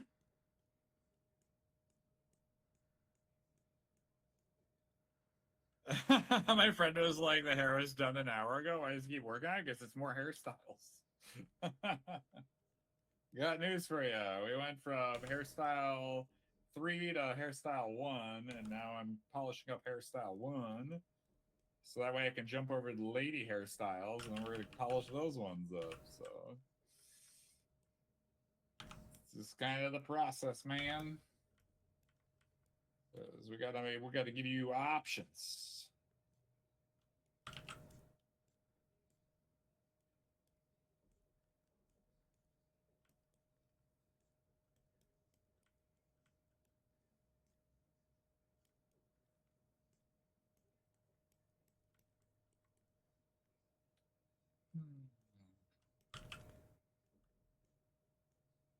What resolutions do we aim for? Does each character have a texture budget, so to speak? I mean, most textures are authored at 2048.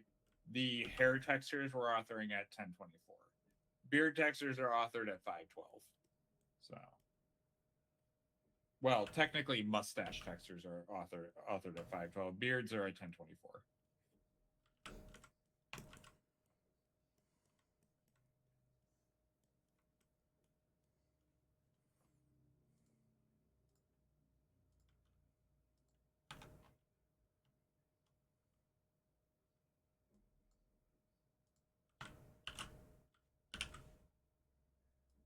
Can you give him a before and after example of the hair? I mean, I can't give a before or after because I've been working through it, but I can show the ones that I've done already. So we got this one. And then we got this one. And then this one's just a color. So, but I don't have a before or after.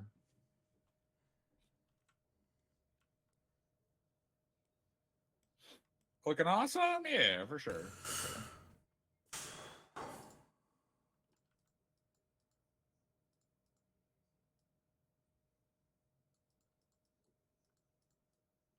All right.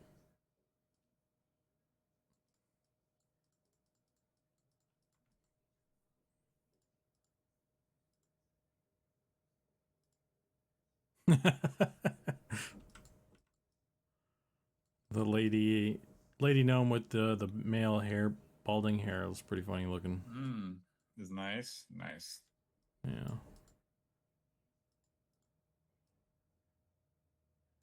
Oh, brother.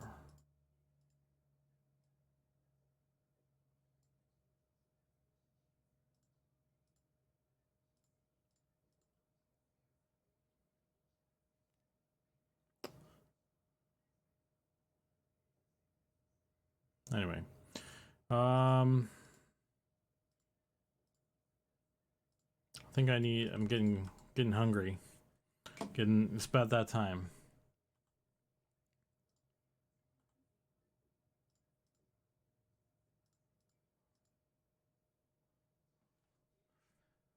Do I still have the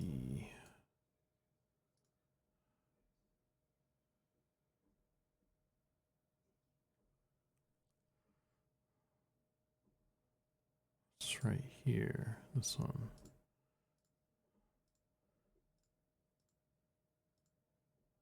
What size is this one? Oh wow, this is big. Did I not? I must have scaled this down.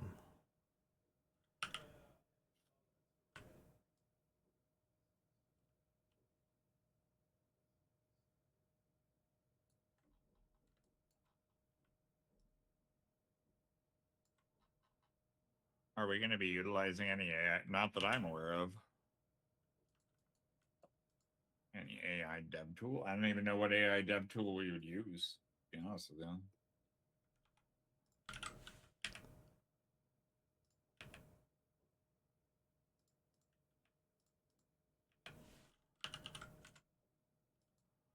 you. There's the glasses I made. Just so they're in here too, I guess. I was going to say, do you feel that those are a little bit too modern?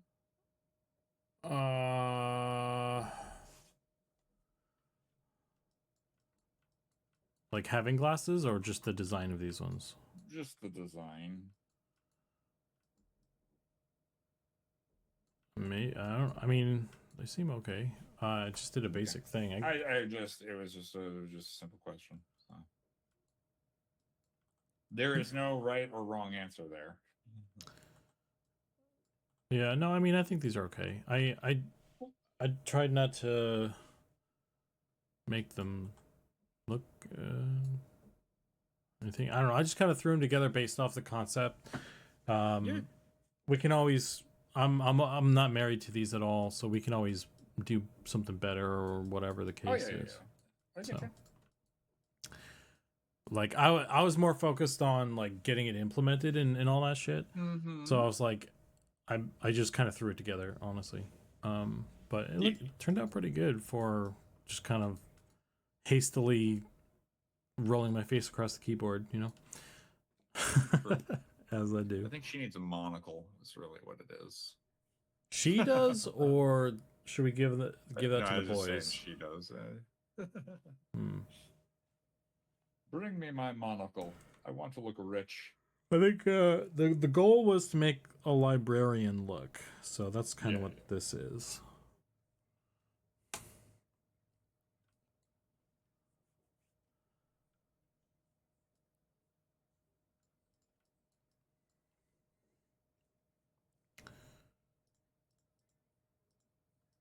Okay, I can turn this off.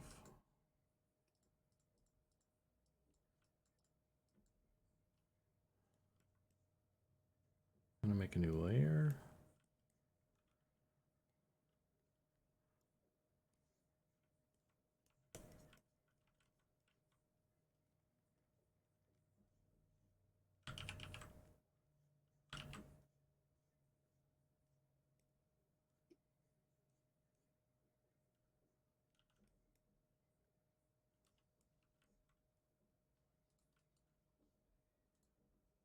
so awesome getting to look at the process of making the game. Gives me an appreciation for all the work goes into it. Yeah, definitely. Yeah, we don't need artificial. Yeah, we're actually intelligent. Yeah, true. Speak for yourself. I'm an idiot.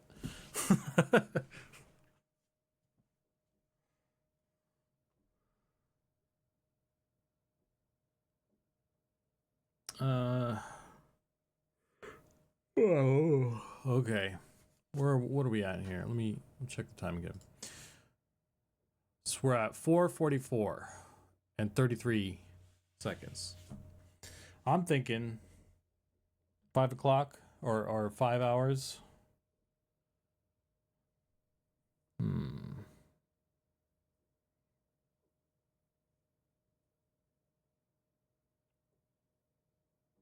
I mean, I'm running until 12 o'clock like I always do. So Okay.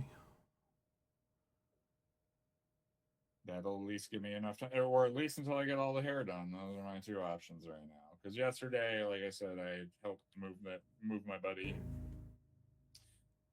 so I got pretty burned out from doing all that. So it was funny. I got home. I'm like, oh, I need to work, and I was like, I literally booted everything up, and I sat there and just stared at the work, and I'm like, I'm gonna watch some YouTube videos.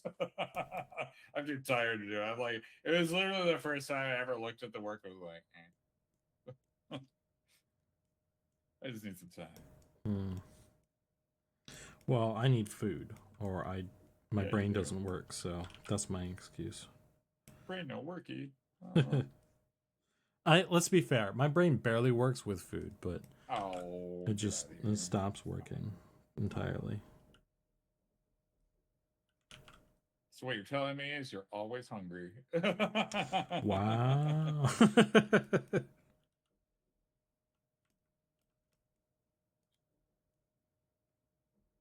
Oh shit, this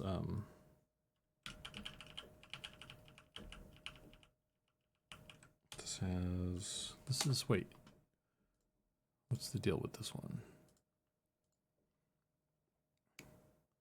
Here one.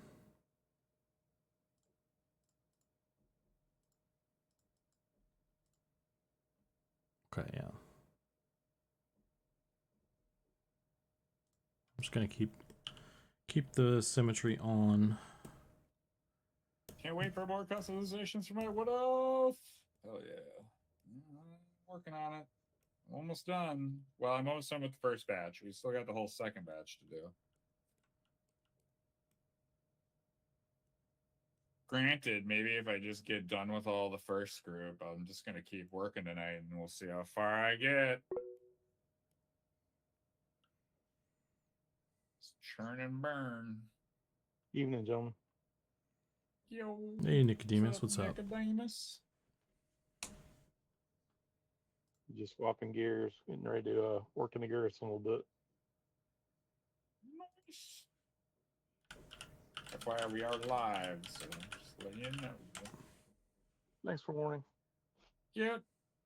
Just in case, you never know. I don't want you spilling the beans on all the cool stuff. I could tell them about that one thing, Yeah. but no, not tonight. Oh, okay. Maybe next time then.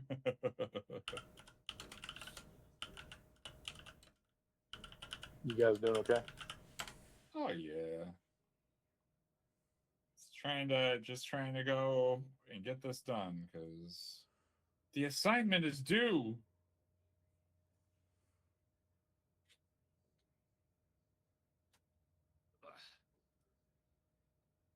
Wow. Looking very You guys sleek. Thanks.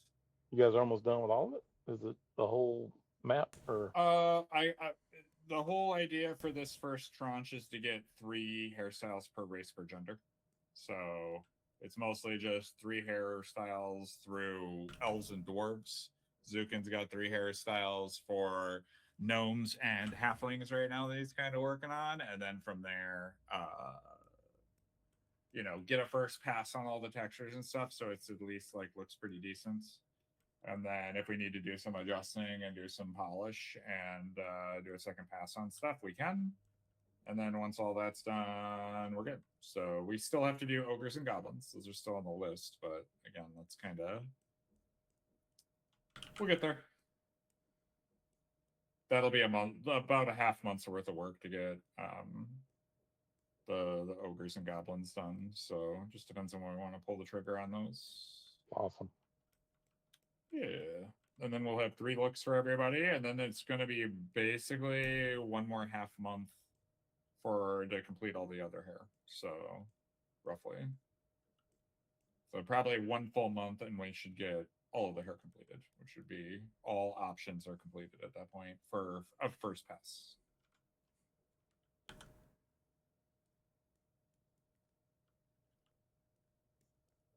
See, I made a human with the long beard, and I absolutely love it.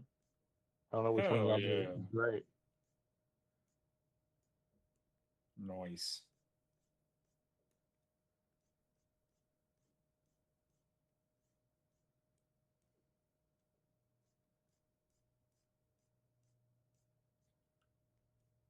Decent TV, thanks for the follow. Appreciate it.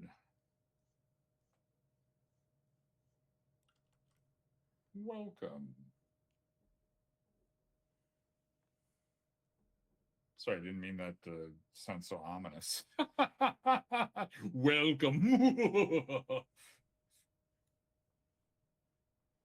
Welcome to my castle. Yeah, right? Please have a seat.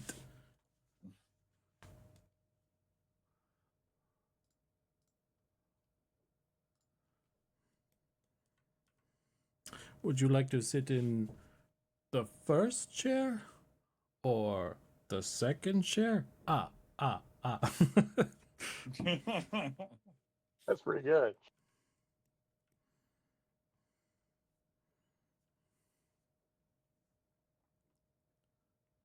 I'm glad I could have you for dinner. I mean, over for dinner.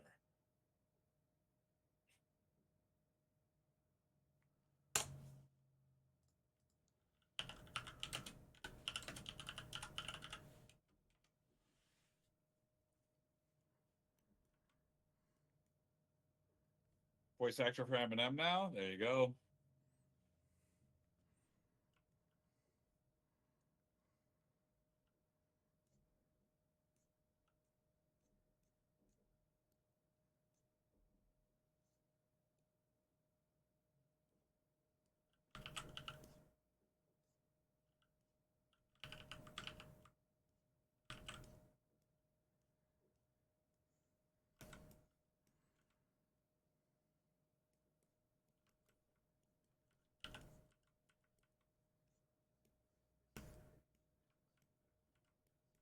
Yeah, you getting an eye full of those elf nippies? Yeah. Enjoy the show.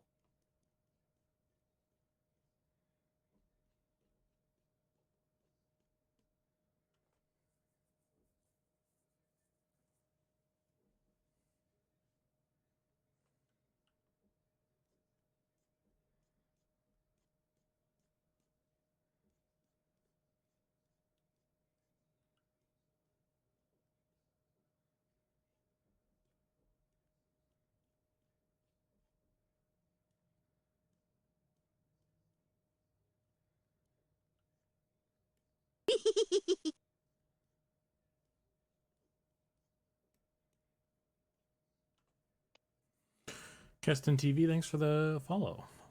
Appreciate it. I haven't looking- noticed the elf nips. Just looking at Is it Zukan's buns. Yeah, I get you. That makes sense. reminiscent? You know of what? Tomb You know Raider what, stuff? guys? This is a nice bun. I like this bun. You know what? It's simple, but I like it. Wait, is that not not put into like a hair bun? Yeah, it's a little cloth hair bun thing. Oh, I thought it was actually like it's supposed to be hair. I've been thrown way off this whole time. All right. Yeah, it's supposed to be a little fabric hair bun thing. Huh. Because there's like a little bit that hangs off the edge. Looks good.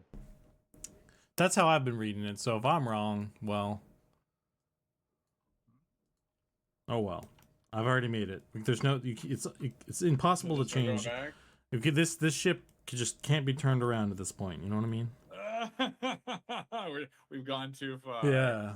I like the little curl in front of the ear. It's a nice touch. I'm pretty sure it's supposed to be hair, but Well, the only reason why I point that out is because when you look at the bun, it actually has like a little pen through it. you're looking at the other one though. Oh, there's two of them? There's two of them. Oh, I see. Oh, interesting. I didn't even know there were two of those. Yeah. Well, shit, you could just reuse that hair then. Damn. Well, I That's thought about as that. easy as it gets. No, the hair The bun part height changes, but the part is you different should be able too. to use the base model from this one for the other. I can definitely use parts of this, but the part Because like, look, even the hair strip is almost in the exact same spot. It's just flipped. And it has some little side bits and stuff. So wait, which one? It's got little end hair tassels at the end. It's got little side tassels here. It's got a hair thing up here that just needs to get flipped to the other side. Yeah, dude. There's a lot here that's pretty similar, honestly. It's just this is down and has the pen through it. What, Yeah. nips and tassels? They're not Yeah, going to be able to dude. contain themselves. Yeah, man. I feel like I need to. Customization options of the I feel like I need to future. pull So, yeah, the hairline forward on this one too, though. Oh yeah. I mean, that's one of the things that I noticed with a lot of the other characters. Like, I basically just had to eyeball the hairlines properly. Yeah, it's kind of with the annoying. textures and stuff. So, oh yeah, nothing was anchored, so it's gonna be a little bit of a fight to get it to look right. Yeah. Now that I'm looking at it, it's gonna. I might as well do it now and fix the UVs. Hmm.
Every time I come out here to look at the petitions queue, it's all taken care of. Like Tam and Trent are really be on top of it. Hell yeah. That's what we like to see.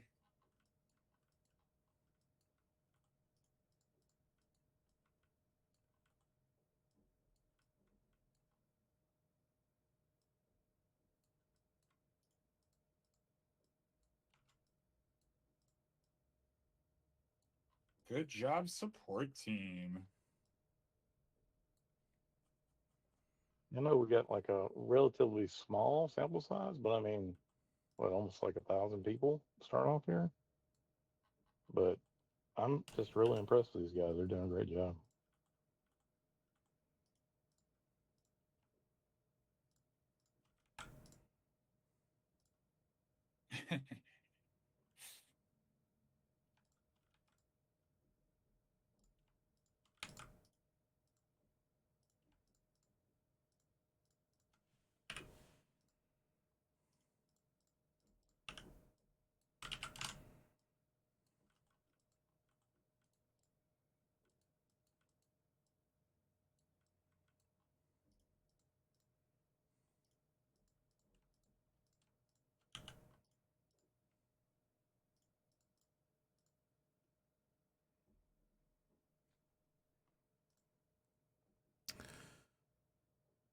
Mind symmetry, yes.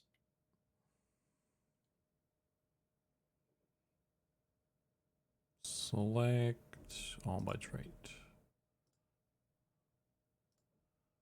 Greater than 4.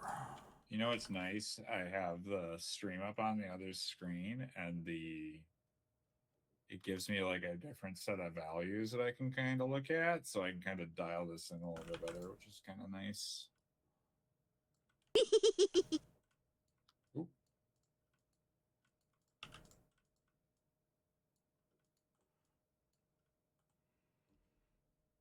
Barothos, thank you for the follow. Welcome in.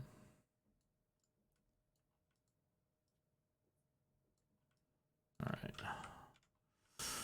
How bad did that fuck up my UVs? Oh.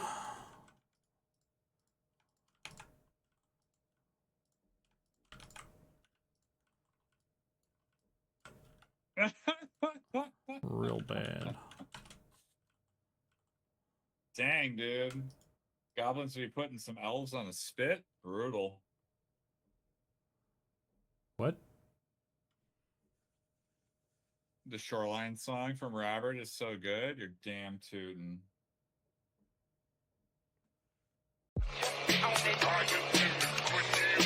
Boom, money hats.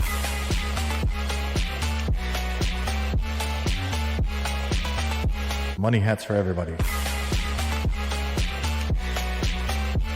Boom, money hats. Hey, thanks, Nicodemus. Feeding the lizards. Wasn't sure if you saw a message with it too. I appreciate it. Oh, it puts it there. Yeah. Coffee's on me tonight. Also, thank you for the Ooh, baby. the cloth white and orange.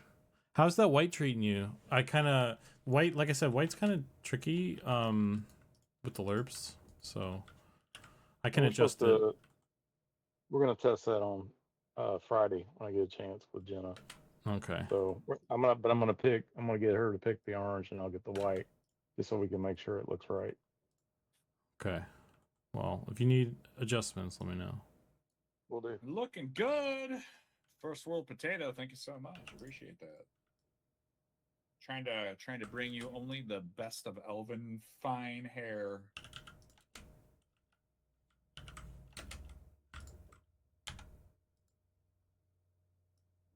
Oh man, now I want there to be like a wig vendor that can give out different like I was thinking about making if we could do a wig as a helmet, and then we could stick it on like everybody, and that could be a sneaky way to get hair on goblins. Dude, you know what we really need to do? We need to get like a judge, like the old 1900s like judge wig where it's like the curly hair with the ponytail on it. Fine judge's wig. Yeah, that's the one that comes to mind for a That'd wig. look good on Yeah. Ogre. Weirdly, this is fun to watch. Heck yeah! Well, hopefully I can bring the enjoyment and I can Bob Ross it up over here for you.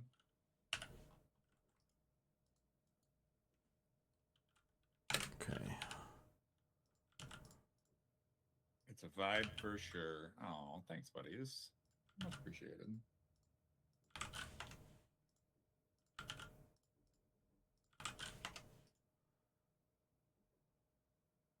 Faces.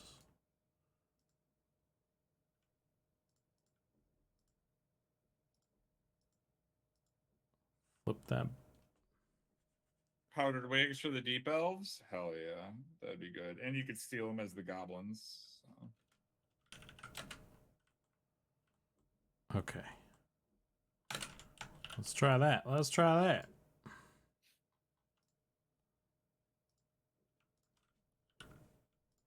Material.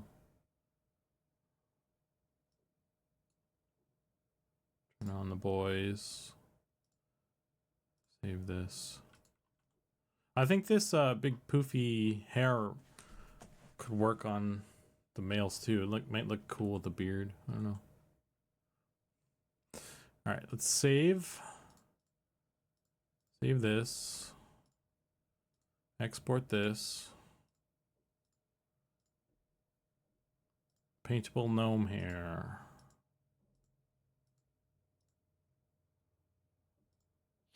Save that again. Import. Replace geometry only.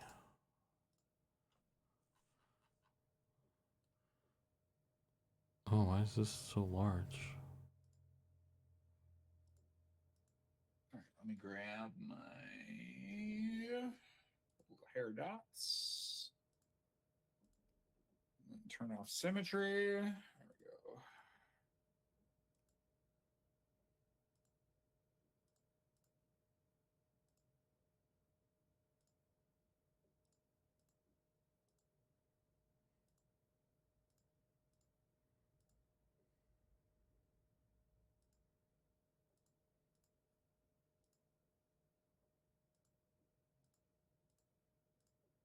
Was somebody working on Dwarven Beards the other day? I swear them streaming. Oh yeah.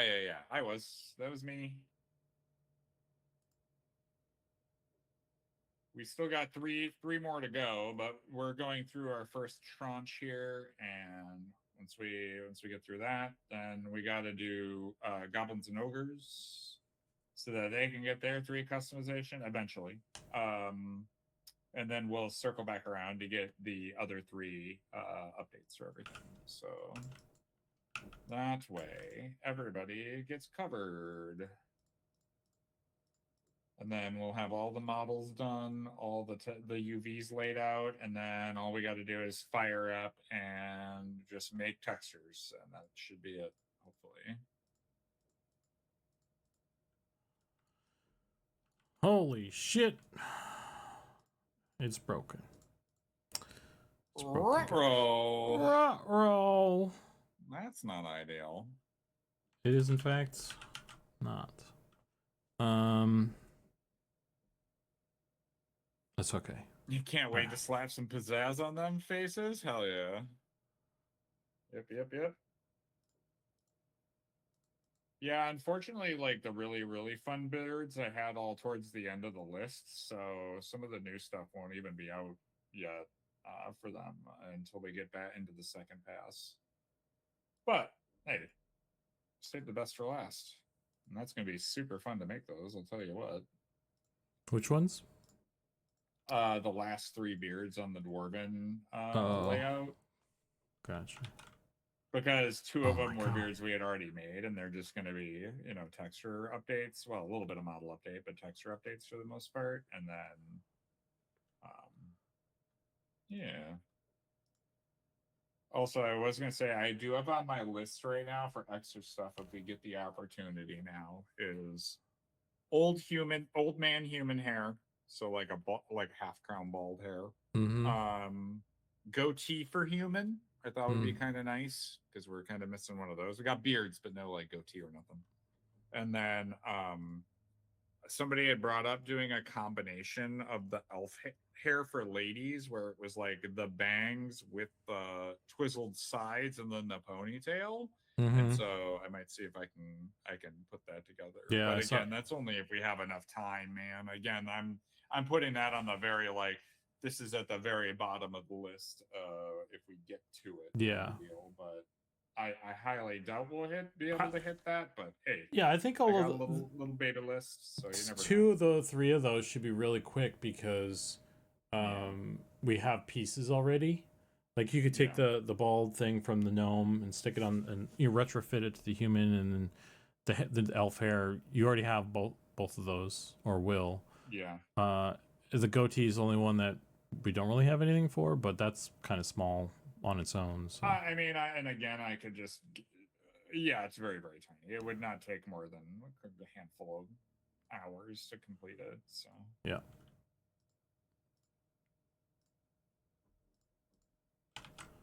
Okay. Yeah, I could either grab the bald-headed old man hair from the dwarf or from the gnome. I think even right. So I would think the gnome one would be closer to the goal, but either would work, I guess. You're gonna have to do cleanup either way, probably. So it's not gonna be like a Lego piece. Oh yeah.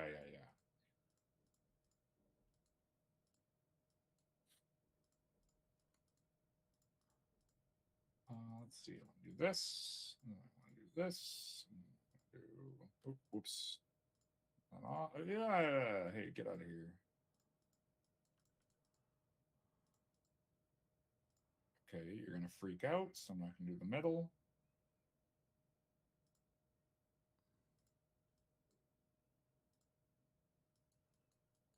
This one got messed up somehow. It's just got the wrong size. Hey. Gnome here Crimson too. Bloodbath, thank you for the follow. Appreciate you. Old man human hair, it's too close to home. Oh, sorry, buddy. I mean, we need it for like the shopkeeps and stuff, you know.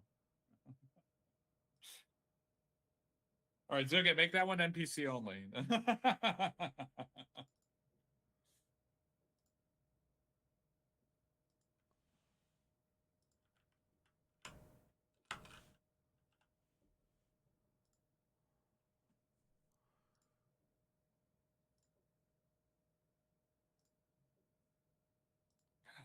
It's freaking out. All right, we're gonna go to regular mode.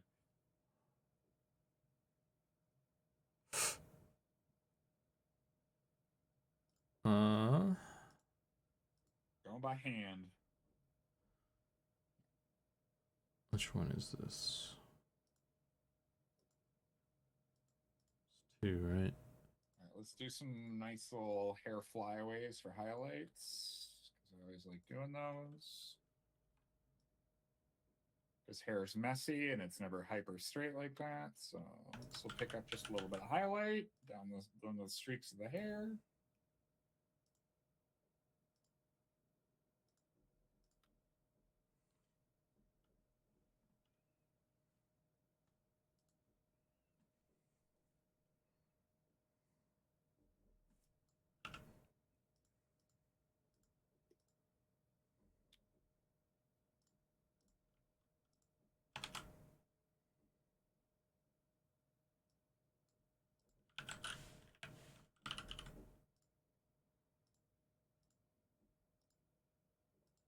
Okay. Let's just quality check. Oh, fuck. This one got messed up too. All my shit got messed up. All of them got fucked up. Oh, man. Wait, are you sure you didn't? Are you sure you didn't just import it at the wrong texture size? Well, I did, I Did think. you re-imported anything?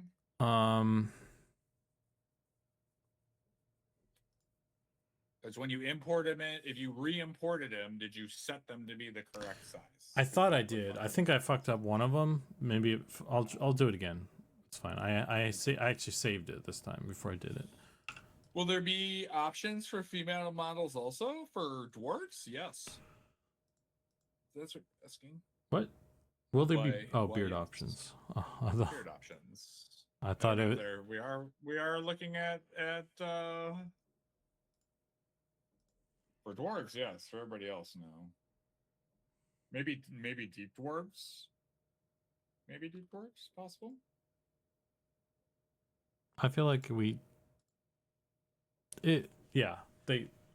probably should just for it would make sense, right? Well, yeah, but I don't know if that's like part of their look and style, right? Like, But they're dwarves. maybe. I mean, it'll be stone. It'll be made out of stone.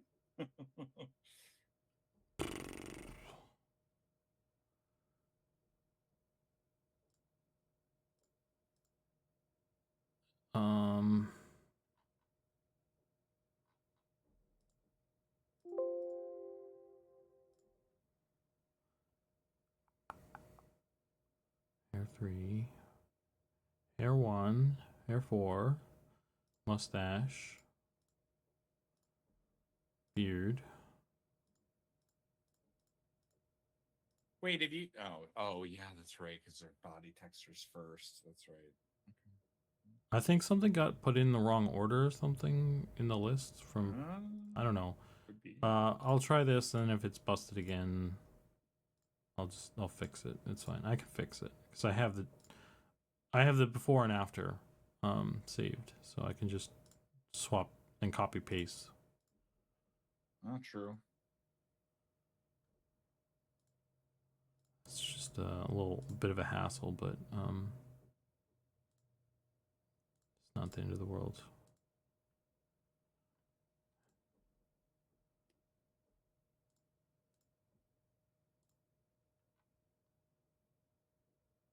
Okay.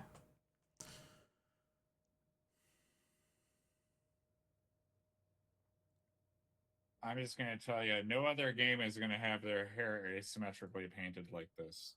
You're not gonna get this in World of Warcraft. I'll tell you fucking what. I've seen how they painted hair in World of Warcraft, and it's a lot simpler than this.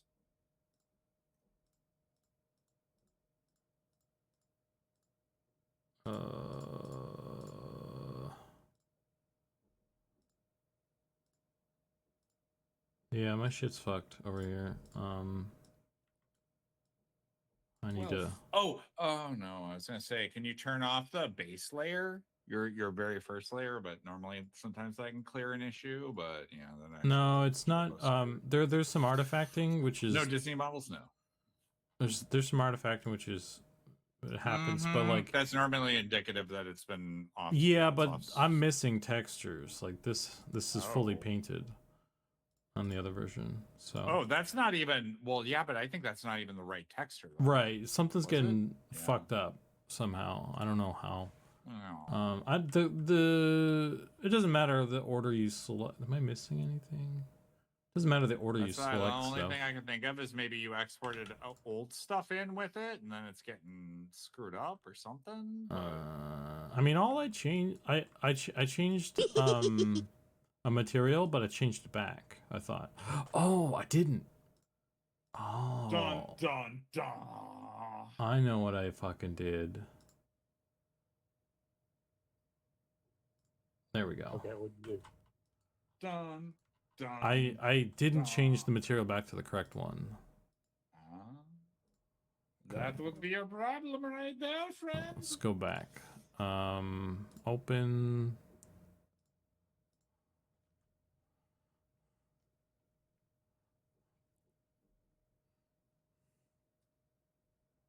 That right there. I think that might be a problem. Like a glove. Okay, let's re-export this. I love watching you two stream together. It's like watching two guys at a Warhammer TTRPG convention just painting minis. Yeah, it's accurate. Accurate.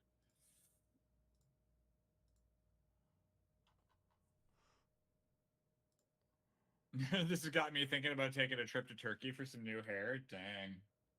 That's a commitment.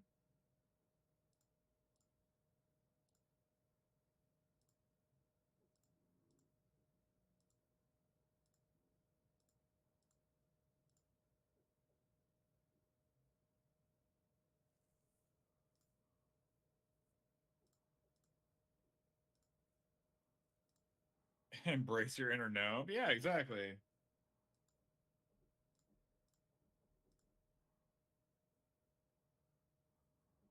Mustache, beard, mustache. Also, by the way, I noticed you spelled mustache the British way, and I've been spelling it the American way. So I'm gonna have to. We have to standardize that, and we'll just go with your way because you did. I didn't. I notice I spell things the British way a lot of times because like the way I spell gray is also the way the British spell gray, and I don't. That's just how it works in my brain. Yeah. Well, I think I'm because the mustaches from the humans are already in and everything. Star Trek rules. You won that.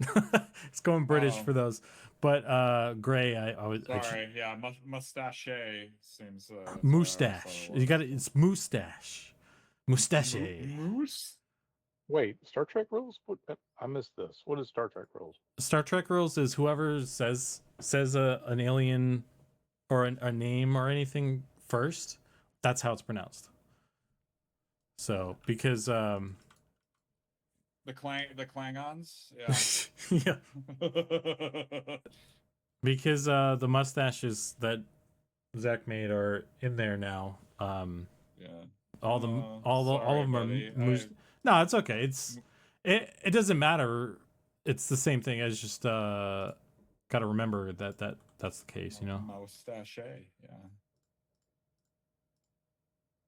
Okay, so that works now. It's because I exported with the wrong material. Everything is good Show now. them no mercy. Oh snap! Okay. I'm gonna save this. Ugh. 556. All right. 925. You need to go get food too, my guy. Yeah. Once you get this solved, time for you to Yeah, head it's out. been 20 minutes past when I said I was gonna Over. leave. Yes, I know. I've been keeping track. Okay. Get rid of this layer. This is such a freaking scuffed stream anyway, because, you know, Windows auto changing my microphone every 20 seconds has been so much fun. Yeah, I can't post this VOD, it's ruined. Ruined completely. I mean, honestly, even before your thing, my my music thing was like, I'm gonna play copyrighted music, and I was like, fuck. Yep. So That's why I said this whole stream is scuffed anyway, so whatever. It's yeah. fine.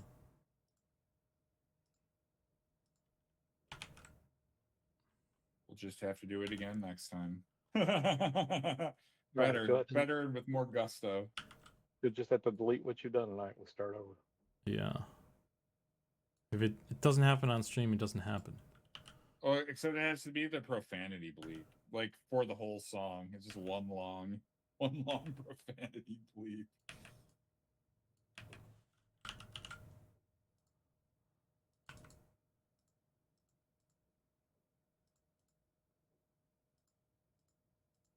Okay. Oh, what the fuck? Oh, that's actually accurate. What is this? Yeah, right. There won't be a title. I'm just not going to post the video. I like those glasses. It's got a very much of, was it the Scooby-Doo Velma look to it? No. Skin. Oh, okay. Wait, what? Oh, right, that. Gotcha. Okay.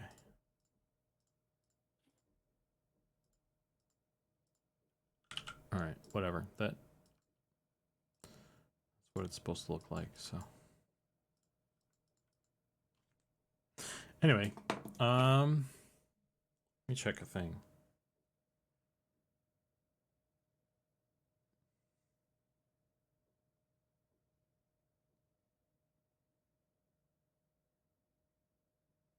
Hey, Yuzuka, nice to see you streaming.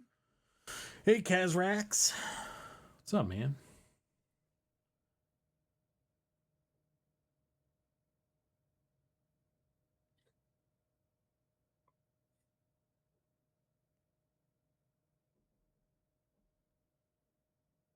Tsunami-san with a 35 stream watch streak. Goodness.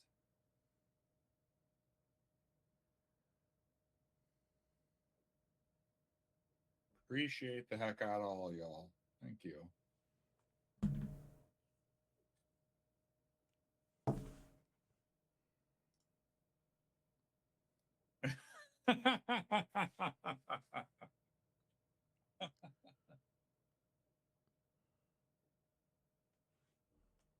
Really? 20% off? That's not too bad. They're going to charge you like already 40% over what it would cost you to just go there, but sure.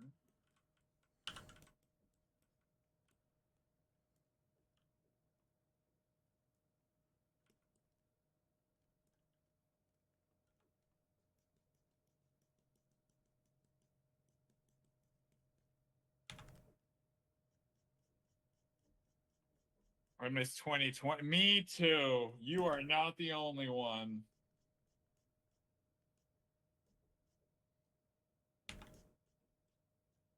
You are not the only one.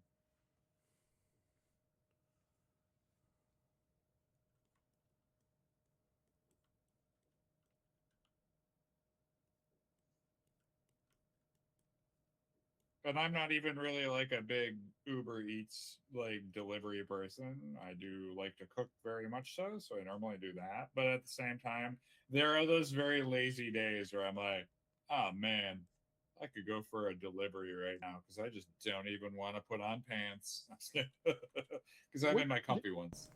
Which is the best service for getting? Is it Uber Eats, DoorDash, Grubhub? Which one's the best one to go with? I mean, there's no like, they're all the same, you know. Like, I normally used Uber Eats and was pretty good. You know, I've used both.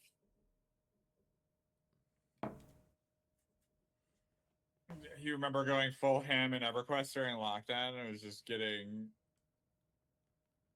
Oh yeah, you're just getting delivered to my door. Yeah. Yeah, totally.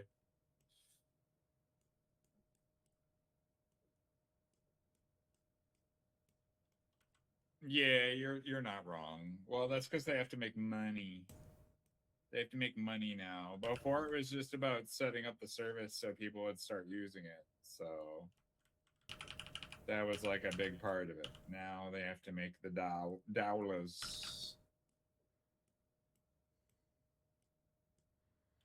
I think the app you choose might depend on where you are as well. I bet. Because maybe it's bad in other areas. Then I don't know. I don't know if it makes a difference, but. During Like COVID, I said, I've wound up using both pretty much. I mean, I've had basically the same experience from both. So I use it a little bit during the COVID season, but yep. nowadays, like I'm headed home from work, and I'll get a phone call from my daughter, my youngest. You know, she'll say, "Dad, I need to order Dad Dash on the way home."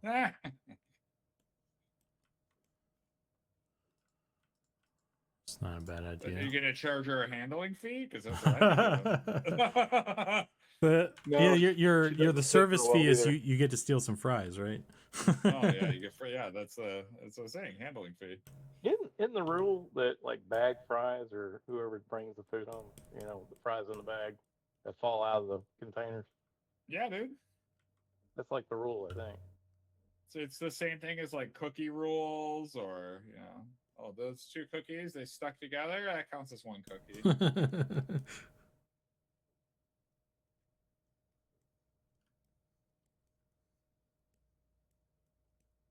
That was always the best when your friend was like, "Hey, you want a cookie?" and he'd give you one, and you'd like grab one, and it's like two comes with it. You're like, well, that's the rules. I don't know why, but it feels like McDonald's has the best bag fries. Like the fries that end in the bag, you know, outside the container is like better than the actual ones inside the like little fry container.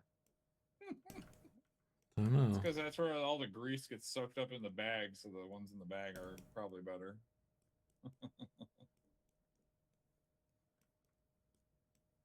I wouldn't know. I haven't been to like a McDonald's in a long time.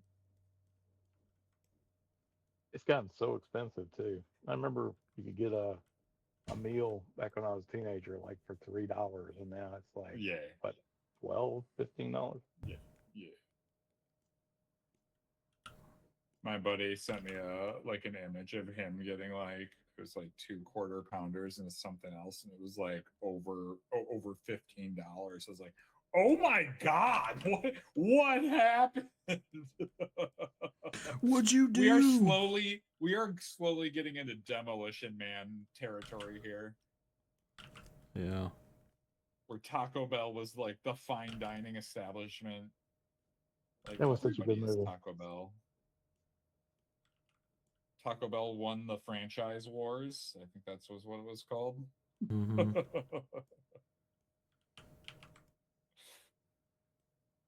There's so much good stuff in the Demolition Man movie. Fair, dude.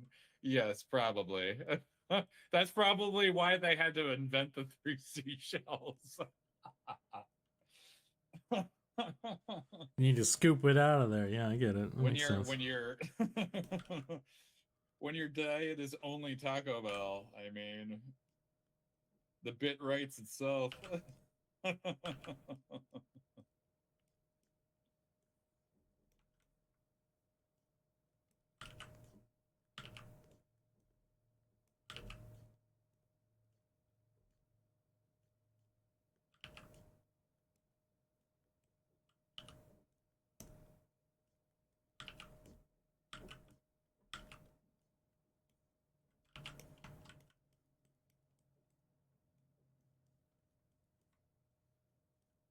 Okay. That's decent. Maybe just a little bit of a wiggling of the levels. Oh my fucking god. Oh, did that solve the issue? Yeah, exporting with the correct material was the solution. Yeah, okay, good. Whoo! We're talking about some MDKs? Yeah, I mean, maybe. That was a great game, by the way.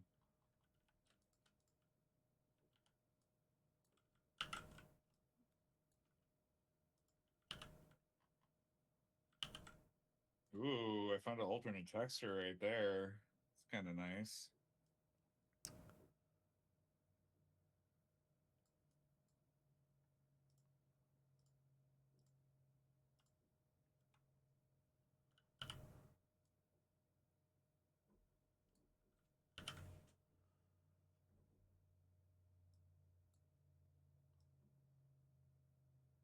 What the fuck?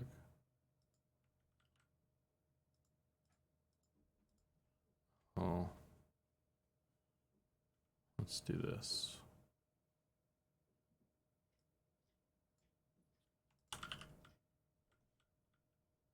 All right. For a little bit of a tone change, I think.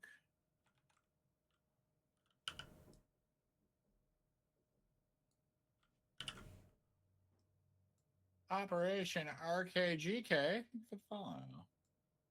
Appreciated.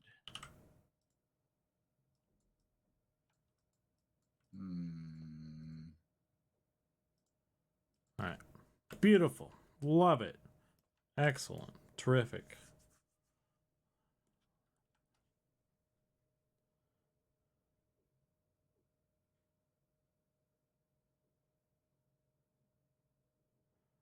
Oh, there's the one I was looking for. That's what I want. Yeah. And then I want to reset you. Okay. So all I need to do is fix this one again. After I fucked up everything. Then polish this one up a little bit more, and then polish up, go through all the boys and polish things up. So this is pretty good though.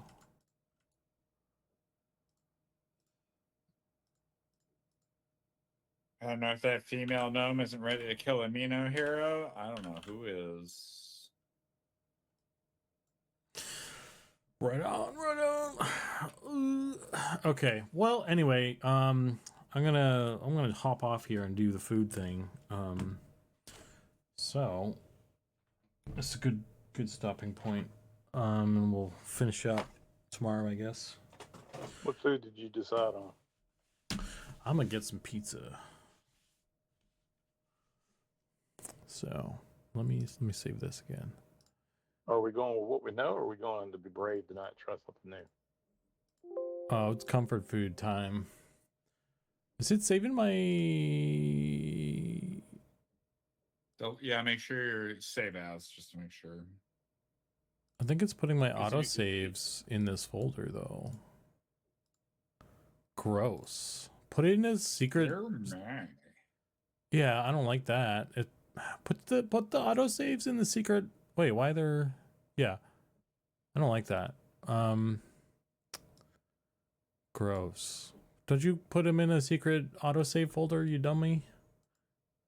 Oh man, it's clogging up my, I mean, my you pipes. Are you asking me? Because I don't know. It's clogging up my pipes. Give me the saves. Got 4 autosaves of this Is one. it set to incremental So, save? oh my god, maybe. What is it? Oh my god. Oh my god, did you set it to incrementally allow interior a scroll. Okay, that's something else. Autosave.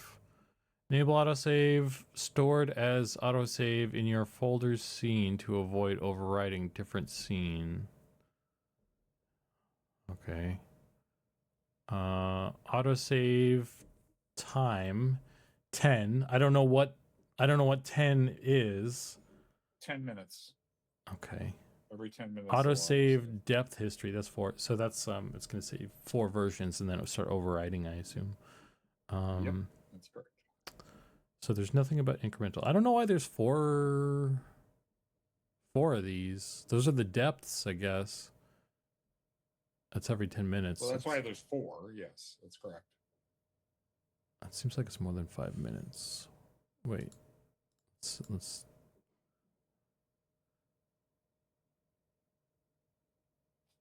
That's not quite 5 minutes, but whatever. Anyway. Wish some of these programs would rotate between 3 autosave files, like some of the games I play. I mean, we can set them up that way.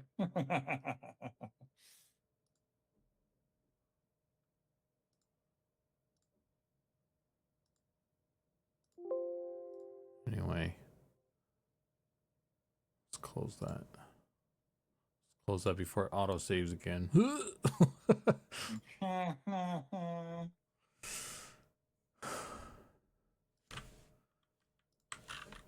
Okay. All right. All right, gang. That's it for me tonight. Go and raid. We'll raid you, Zbrushed, and everyone can continue. Okay. Where's my raid button? I'll just do it the old school way. Your soul is mine.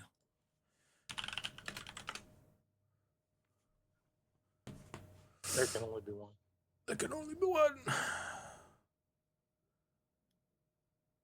Train to zone, pretty much. I don't know. I don't remember any good Highlander lines, unfortunately, besides that one. I don't think there are any other. I'm ashamed to say it. I have never watched the original movies. Really? What? Then you can't use Highlander quotes. I did Even- meet the hey. guy from the TV show, though. Even I've seen it, and I there's a ton of stuff I haven't seen. Yeah. Okay, guys. I watched it multiple times. Thanks for 3 or 4 the of them. watching and everything. I'm gonna shoot you guys over to Zbrushed, and he's gonna keep going. And I'll catch you guys tomorrow probably. So thanks for follows and subs and donations and everything, and I'll see you guys when I see you. Bye bye.